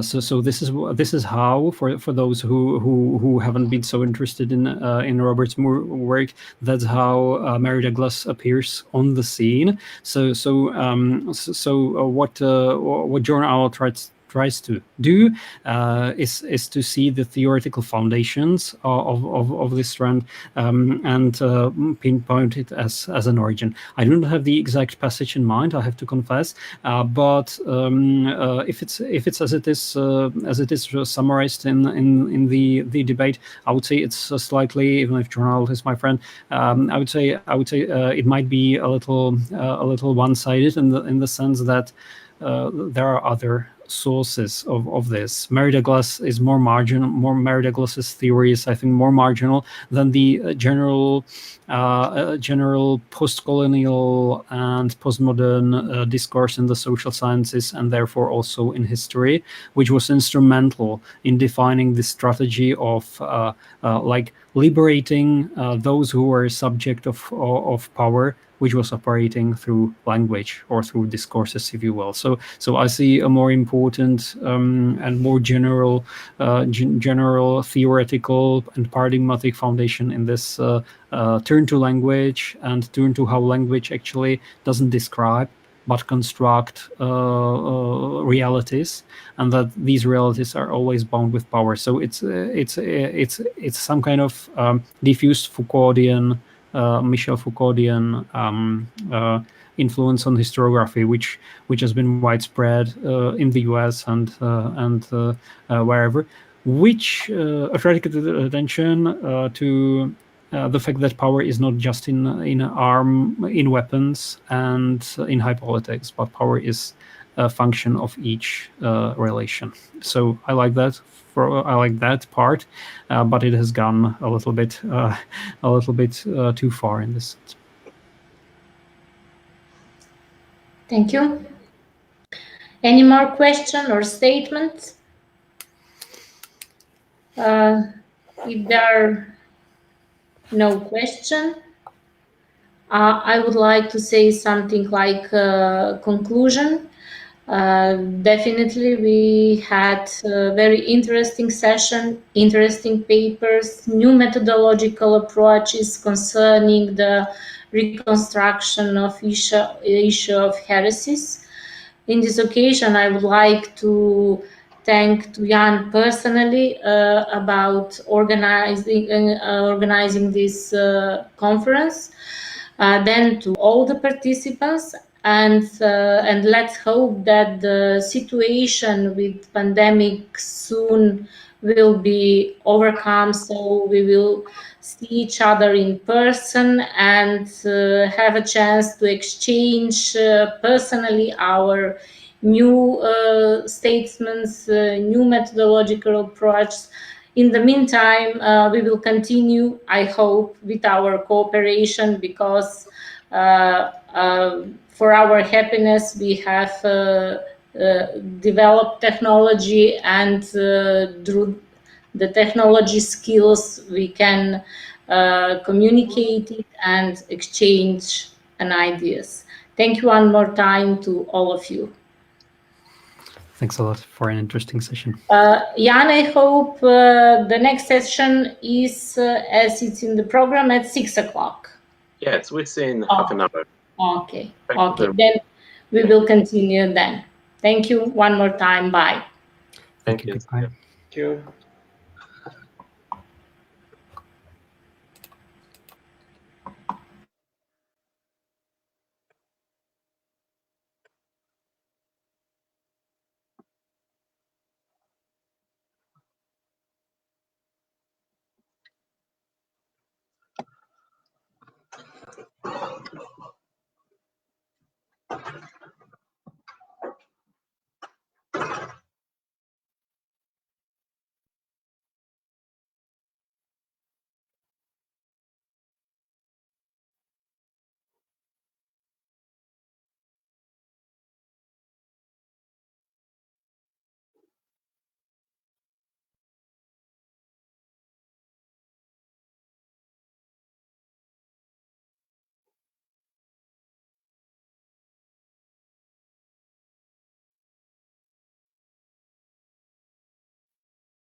Yuri Stoyanov is going to be absent. I have his text. Można po polsku. Jurego Stojanowa, mam jego tekst i będę czytać. Aha. Aha, Jurija Stojanowa nie będzie, tak? Tak, tak. O. Jest daleko w Azji i nie ma słaby dostęp do internetu. Aha. I akurat jest przerwa, wysłał mi, jakiś kolega mi wysłał telefonem satelitarnym tekst. Aha.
To Panie Janie, to Pan zaprezentuje w takim razie ten tekst Jurija Stojanowa?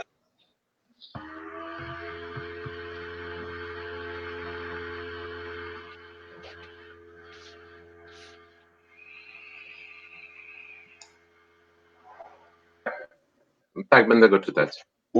Dobra.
So Jan, can we start?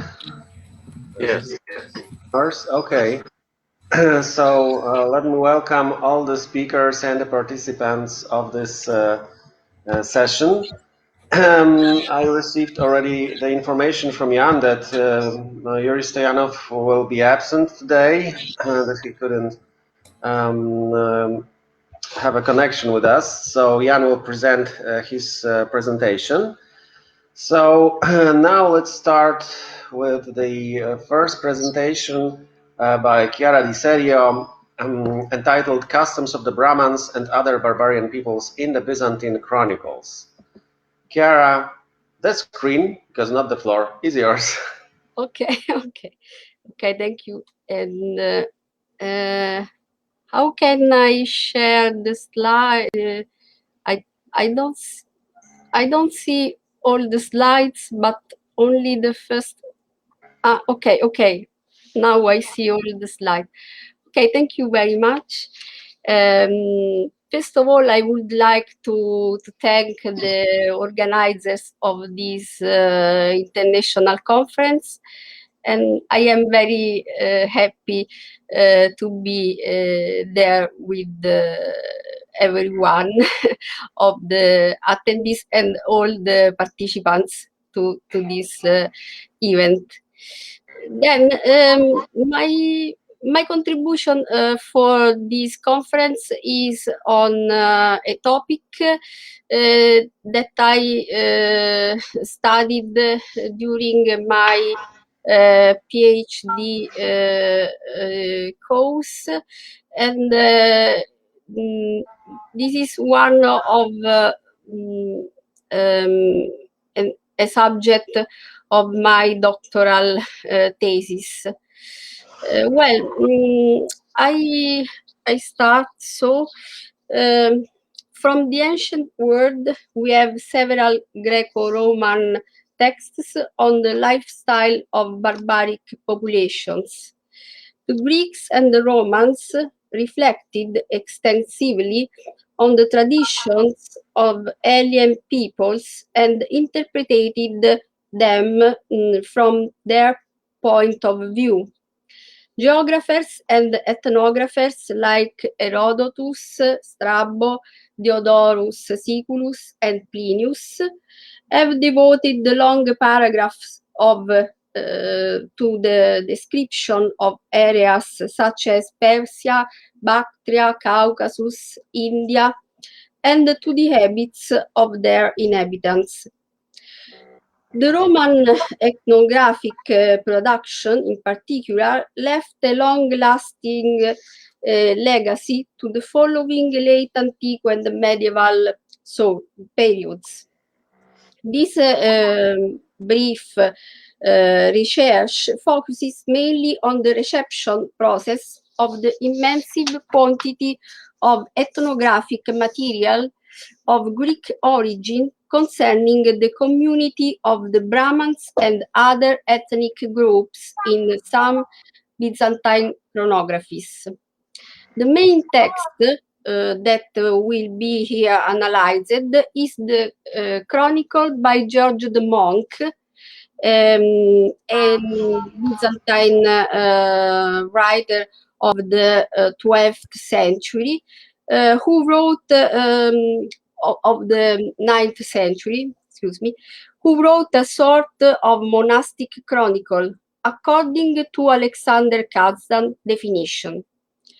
He was acquainted with the Greek texts, but the information he provides derive from Christian sources. In Book First of his Universal Chronicle, there is a long chapter, chapter 19, on Alexander that contains a large section devoted to the description of the Brahman's lifestyle. These contents are synthetically reproduced and re-elaborated in the Chronicle by George Cedrenus and in the Annals of Michael Glikas. Okay, and these are the texts I considered, but for today, I have only time for the analysis of the first text, that is the chapter 19 in the first book of the Chronicle by George the Monk.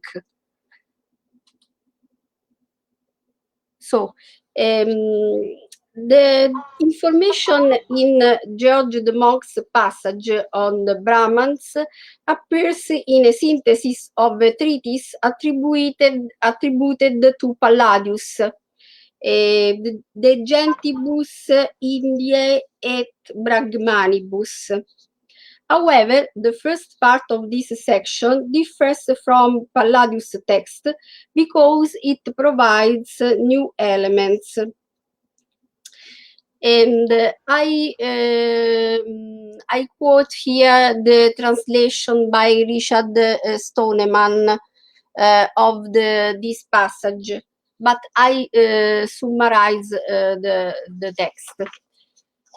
The most remarkable element in this passage is the mentioning of an island of the Brahmans, while the first part of Palladius De Gentibus Indiae indicates that the Brahmans live in India and in Serica by the river Ganges. Moreover, Palladius states that his information on the Brahmans derive from a Theban man of law who has visited India and had reached the island of Taprobane.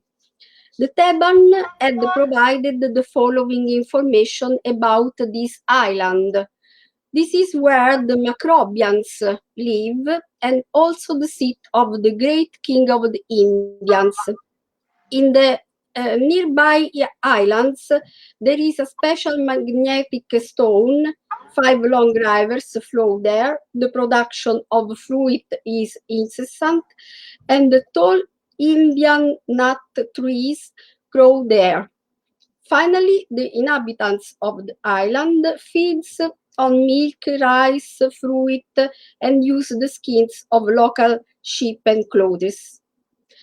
If we compare the information provided by George de Monck with the quoted text of Palladius, we can see how the former is clearly a synopsis of the latter. The element which mostly stands out in George de Monck's version is the fact that the Brahmans live on an island, which is not mentioned in the text, but we can argue that is to be identified with Palladius Taprobane.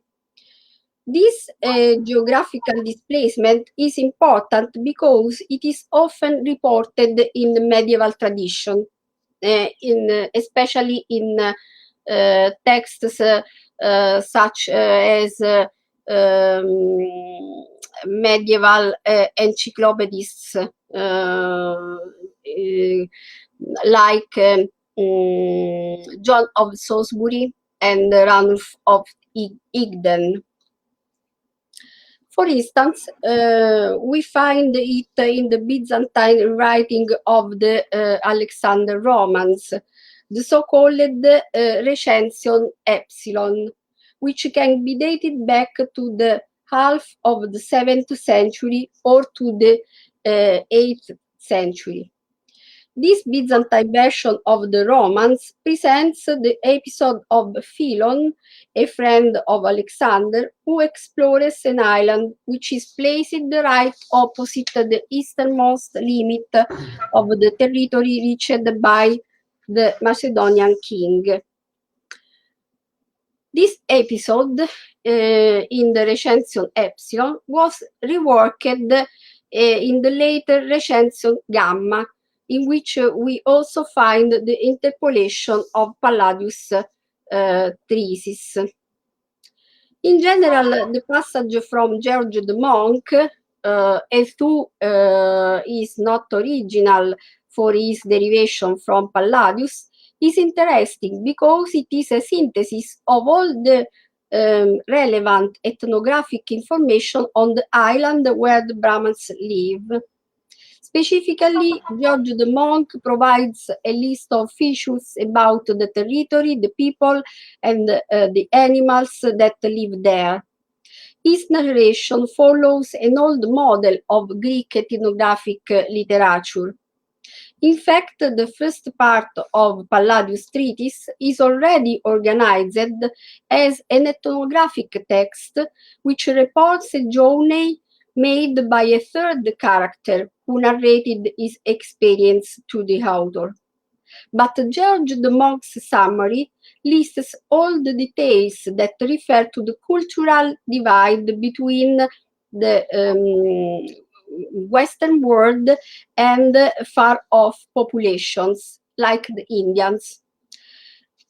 If we follow the sequence of information of the text of George de Monk, we find a series of topoi on India and its peoples that not only Palladius but several older Greek authors had already presented. The successive section in George de Monk's work is not very different from the first part of Palladius De Gentibus Indiae. Here the habits of the Brahmins are described. They led a simple life, naked, in contact with nature and with no possessions. The text underlines twice that they celebrate and worship God. Then their peculiar sexual habits are mentioned, according to which they mate with the woman only during the summer months and plant births with the limit of two children. Finally, the text mentions the monstrous creatures that holds the water of their river. Regarding George de Monk's synthesis on the life of the Brahmins, it is worth mentioning that the Greco-Roman sources providing information on the image of this community are numerous and cover a long period of time, starting from Hellenistic authors, who considered them as symbols of Oriental wisdom. Among the church fathers, and Palladius is one of them, they are mentioned as positive models of asceticism. After this section devoted to the Brahmins, George de Monk's text mentions several different populations.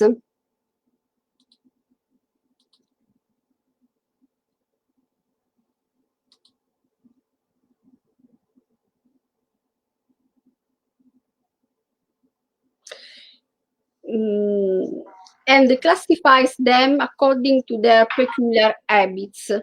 We find the Serex, the Bactrians, the Chaldeans, and the Babylonians, the Gele, the Britons, and the Amazons. In this part, the author explicitly declares he is following the text of Caesarius of Nazianzus, the brother of Gregory of Nazianzus. In his Questiones et Recognitiones, Caesarius summarizes a long passage from the Liber Legum Regionum by Bardesanes of Edessa that describes the norms underlying the lifestyle of various barbaric peoples. This is the source of the sections on the barbaric peoples in the Chronicle of George de Monk and later George Cedrenus and Michael Glicas. It is to be added that the contents of Caesarius' passage, quoted by George de Monk, are quoted more extensively in a passage of the Praeparatio Evangelica by Eusebius of Caesarea, which is the main indirect source to reconstruct Bardesanes' Greek text.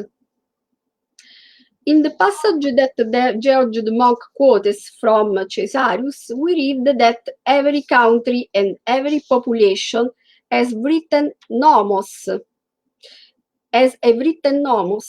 or a custom that teaches the tradition of the ancestors.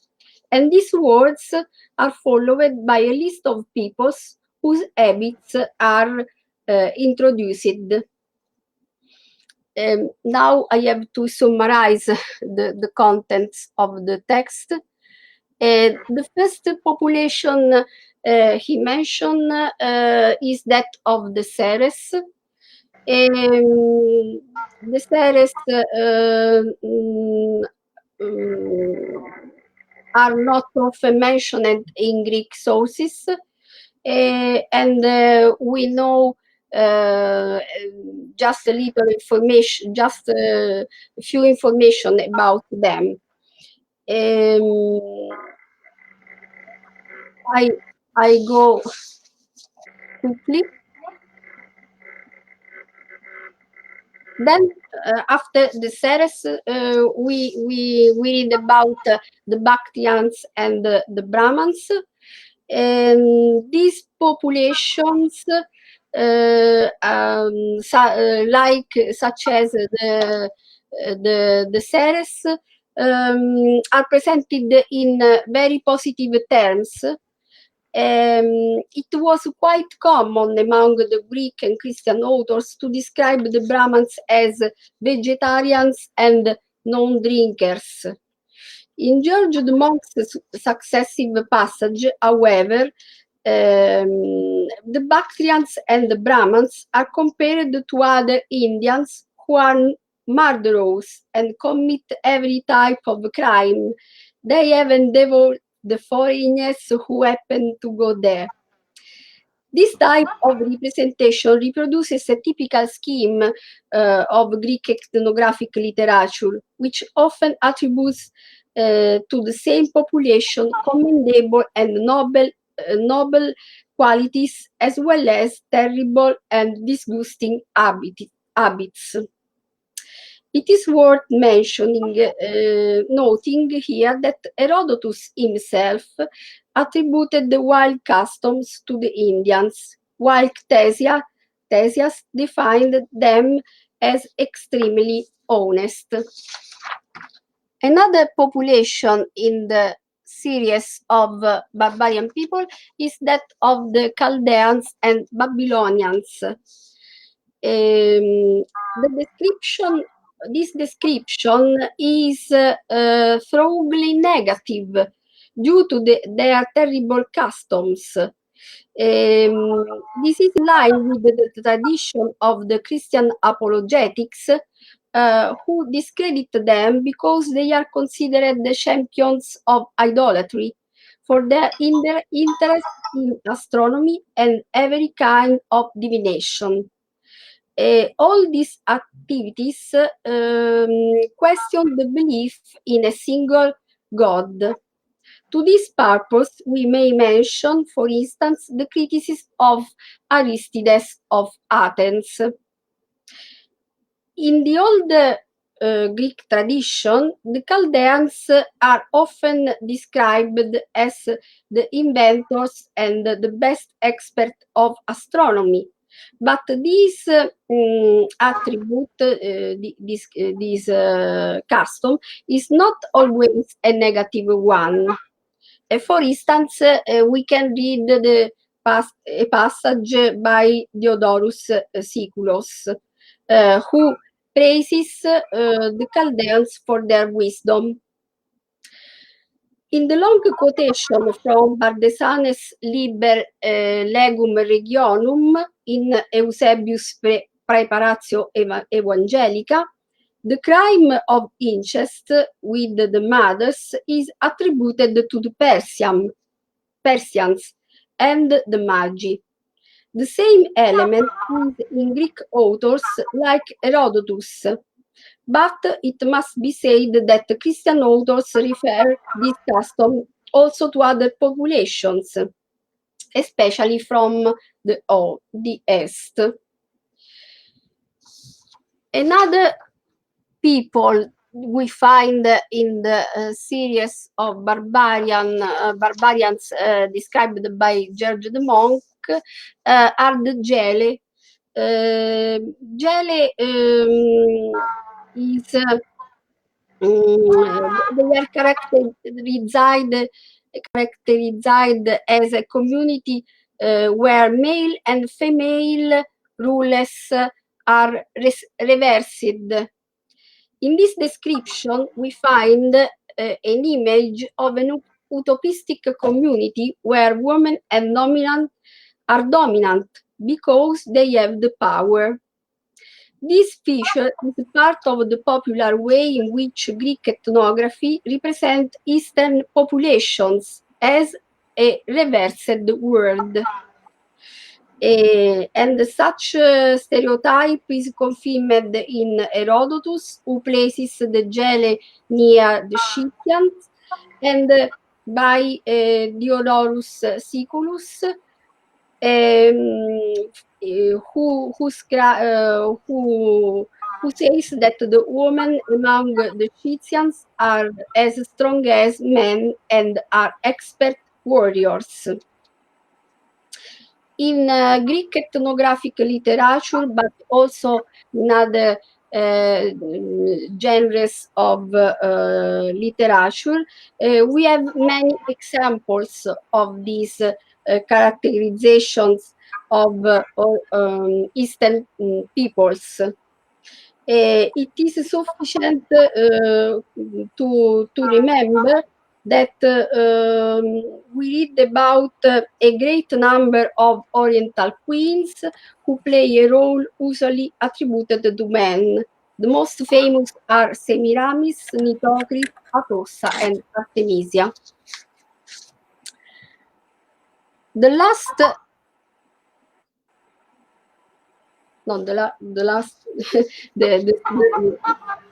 is not the last, but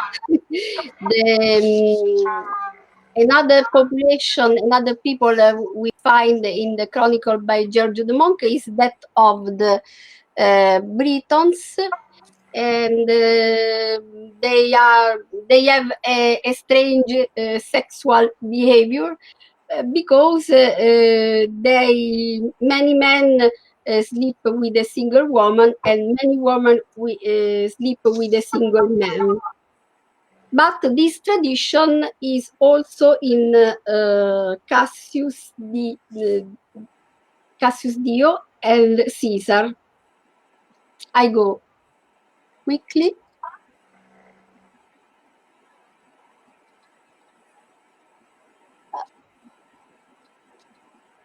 Okay, the last population is that the Amazons, and they are very famous because in all the Greek literature we have many information about this mythical community, and they are women warriors. So I can go to the final considerations. The ethnographic survey in chapter 19, book 1 of George de Monk's chronicle consists of a synthesis of Palladius de Gentibus in India in the first part, and later of the paraphrases of a passage from Caesarius. In general, it is worth observing that in his summary of Palladius, George de Monk underlines the sexual behavior of the Brahmins and then follows Caesarius' text, which also stresses the peculiar sexual customs of some populations, judging them abnormal and deplorable. As a whole, the structure of George de Monk's compilation evidences the reception in the Byzantine literature of the latent image of barbaric peoples. The tradition that interprets the customs of foreign peoples are, as a useful exemplar, filters from late antique texts of Palladius and Caesarius up to the erudite Byzantine chronographies. This analysis shows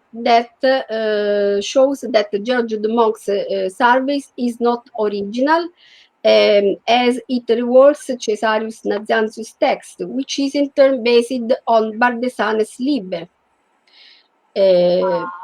Bardesanes was mostly interested in the norms that regulated the life of far-off cultures, which Bardesanes, a Syriac and a Christian author, judged either positively or negatively, depending on their being laudable or despicable. Such interpretative model filters through the text of George de Monk and the later chronographies.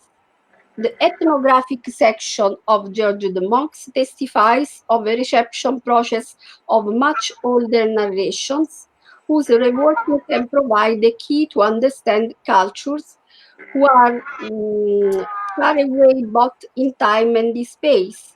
The purpose of this way of proposing historical interpretation is not to provide actual data, but to give an order and a classification of past according to the typical model of the narration of a universal history, guided by divine will.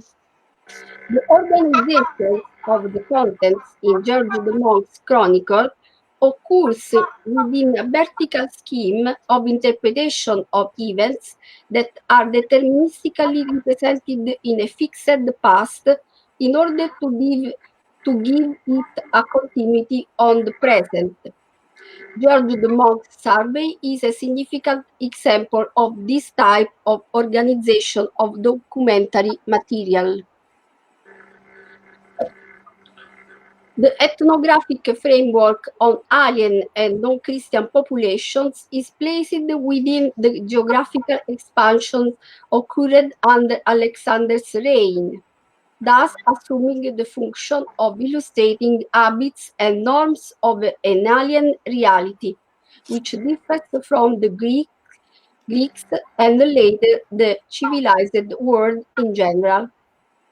If we extend our analysis to the whole book first of this chronicle by Byzantine author, it is useful to observe how he organizes its topics.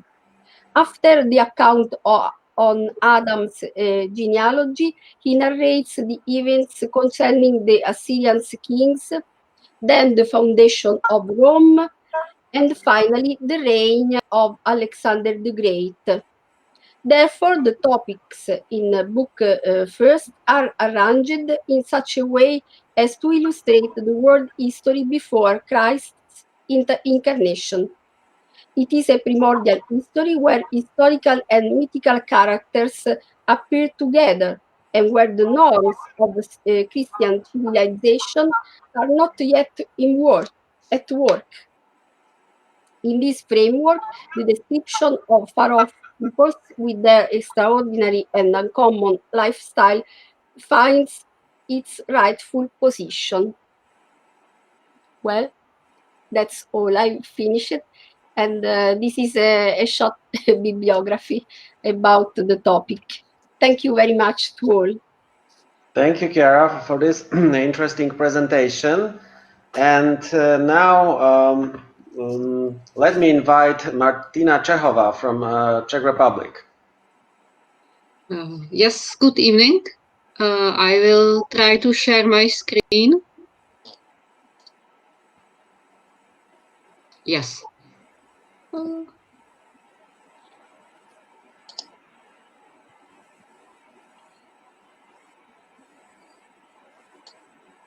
Just trying to explore. Can you see the first picture of my PowerPoint? Yes, yes. Oh, yes,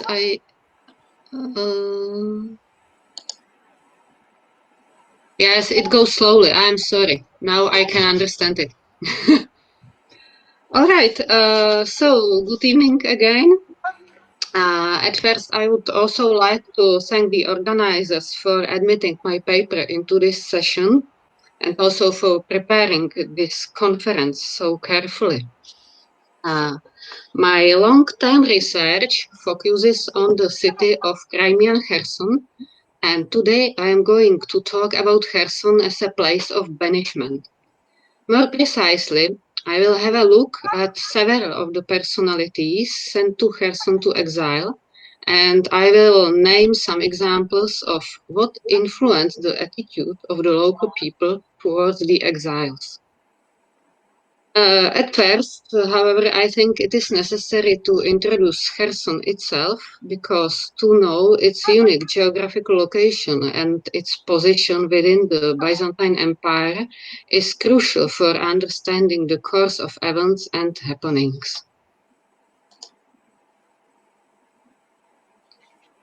Kherson, or in antiquity Chersonesos, was founded on the southwestern coast of the Crimea in the second half of the 5th century BC from Heraclea Pontica, one of the Greek colonies situated on the southern coast of the Black Sea. Natural conditions in the vicinity of Chersonesos were exceptionally good. There were large pastures, arable lands, and suitable conditions for fishing. The place had also potential to turn into a trade crossroad, and Kherson began to develop quickly.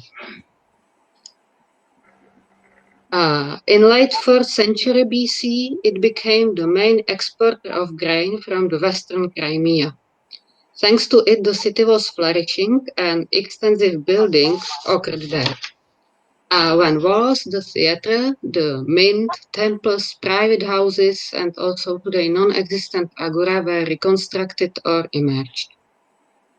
Later, Kherson became an ally of the Roman Empire, and after the latter collapsed, the Black Sea area became a part of the sphere of interest of the Byzantine Empire.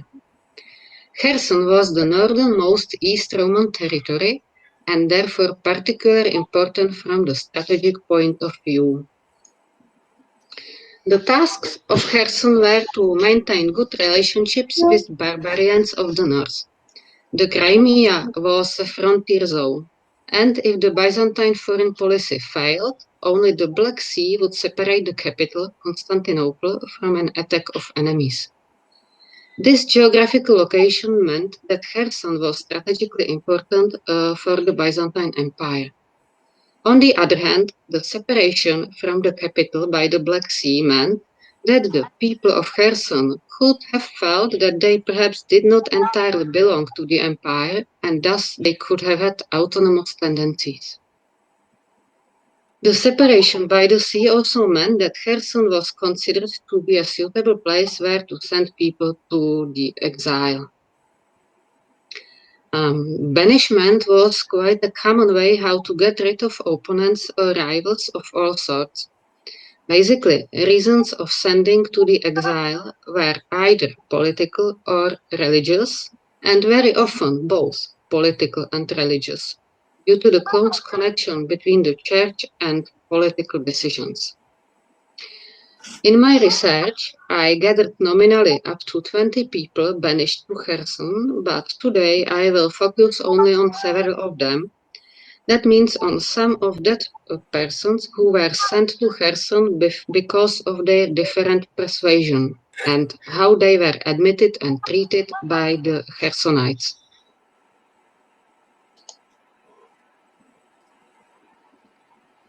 The Black Sea region was a popular place of banishment already in Roman times. As for Kherson, the first known personality banished there because his belief did not correspond with the official view was Clement, the Pope of Rome, exiled by Emperor Trajan at the end of the 1st century because of being a Christian. Then it is possible to name Timothy Ellerus, a Monophysite. Further, a group could include brothers Theodorus and Eutropius and much more known Pope Martin. All of them were opponents of the imperial official Christological doctrine, the monotheletism, and they were followers of Maximus the Confessor.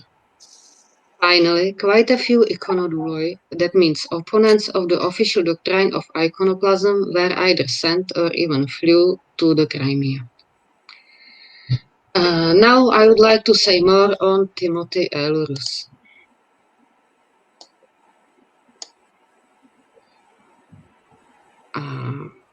Timothy was the Patriarch of Alexandria in the second half of the 5th century, more precisely in 457 to 477. Timothy was a convinced monophysite, that means a follower of the creed that was in opposition of the official doctrine, known as the Chalcedonian Creed, confirmed in the Council of Chalcedon in 451. That in a simplified way, while the latter emphasized the double nature of the Christ, human and divine, the monophysites prefer the definition that there was only one nature in Christ, the divine. Thus, Timothy was arrested in 459 and sent to exile to Gangra in Paphlagonia a year later. He spent 4 years in Gangra and then he was banished further to the north to Kherson. Timothy was hardworking even in the exile, and he wrote a lot of works and letters in which he defended his beliefs, and most of the letters he wrote just in Kherson. It is remarkably interesting that he was able to stay in contact with his supporters when having been in Gangra and even from much more remote Kherson. In 475, he was pardoned by Emperor Basiliscus, the usurper of Emperor Zeno, and traveled back through Constantinople and Ephesus to Alexandria. Zeno seized the power back in 476, but before he could turn his attention to Timothy, the latter died in 477. It is likely that he drank a poison to avoid further punishment from the emperor. Much about Timothy's life survived in the work of Zacharias the Rhetor, who was contemporary of Timothy and whose ecclesiastical history was preserved in the Syriac Chronicle of Pseudo-Zachariah, written after the middle of the 6th century. The chronicle says on Timothy's arrival to Kherson that when the Chersonites recognized who is coming, they greeted Timothy respectfully and started to esteem him highly.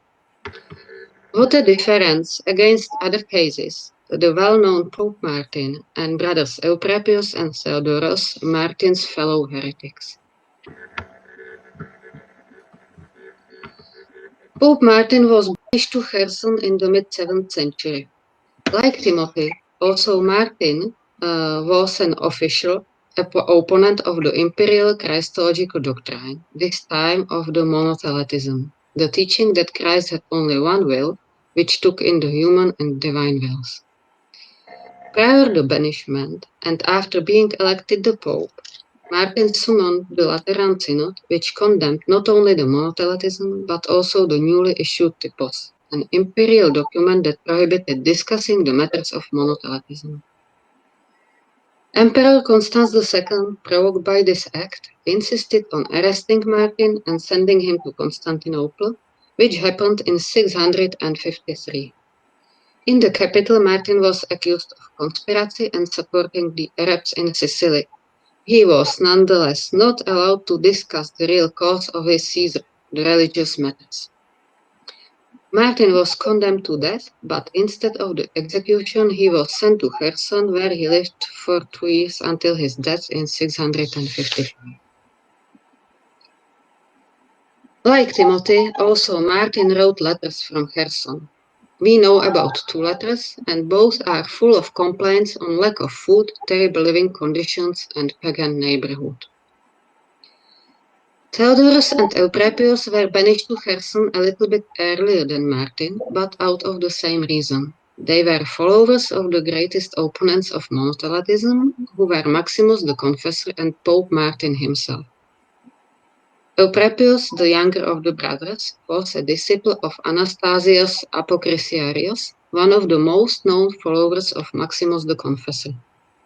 When Anastasius was exiled to Trapezunt in 647 or 8, both brothers tried to flee to Rome, but they were caught in Abydos, an important port in Hellespont on the way to and from the Mediterranean. The prefect of Abydos then decided to send both brothers to the exile to Kherson. Like Martin, also the conditions in which Euprepius and Theodoros lived were reported to be very harsh. Eupropius died in 655, in the same year as did Martin, but Theodorus survived the exile and must have been liberated, because reportedly he traveled to the grave of Maximus the Confessor in Lazica in 668. His companion on this journey was Theodore Spudaios, with whom the brothers were in contact the whole time of their banishment, and who also was the addressee of Pope Martin's letters.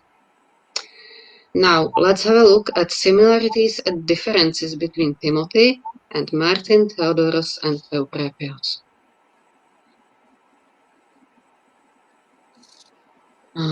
Besides the reason of the banishment, all these deportees had several things in common. All of them were able to stay in regular contact with their followers and supporters through correspondence. While Timothy's work in exile was so known that he was called Timotheus of Cherson in the letter of Pope Hormisdas I to the Synod of Old Epirus in 519, Martin was even able to receive a visitor very shortly after his arrival to Cherson. This was possible only thanks to the fact that the separation of Cherson from Constantinople, to say nothing about the southern Black Sea towns, was by no means impassable. As for the second half of the 5th century, Cherson was an important stronghold and a significant economic center of the southwestern Crimea, maintaining mostly commercial contacts with Constantinople, Asia Minor, or Syria. Archaeological excavations showed that at the end of the 4th and in the 5th century, life in Cherson was not affected by any attacks or disasters. Not only the walls, but also temples were built and municipal administration was working smoothly. As for the status, Cherson for sure was a significant base of the Byzantine Empire in the northern Black Sea regarding military and commercial activities of the latter. In the mid-7th century, Cherson, in comparison to Asia Minor, flourished. Just at that time, most of its basilicas were built and trade was running smoothly. To the trade partners of Cherson belong Constantinople, Antioch, Gaza and Syro-Palestinian area, North Africa, Greece and Asia Minor, and, of course, other Crimean and South Pontic settlements. In return, finished craft products were imported to Cherson, in particular fine pottery produced in Asia Minor, Cyprus and North Africa. It is likely that the contacts between the deportees and their supporters were maintained just through merchant ships. And it is remarkable that the guards enabled it. Martin's letters were at least more or less private, but Timothy worked ceaselessly against the official doctrine and his letters were studied even in Constantinople. However, both cases differ in the behavior of the local people towards the exiled. While Timothy was warmly greeted in Cherson by many inhabitants, in his letters there were no complaints on living conditions and he was allowed to work against the power by which he was banished. The opponents of monothelitism most likely suffered from bad treatment from the Chersonites. Thus, let us have a look at who lived in Cherson in the 5th century and how did the situation differ in the 7th century. Regarding the 5th century, it was a period when the number of Christians in Cherson was increasing, and so did the influence of the local bishop. Christianity had just started spreading through the Crimea, and according to the archaeological evidence from graveyards, just at the mid-5th century, the neighboring peoples of the Alans and the Goths were converted to Christianity. The inhabitants of Cherson must have been diversified. The Christian community was the largest one, but surely there were also pagans living in Cherson, and it seems that there also was a minority of Jews living there, who had their own shrine, which remnants were found under one of the basilicas of Cherson. This shrine was built at the end of the 4th century and destroyed at the end of the 5th century. It is further sure that a Monophysite community was also living there. Kherson had a quite close connection with Syria. On the one hand, commercial, and on the other hand, several architectural elements of Kherson have its analogies in Syria. It is not known, it is not known if Timothy had to work in his exile. His letters do not tell anything about that. However, one of the reasons of banishing people to exile to Kherson, besides the distance, was that there were workers needed to mine salt. This is one thing which connects Kherson and the former place of Timothy's banishment, Gangra. At both places there were salt mines. The existence of salt mines near Kherson is evidenced in sources several times. As far as I know, the earliest reference comes from Strabo, who wrote about a place distant 15 stadia from Kherson, where salt was mined. As Kherson made a fortune on making garum, the fish sauce, the demand for salt was high. Salt was also exported from Kherson, which we know thanks to a letter written by Pope Martin, who described ships coming for the bulk of salt. Further reference comes from the Emperor Constantine the Porphyrogenetos, who mentioned the area created by the marshes and harbors in which the Chersonites worked the salt. Neither the Martins, neither the, excuse me? Neither the Martins' letters say anything about any duties concerning work. His complaints include lack of food, paganism, and harsh life in Kherson in general. On the other hand, Theodorus and Eutropius were reported to be escorted outside Kherson, perhaps for work. We do not know the reason. In any case, the life of the exiles in the mid-7th century differed, as did the attitude of the local people to them. In the mid-7th century, Kherson was a highly developed Christian town, fully under the control of the Byzantine Empire, where no sympathies for banished heretics were conceivable. This changed later again when, during the period of iconoclasm, the Crimea was recommended as a place where an iconodoulos could find a refuge. However, the issue of iconoclasm is beyond the scope of today's paper. In the given examples, the attitude of the locals towards the banished person was defined by various circumstances as were religious and political situation. In the mid-5th century, Christianity had been only finding its path to become the united and leading movement, and it was the period of Christological controversies. Furthermore, even though it seems that regarding commerce and foreign affairs, Kherson was a stable part of the Byzantine Empire, the administrative bond between the Crimea and Constantinople was perhaps not as tight as in the 6th and mid-7th century. In this way, it could happen that the local community of the Monophysites made Timothy's life in Kherson bearable. Perhaps the further distance, in comparison to Gangra from Constantinople, was this time an advantage. And in the mid-7th century, the situation was different.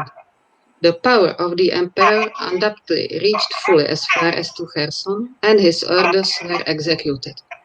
It is interesting that not only the emperor, but also the prefect of the city of Abydos had the power to banish people who were opponents of the emperor's annexion, and it shows that these people were really considered as heretics, who it was necessary to get rid of. So, I would like to thank you for your attention, and I would be very grateful for any remarks because this topic is quite a new one for me. So any comments or remarks are very welcome. Thank you. Thank you to Martina for a very interesting presentation. I also want to thank you that you did it in time perfectly. And thank you. Now, thanks. And now the time was planned for the presentation of Yuri Stoyanov. But as Jan told me, Yuri could not connect with us because he's in Asia. But Jan will present his presentation. So, Jan. Thank you. Do you hear me? I can hear you. Okay. There is a presentation. It's a map sent by Yuri, and I show it to you. Enter it.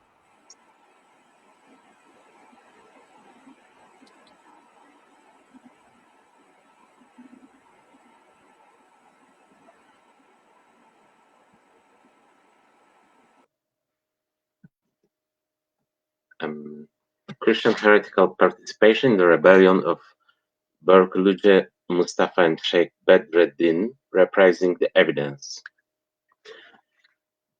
The outbreak, cause and suppression of the rebellions of Berkluge, Mustafa and Sheikh Bedreddin in 1416 still pose some of the most intricate religious and historiographic problems of the early Ottoman era in the Balkans and Anatolia.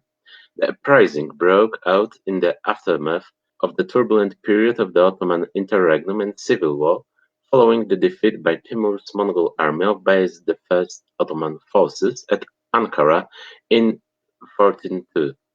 The current state of evidence still does not allow a satisfying and detailed reconstruction of the provenance and exact chronology of these uprisings. Further close study needs to widen the exploration of the source base for the principal instigators, leadership, and justification of the rebellion, as well as the main social groups which comprised the two Balkan and Anatolian rebellious movements. The social and political aspects of the rebellions have been approached and interpreted in a variety of often contrasting ideological and methodological frameworks. Their intriguing religious dimension also has been for some time the focus of increasing scholarly and general attention. The evidence of the religious agendas of the leaders and main protagonists of the rebellions is of direct relevance to the ongoing debate on the nature of the religious processes and transformations in the Anatolian and Balkan urban centers and rural regions integrated into the expanding early Ottoman state. These processes include, of course, the complex and highly controversial area of the development of Christian-Muslim interrelations on both elite and popular levels in the early Ottoman Balkans and Western Asia Minor. Progress in research on the religious climate of the early Ottoman Empire before the more thorough Sunnisation of Ottoman ruling establishments and parallel Shiitization of the Anatolian Kizilbash communities in the late 15th and 16th century increasingly shows that it was characterized by much fluidity and diversity. Early Ottoman Islam seems a more heterogeneous phenomenon with pronounced syncretistic, antinomian, and Shiite-related trends. Such trends could provoke religious ferment and religious-political opposition in the shape of militant movements against the centralization policies of the emerging empire. At the same time, the evolving study of the interrelations and cross-fertilization between the different local varieties of Christianity and Islam has continued to unearth significant amount of evidence in the sphere of the shared sanctuaries, saints, and feasts, or some superstitious and quasi-magic beliefs and practices. This accumulated evidence shows that ordinary and mostly illiterate Christians and Muslims, especially those inhabiting the rural Balkan and Anatolian regions, could blend their respective beliefs and cultic practices much more easily than their corresponding intellectual and religious elites. The insurrections of Berkluge Mustafa and Sheikh Bedreddin are also related to the major question of whether major Ottoman era mainline or heterodox religious and political figures and establishments also made attempts at rapprochement and even theological equivalentialism between Islam and Christianity. Attempts a Christian-Muslim accord certainly might have developed in missionary frameworks, but also could reflect distinct and broader religio-political programs. The existence of such wider agendas in the early Ottoman era are indeed attested in the reports of Christian-Muslim alliances, solidarity, and near ecumenism in the primary sources for the insurrections of Colloquia Mustafa and Sheikh Bedreddin. The reported transconfessional aspects of the insurrection seem also significant in the context of the current reappraisal of the role of Western Anatolian and Balkan Christian, aristocratic, and military allies in Ottoman state building and initial expansion, as well as in the eventual formation of the Ottoman polity and imperial culture. This paradigm shift in early Ottoman studies has opened new avenues for research on the patterns of possible conscious Islamic Christian syncretism, and even a kind of Christian Islamic ecumenism in the religious interrelations in the nascent stages of the Ottoman Empire, approaches which have tended to emphasize the Byzantine Christian impact on the inclusive socio-political syncretism of the early Ottoman state's political and military administration, have also led to question as to whether a corresponding syncretism also developed in the religious and cultural spheres.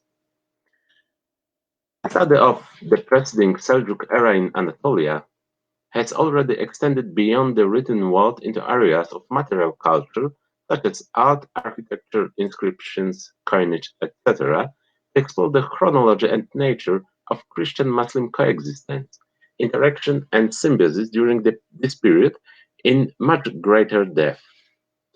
Symptomatically, much of this valuable material remains outside the scope and concerns of the contemporary historical chronicles and official documents, predominantly focused as they are on the grand narratives of military conquests, political events, and deeds of rulers, high clerics, and warrior chieftains.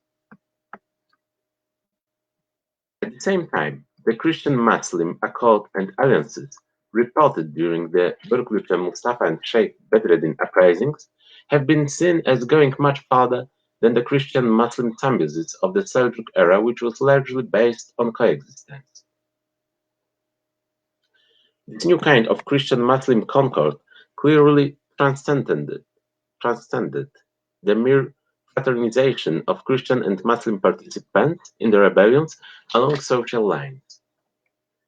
In this line of argument, the insurrections represented a manifestation of a religio-political Islamic Christian synthesis which had been developing among both the ruling elites and rural communities in the early stages of Ottoman conquest. The attempt to foster this Islamic Christian synthesis as a reflection of the new and changing political realities in the early Ottoman Balkans and Anatolia is seen as coming into conflict with the high Sunni Islam of the Ottoman urban administrative structures.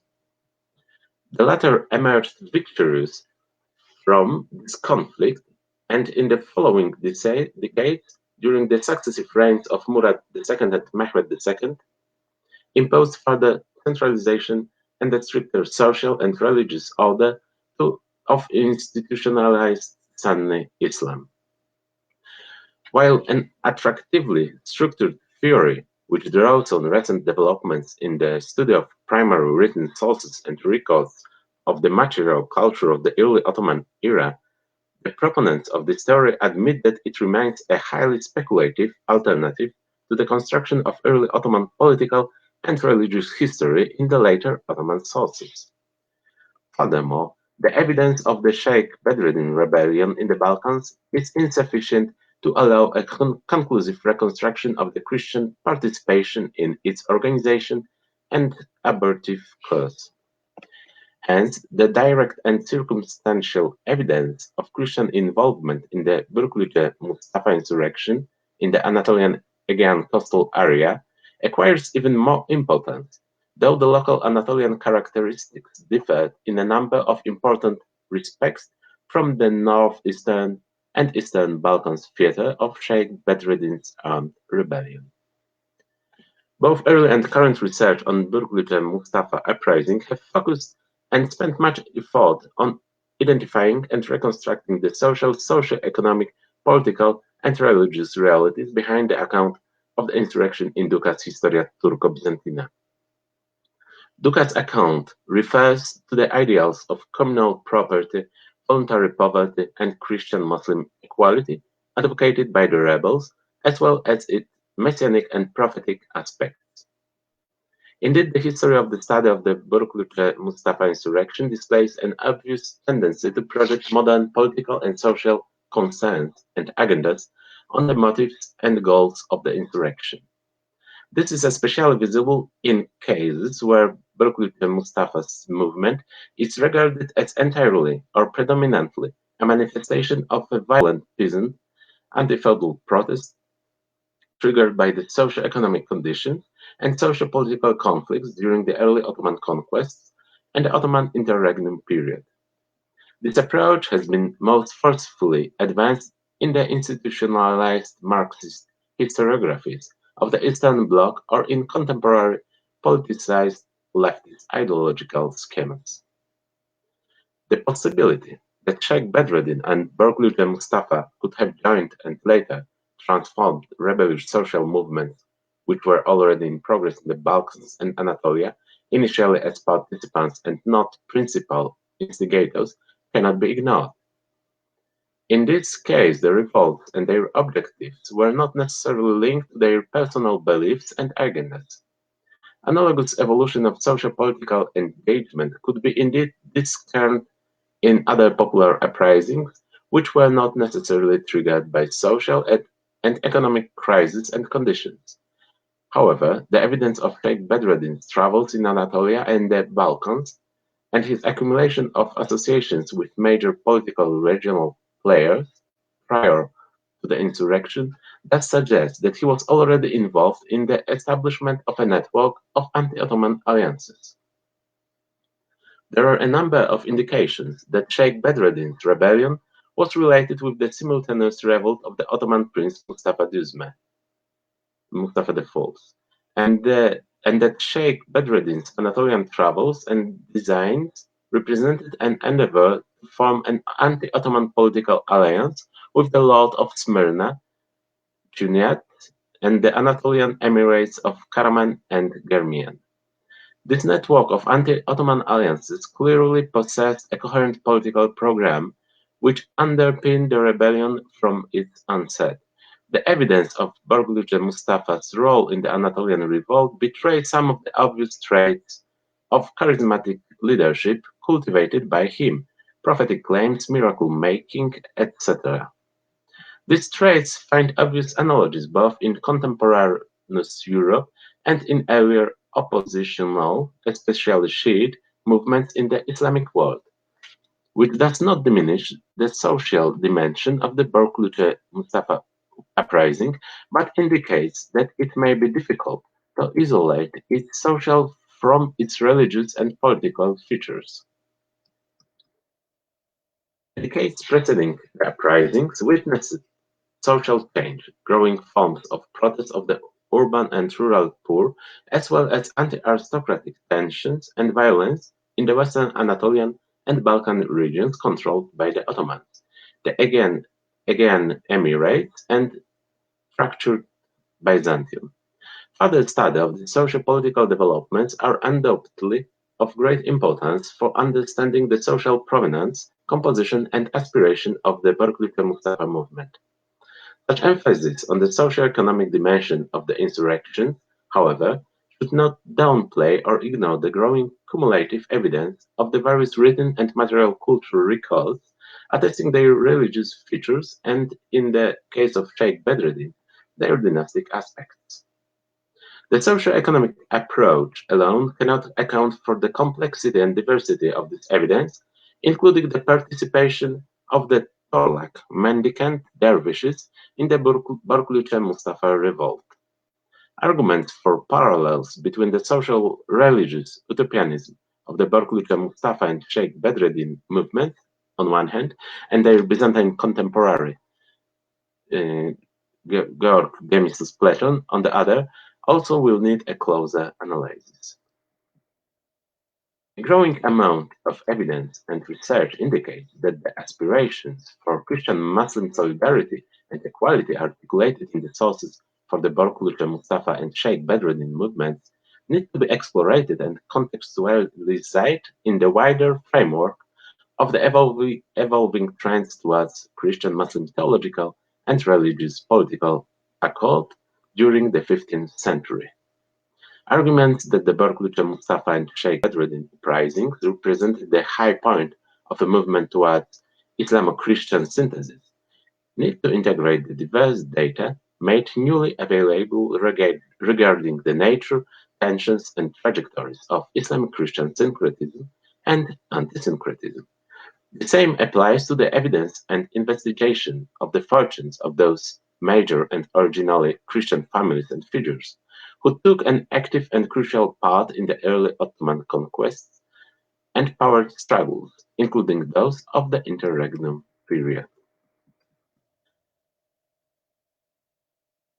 The interrelations and interdependencies between the Borkulca Mustafa and Sheikh Bedreddin uprisings are repeatedly asserted in the written testimonies, and Sheikh Bedreddin is reported to have enjoyed considerable popularity and following in the Smyrna area.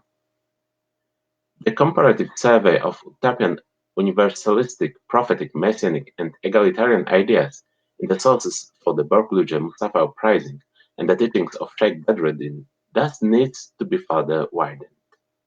The sources for Sheikh Bedreddin's teachings include his own writings, the account of his life and deeds, Menakibname, composed by his grandson Halil bin Ismail, and the Ottoman Chronicles.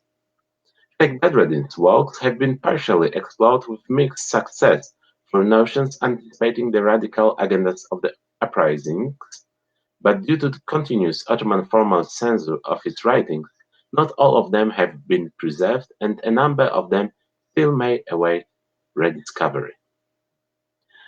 Growing research on the Menakibname of Sheikh Bedreddin in particular has made it possible to chart the intellectual and religious evolution of Sheikh Bedreddin during his extensive travels and his growing and intensive involvement with mysticism, mystical and Sufi milieu. The text also contains some useful indications regarding the religious and political networks and alliances he was seeking and establishing. A number of intriguing episodes recounted in the sources, such as the exact nature of his encounter with the Orthodox clerics at the island of Chios and his claim to the Sultanate attributed to him in the Ottoman Chronicles, remain controversial. Exploring the Sheikh Bedreddin and Borkulca Mustafa movements in the broader context of comparable trends in the contemporary Islamic world can provide some crucial clues to their possible religious provenance. Such clues may be sought in the extensive trajectories of Sheikh Bedreddin's travels and their potential relations with the wide-ranging and active mystical millenarian networks opposed to centralized Timurid rule at that time. Sheikh Bedreddin's attested involvement with Hurufi networks, both in their cradle lands and their extensions in areas under Ottoman control, could be of major significance for the reconstruction of his religio-political vision and utopianism. It is worth noting that Hurufism's emphatic focus on prophetology, messianism, and apocalypticism did also draw on Christian apocalyptic works, which contributed to the complex and eclectic Hurufi belief system. All these Islamic eclectic contexts are of considerable importance for a better understanding of the continuous reprisal of the spiritual and ideological legacy of Sheikh Bedreddin in Ottoman culture, religiosities, and Sufi traditions. They could also shed new light on the historical and symbolic afterlife of the Sheikh Bedreddin and Borkulca Mustafa movements, both in the 15th century and in later contexts of religious dissent, nonconformism, and sectarianism. These later contexts include the self-identity of some Balkan Alevi groups, which have retained foundational narratives focused on Sheikh Bedreddin. Given the foundational role of Sheikh Bedreddin in this Balkan Alevi group identities, there have been attempts to integrate his uprising and its agendas within the ideological models of Slavo-Turkic continuities and imaginaries which have been advanced since the 19th century to explain the Islamization and Turkification processes in the Balkans. Early and more recent reiterations of the Slavo-Turkic heretical imaginaries, as a rule, draw on a general preconceived model of a Christian Slavonic dualist, Bogomil, and Paulician core layers in Alevism. However, the proposed claims for Bogomil and Paulician dualist formative impact on Alevism in areas like organizational hierarchy, socio-political stances, diabology, visionary mysticism, and eschatology are on the whole either anachronistic or historically flawed and untenable. Their more recent formulations in Southeast Europe and Turkey have been further compromised by their application of dubious methodologies and strategies, which have included the brutal falsification of primary source material to implement obvious ideological and ethno-confessional agendas.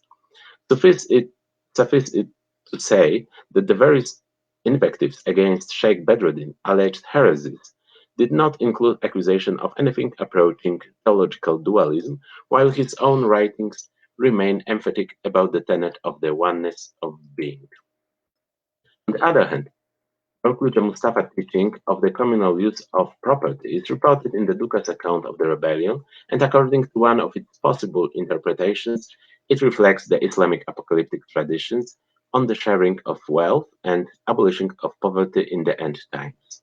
It is worth noting that the physical location of the 7 churches of Asia in Revelation 2 and 3 in the Western Anatolian and the Aegean coastal played a continuous role in medieval Christian apocalyptic lore. Smyrna and Philadelphia appear, moreover, in medieval Christian polemical literature as prominent churches, centers of Christian dissent, heterodoxy, and heresy. Important communities or churches of the early medieval Paulician movement in Anatolia and high medieval Eastern Christian dualism were located in the region. As in the case of other Balkan and Anatolian areas, this again raises the inevitable question as to whether there may have been actual historical links and continuity between the early outbreaks of Christian dissent and the later instances of Islamic heterodox and antinomian movements which spread and challenged Ottoman power in the same or adjacent areas.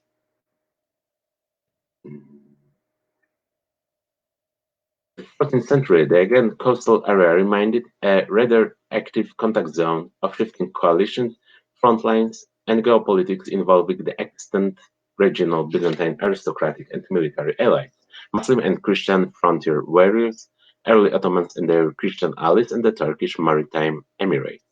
This was also a period of intense cross-cultural and cross-religious encounters and interchange for the region, which are of undoubted importance for understanding the religious dynamic of the late Byzantine and early Ottoman era in Western Anatolia and the Southern Balkans.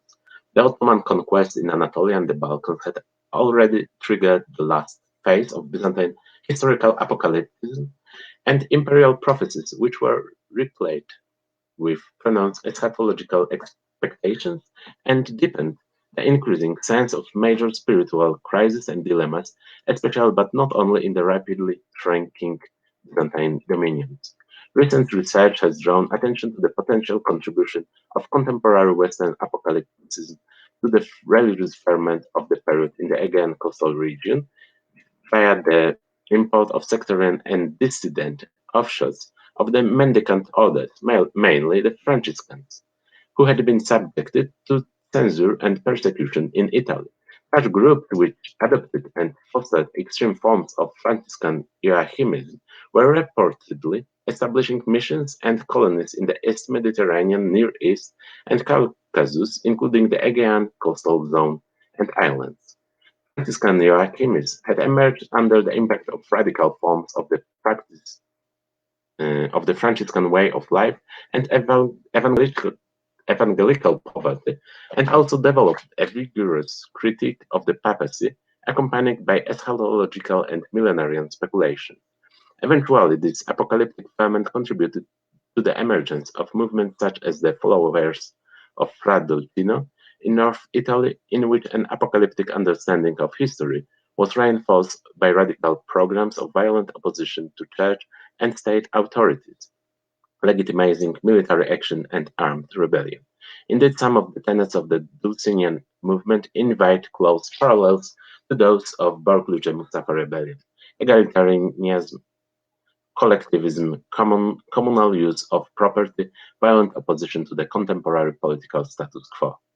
It is worth noting that given the crucial role of the seven churches of Asia in Revelation and the European medieval sectarian and apocalyptic imaginary, Fra Dolcino identified his immediate predecessor and founder of the so-called Apostolic Brothers, Gerard Segarelli, with the Angel of Smyrna, himself with the Angel of Thyatira, and the coming future Holy Pope with the Angel of Philadelphia.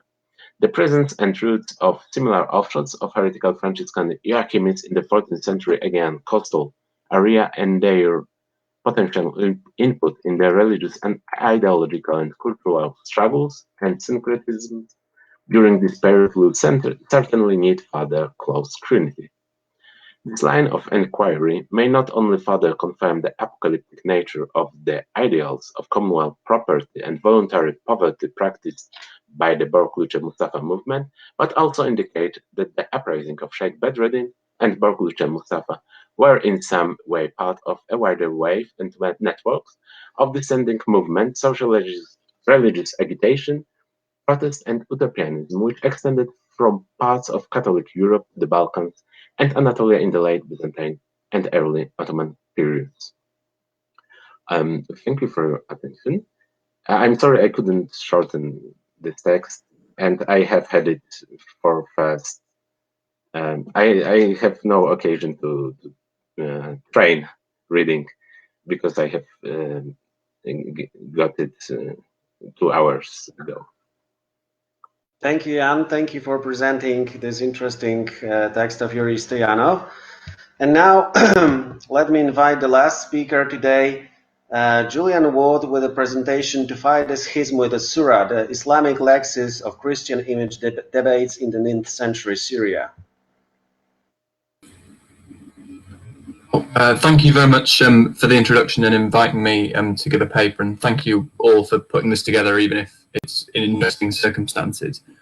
I don't think I'm put in as a presenter on the application. I've got my slides that I could share on the screen instead, if that would be more helpful. I've sent them in, but I can't seem to access them through this, so I could try sharing my screen.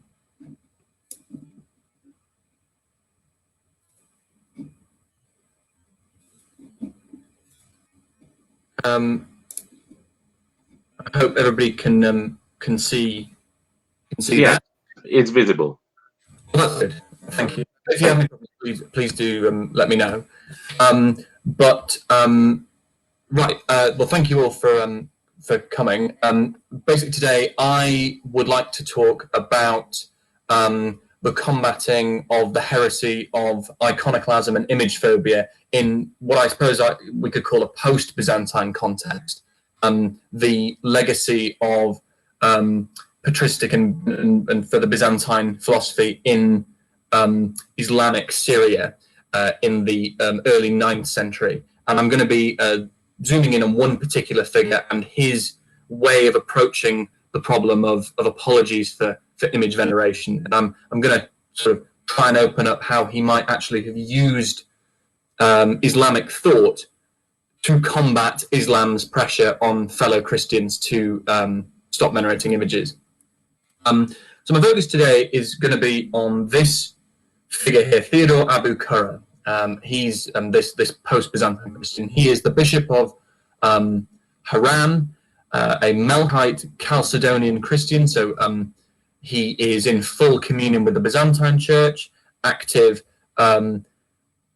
uncertain precise dates, but as the top bullet point there says, for our purposes today, early 9th century, He's probably dead by around 830 and operates mostly around the city of Edessa and the city of Haran. But he's in full communion with Byzantium, even though he's cut off from it and living under the Abbasid caliphs.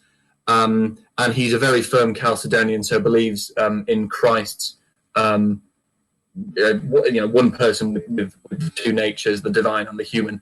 And he's a very interesting character because he is a Christian writing in Arabic, and he's one of the first great Christian voices in the region to do Christian apologetics in the language of the region and the language of Islam. He also writes, of course, in Greek, and we know also in Syriac, but for the purposes of today, I will be talking about an Arabic work.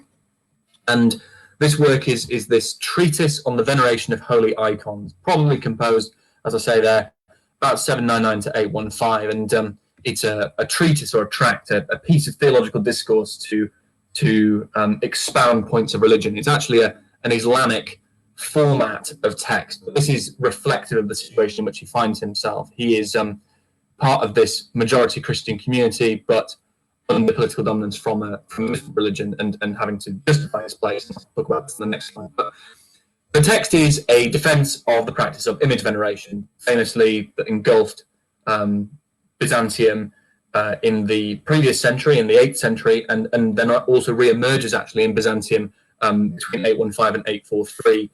Theodore is interesting because he is also addressing the problem of image veneration and whether that is lawful, but he's not doing so as part of the events going on in Constantinople, although there is a tendency with a lot of work to put him out as a sort of, Syrian extension of what's going on in Byzantium. Actually, Theodore, by this point, is probably not aware of what's going on in Byzantium, or certainly is responding to a local problem. But it's very interesting because he's still using his Byzantine learning, Greek learning, to address that problem, and in parallel with the Byzantine situation. So it's a very interesting figure. And he's clearly very well informed about Islam. I mean, the scope of this paper doesn't allow me to go into this in detail, but he clearly knows Islam quite well. He cites the Quran. He clearly knows certain hadith, the sayings of the Prophet Muhammad. He is a Christian, but well versed in Islam, and having to rise to meet a challenge from it. And his audience, there's a lot of debate as to who it is with this text, this justification of image veneration, but it is most likely fellow Arabic-speaking Christians and also Islamic intellectuals. He's really making an appeal here to other Christians to get them to keep venerating images and not to go down the gradual path that will become conversion by gradually abandoning certain rituals. And this is really the entire context of the piece. I mean, these two top quotations are really his mission statement, but he is composing this at a time of far greater assertiveness by the Abbasid Caliphate of the difference between Islamic subjects and non-Islamic subjects. The non-Islamic subjects within the Caliphate being these dhimmis, from the Arabic root to affix blame or find fault. And this is a sort of structurally discriminated against class of people with fewer privileges and fewer freedoms. They pay this jizya, the poll tax, have to wear distinctive clothing.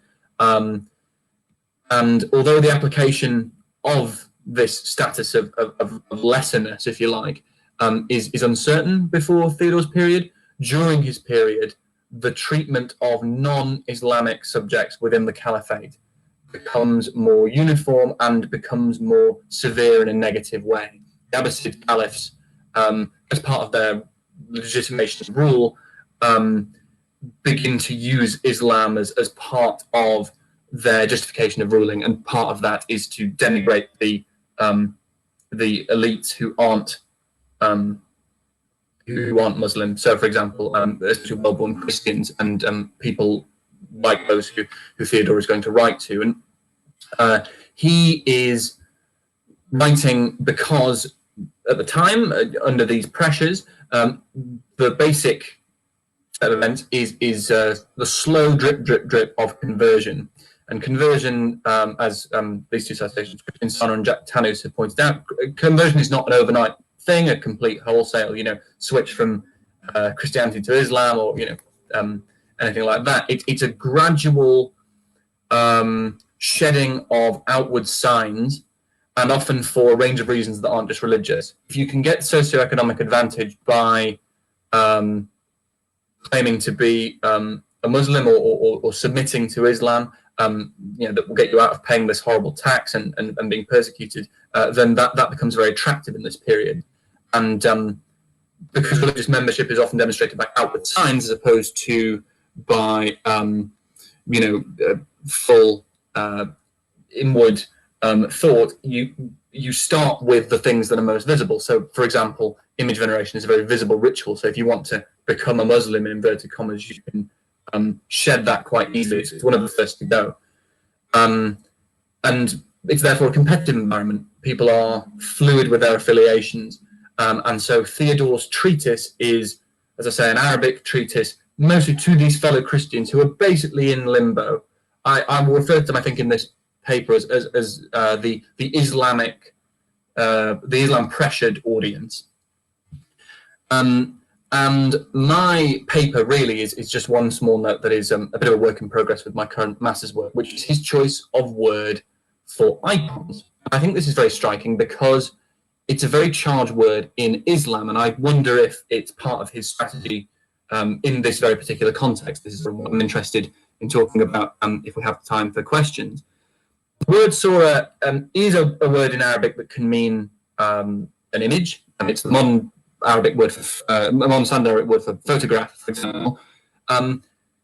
But it has distinctly religious connotations, and it's interesting that Theodore should use this word rather than other Arabic words for images. For example, a rasam could be an illustration, or a sanam, which can mean an image. He doesn't use these. He sticks to surah. And surah is very interesting because it's the name of these individual chapters of the Quran, which are divided into verses, ayahs, but an ayah, these verses, the word literally meaning a sign or a miracle. So a surah is like a collection of signs. So there's more of a sense of this word not really meaning an image, but anything revelatory. Its meaning in the Quran is a bit vague. It can be anything from a chapter to a sentence to a fragment, and I've put some stuff about the etymology there because it's very unclear. It's clearly not an Arabic word originally, but the origins are still being debated. But the big thing for my talk really is the idea that surah is almost always linked with the idea of a revelation from God. It is something revealed. It's not just an image as we would think of an icon, a painted picture or something. It is an outward agent for realizing the interaction between the divine and the temporal world, and that reveals inward knowledge. And I think this is very important in the context of what Theodore does with this word. And I'm just going to sketch a few things he does that I think are quite striking in conjunction with this charged word, and see if there might be any links. He sets up the debate on linguistic grounds. The defense he's making is against the classic Old Testament prohibition on making idols or likenesses and prostrating to them. And this verse is mentioned more times than any other piece of scripture in the entire work. And Theodore's basic way of going about this is to say, well, the scripture says you can't make idols, which is this Arabic word watan, and likewise a sanam, a word for an idol. And then the other one's used in the Quran. He basically says, well, the prohibition is that you can't make idols or idolatrous images. But my fellow congregants, my fellow Christians, are fine because they are using these surahs. So he really boils the question down to just a linguistic level. And I've got some examples here at the bottom. Christians are making their prostration to holy icons. That word in red is surah in Arabic. And people are accusing them of worshipping idols. So it's as if the Muslim authorities or those persecuting image venerators have got it wrong. They've not really understood what these things are that are being venerated. And Theodore says again, God only forbade prostration to idols, these carved polytheistic gods, and not to surah. So there's a difference between the kind of images that may lawfully be venerated and those that cannot. And I think that's a question that certainly hasn't been addressed very much in the scholarly approaches to Theodore before, but the evidence is a little thin. There's this passage that I think is particularly telling, because it's one of the only times in this treatise where he makes a tangible distinction between these two linguistic categories. It's from a text attributed to Anastasius of Sinai. It's known now as the Pseudo-Athanasius. It's not by Anastasius of Sinai, but it's one of the great patristic sources cited across iconoclastic debates.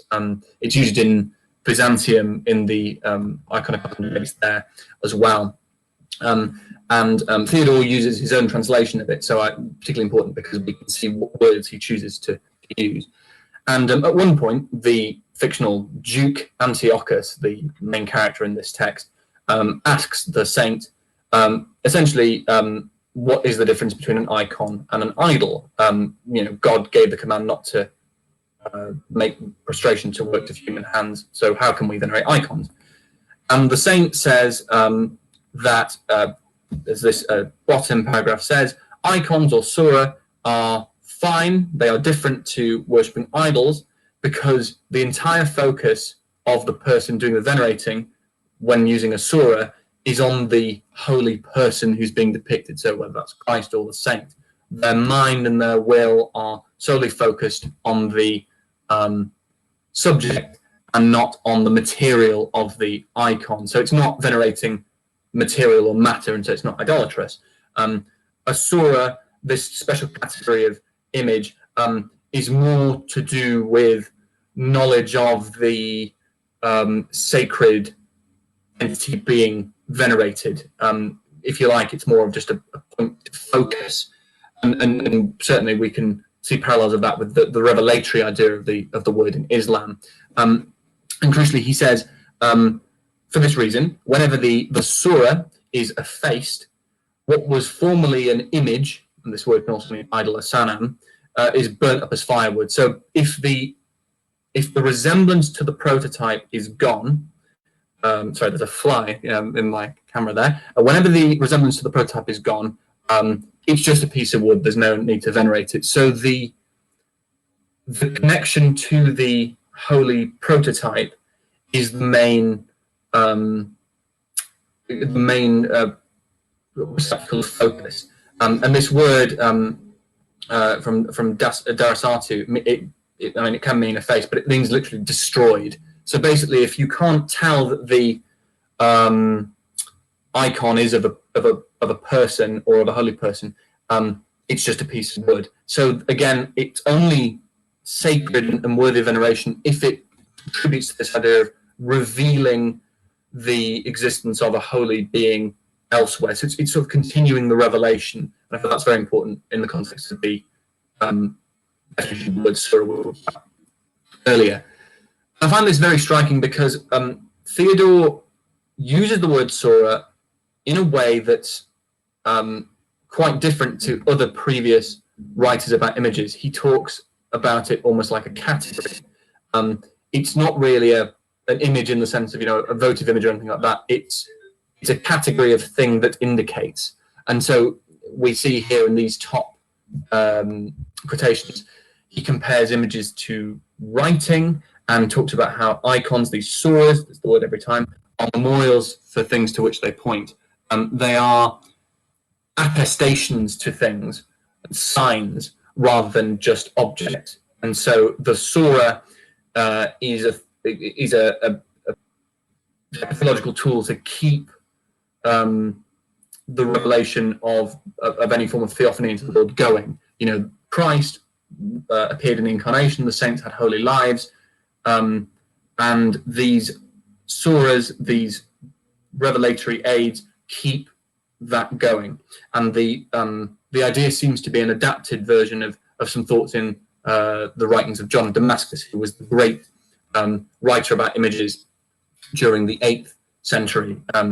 He's an author writing in Greek in Palestine, and I've just got some stuff there to illustrate this. He talks about images and writing being similar, although of course Theodore does this now in Arabic rather than in Greek. And he does so here by also talking about types. So, for example, the Old Testament is a surah.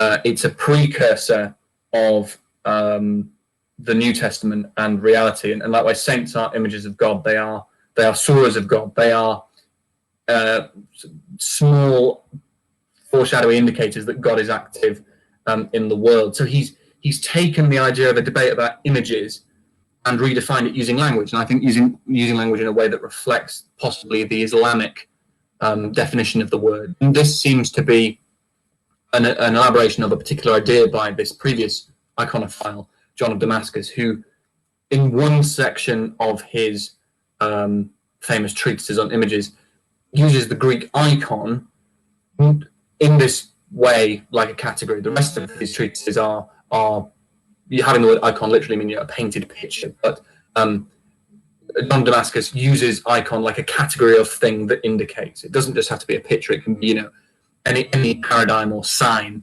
And I feel Theodore runs with this and develops it a bit more, makes it his primary definition of an image, because I believe he could be appealing while doing so to the Islamic definition of a surah. And these are just some more examples of this. It's very helpful because he has, through doing it, any sacred sign as an icon, and this moves the idea away from just depicting human forms, which of course is particularly associated with frustration to objects. The tablets of the law, these Moses tablets from the Ark of the Covenant, they are an icon.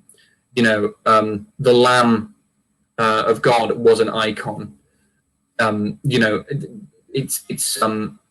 It's not just pictures anymore. This is, again, anything that carries the revelation of God in the world is an icon. It's a surah, and this seems to fit quite well with the Islamic definition and association. And so this is just, again, further elaboration on this idea. The intention of the venerator has to be on the person, in heaven or elsewhere, who is being depicted. It's all about the idea of them. It's conceptual. It's not about the physical fabric of the icon or the piece of wood or metal or whatever that is. An icon is more like an idea. It's reawakening the knowledge that somebody has come into the world and will do again, and is still alive, albeit now in the divine plane. And I think this is very helpful to take the sting away from the idea of worshipping something earthly. This last piece is just an afterthought, and I understand I have about 9 seconds left to say it, but this last thought is just a small afterthought I had with this paper, and I promise I will wrap up because I've just run out of time. But at the same time as this debate is going on and Theodore is writing, you also have the first crystallization of the classic Islamic ruling on not having pictures of living things, because you will have to blow life into them in an imitation of the Creator on the day of resurrection. Of course, this is impossible for a human being to do, and so they'll be punished. And this is just a little bit of detail about that hadith. But I find it interesting that this is happening at the same time. Theodore references it twice. And I wonder whether, as well, making images these surahs, these extensions of revelation, this category of a thing rather than a physical object, it almost takes away some of the agency from the craftsperson or human invention. The revelation itself, the idea, was created by divine forces rather than human hands. So this is something that I'm still working on as part of my master's work. But just I find it interesting that these are there at the same time, and I wonder if they're related. It's certainly a very charged word. And so this last slide was just a summary of basically what I've said. An icon is through the word Sora, reconceptualized as possibly a category or a sign, away from just an object. And there are lots of ideas about types and that sort of thing to work around the specific prohibitions and images in Islam. I believe from my reading of Theodore so far that this could be to appeal to an Islam-pressured Christian audience and to try and get them to continue venerating images. But I understand that that's probably my time up. So thank you for listening to that, and I'll be happy to take any questions afterwards. Thanks very much. Thank you very much, Julian. It was the last presentation today. So now I think we can open the discussion. So feel free to ask questions and comment on the presentations of our speakers.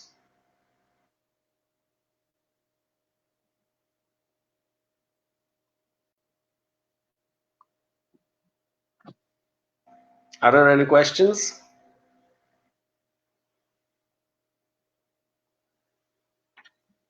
I think that all of you are quite tired because it's already late, but well, maybe somebody will start the discussion. Bojana has raised her hand. Bojana, you can switch on your camera and microphone on your own. It is.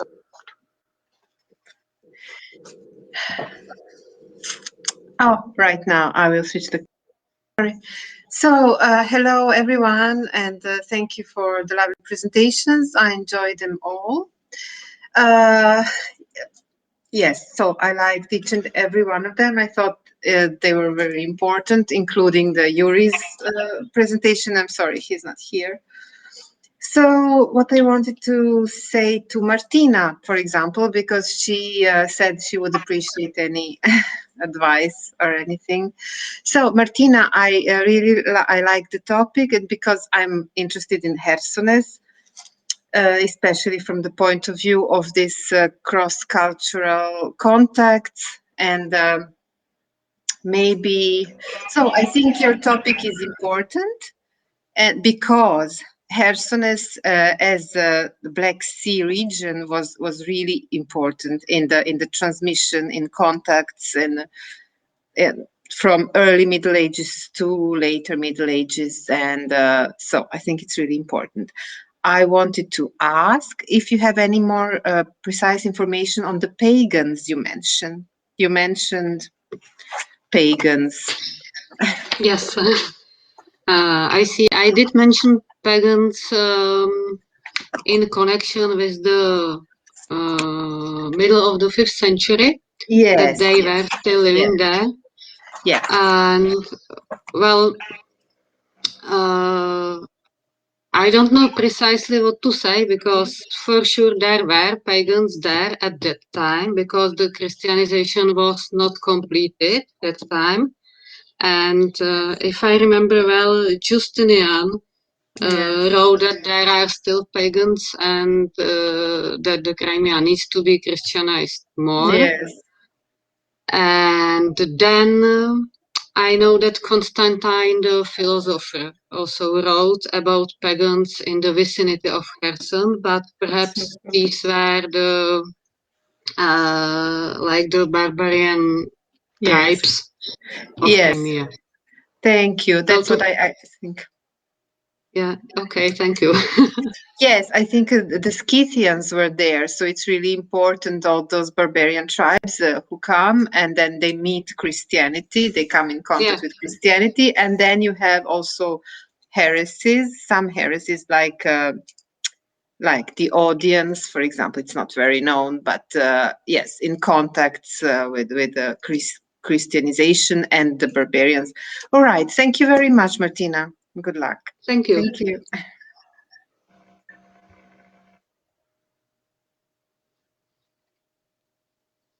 Are there any more questions? Anyone?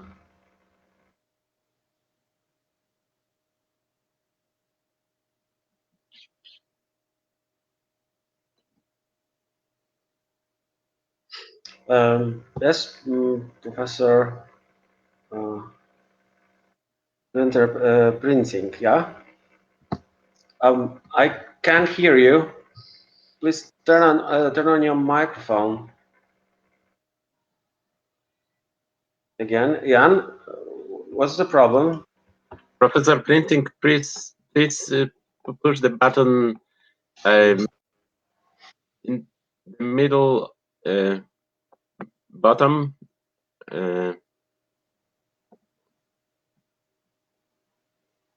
It should be red button with icon of microphone in the middle of somewhere here.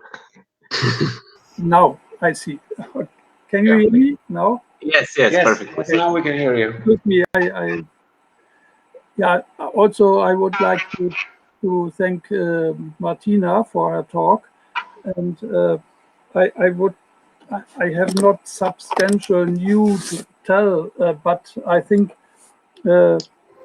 things are very complicated also on the Crimea, and especially the questions of the exiled persons. These were sometimes not only religious ones, but also political traitors, or because of high treason. So, for example, also Pope Martin was, I think, condemned because of high treason against the emperor, and so the question of how political or how religious this question is should be more differentiated. So, but this was not now your job, but it's in fact also much researched already, especially the case in connection with Pope Martin, and and I also would like to draw a bit the attention of the broader audience that there have been a lot of new research, a lot of new research done by in cooperation between the Mainz Roman Historical Museum and the Crimean archaeologues. So the excavations in Chersonis are still in the research by the Russian colleagues, and also, of course, by the broader community of the archaeologues. And the interesting it's now a little co-referate what I am giving here, is that the excavations are still progressing, and Cherson, the archaeological place of Chersonis is still not completely excavated. So we have the singular situation that besides Sevastopol lies this place of Chersonis, and should be systematically further excavated. And I think there will, in the end, the results will be interesting also to look at what changed, what changed in the course of the following centuries after the 7th. Then the situation will become, of course, very interesting.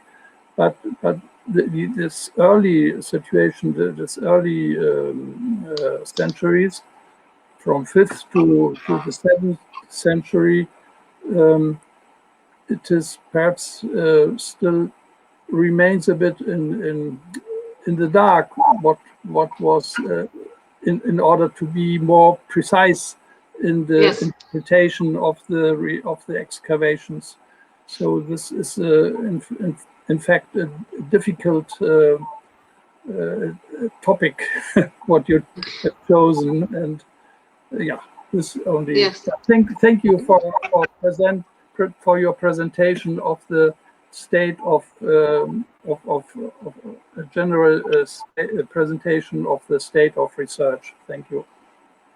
Yes, thank you very much for your remarks. You are very right that the situation is complicated with the research, and I'm interested in the period up to the 11th century. So this was just a piece for this conference. And I have, of course, much more people who were exiled to Kherson throughout these centuries. So my future article hopefully will be on more people and more reasons of banishment to Kherson. Yeah, this will be very good. Thank you.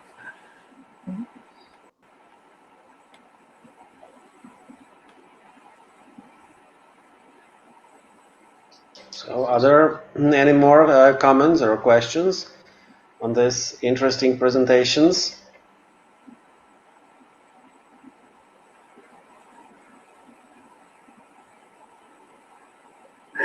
May I perhaps say also to the piece which was referred by Jan Wolski, by the paper of presented read by Jan. Could I say something on this? Bürkliche, on the case of Bürkliche, Bürkliche. Of course. Yes. We'll pass it to you. I'm also not a specialist of this complicated situation in this time there, and I'm not an Ottomanist or Osmanist, so I only worked a bit on the history of Dukas, because perhaps, as you know, there is a kind of bio-bibliographical dictionary on Christian-Muslim relations by Thomas. It is edited in 2013 and is called Christian-Muslim Relations, a Bibliographical History. And in the vault, it has several volumes, and my colleague Johannes Palic is part of the team, but David Thomas and Alex Mallet are the editors of this, the main editors of this series. And I would like to draw your attention to this series, and because it contains a lot of very important articles on these authors who are writing about the Muslim and Christian relations. It is, of course, published by Brill, so very extensive, expensive. As a, you need some money to buy these books, but the undertaking, this series is very helpful for clearing and for research done in this field. And now, especially because Dukas is one of the main sources of this, one of the main Greek sources on Bürkliche, besides of the Ottoman sources. It is perhaps worth to mention that just in Germany has appeared a new edition and German translation by Dieter Reinsch in the Tusculum series on Dukas. So this Dukas is quite fresh, oven fresh, and it contains, Dukas contains a chapter. It was also mentioned, I think, in the paper, about this Bürgerliche because he was very sympathetic to the Christians. And he said the Muslims must not fight against the Christians, but have to remain in good relations. So this is what I wanted to tell. Thank you, Professor Painting. I will pass your remarks to the author of the paper. Yeah, yes. Yeah, please tell him. Sometimes I would like sometimes to also to know what in the paper is a new result of new research and what has been already been known. So sometimes it is we must discuss the questions. What is new? For example, in Germany, in the German Democratic Republic, it was Ernst Werner who published a great a book about the early Ottoman history in German, and this was written from the point of view of Marxist ideology, partly, but he was a very good medievalist. So it is not to go and condemn as a Marxist book or so, but it was quite new. It was published, I think, in the 60s or in the 70s, 1970s. So and this was very fascinating book because before there didn't exist a German broad history on the early Ottoman history didn't exist, except that the research of, for example, Paul Wittek, and Wittek is a very famous also Osmanist, and but he died in the 60s, 70s. Also, I think he was a famous one very famous and excellent Ottomanist. And Ernst Werner was then a new position from the Marxist point of view, but nevertheless his history is very interesting, and he focused especially on Bürgerliche, of this movement of Bürgerliche. Yeah, and so it would be interesting now to see what is now the new position of young Ottomanists on this problem. Thank you. Thank you very much. So it's 2 minutes to 8 p.m. So I think we can close this session, right, Jan? Yes.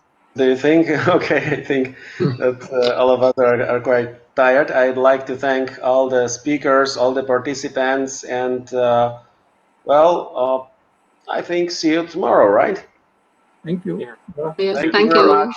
Thank you, Bye. Thank you. Bye. Goodbye. Bye. Greetings to Prague. Hello. Goodbye. Bye.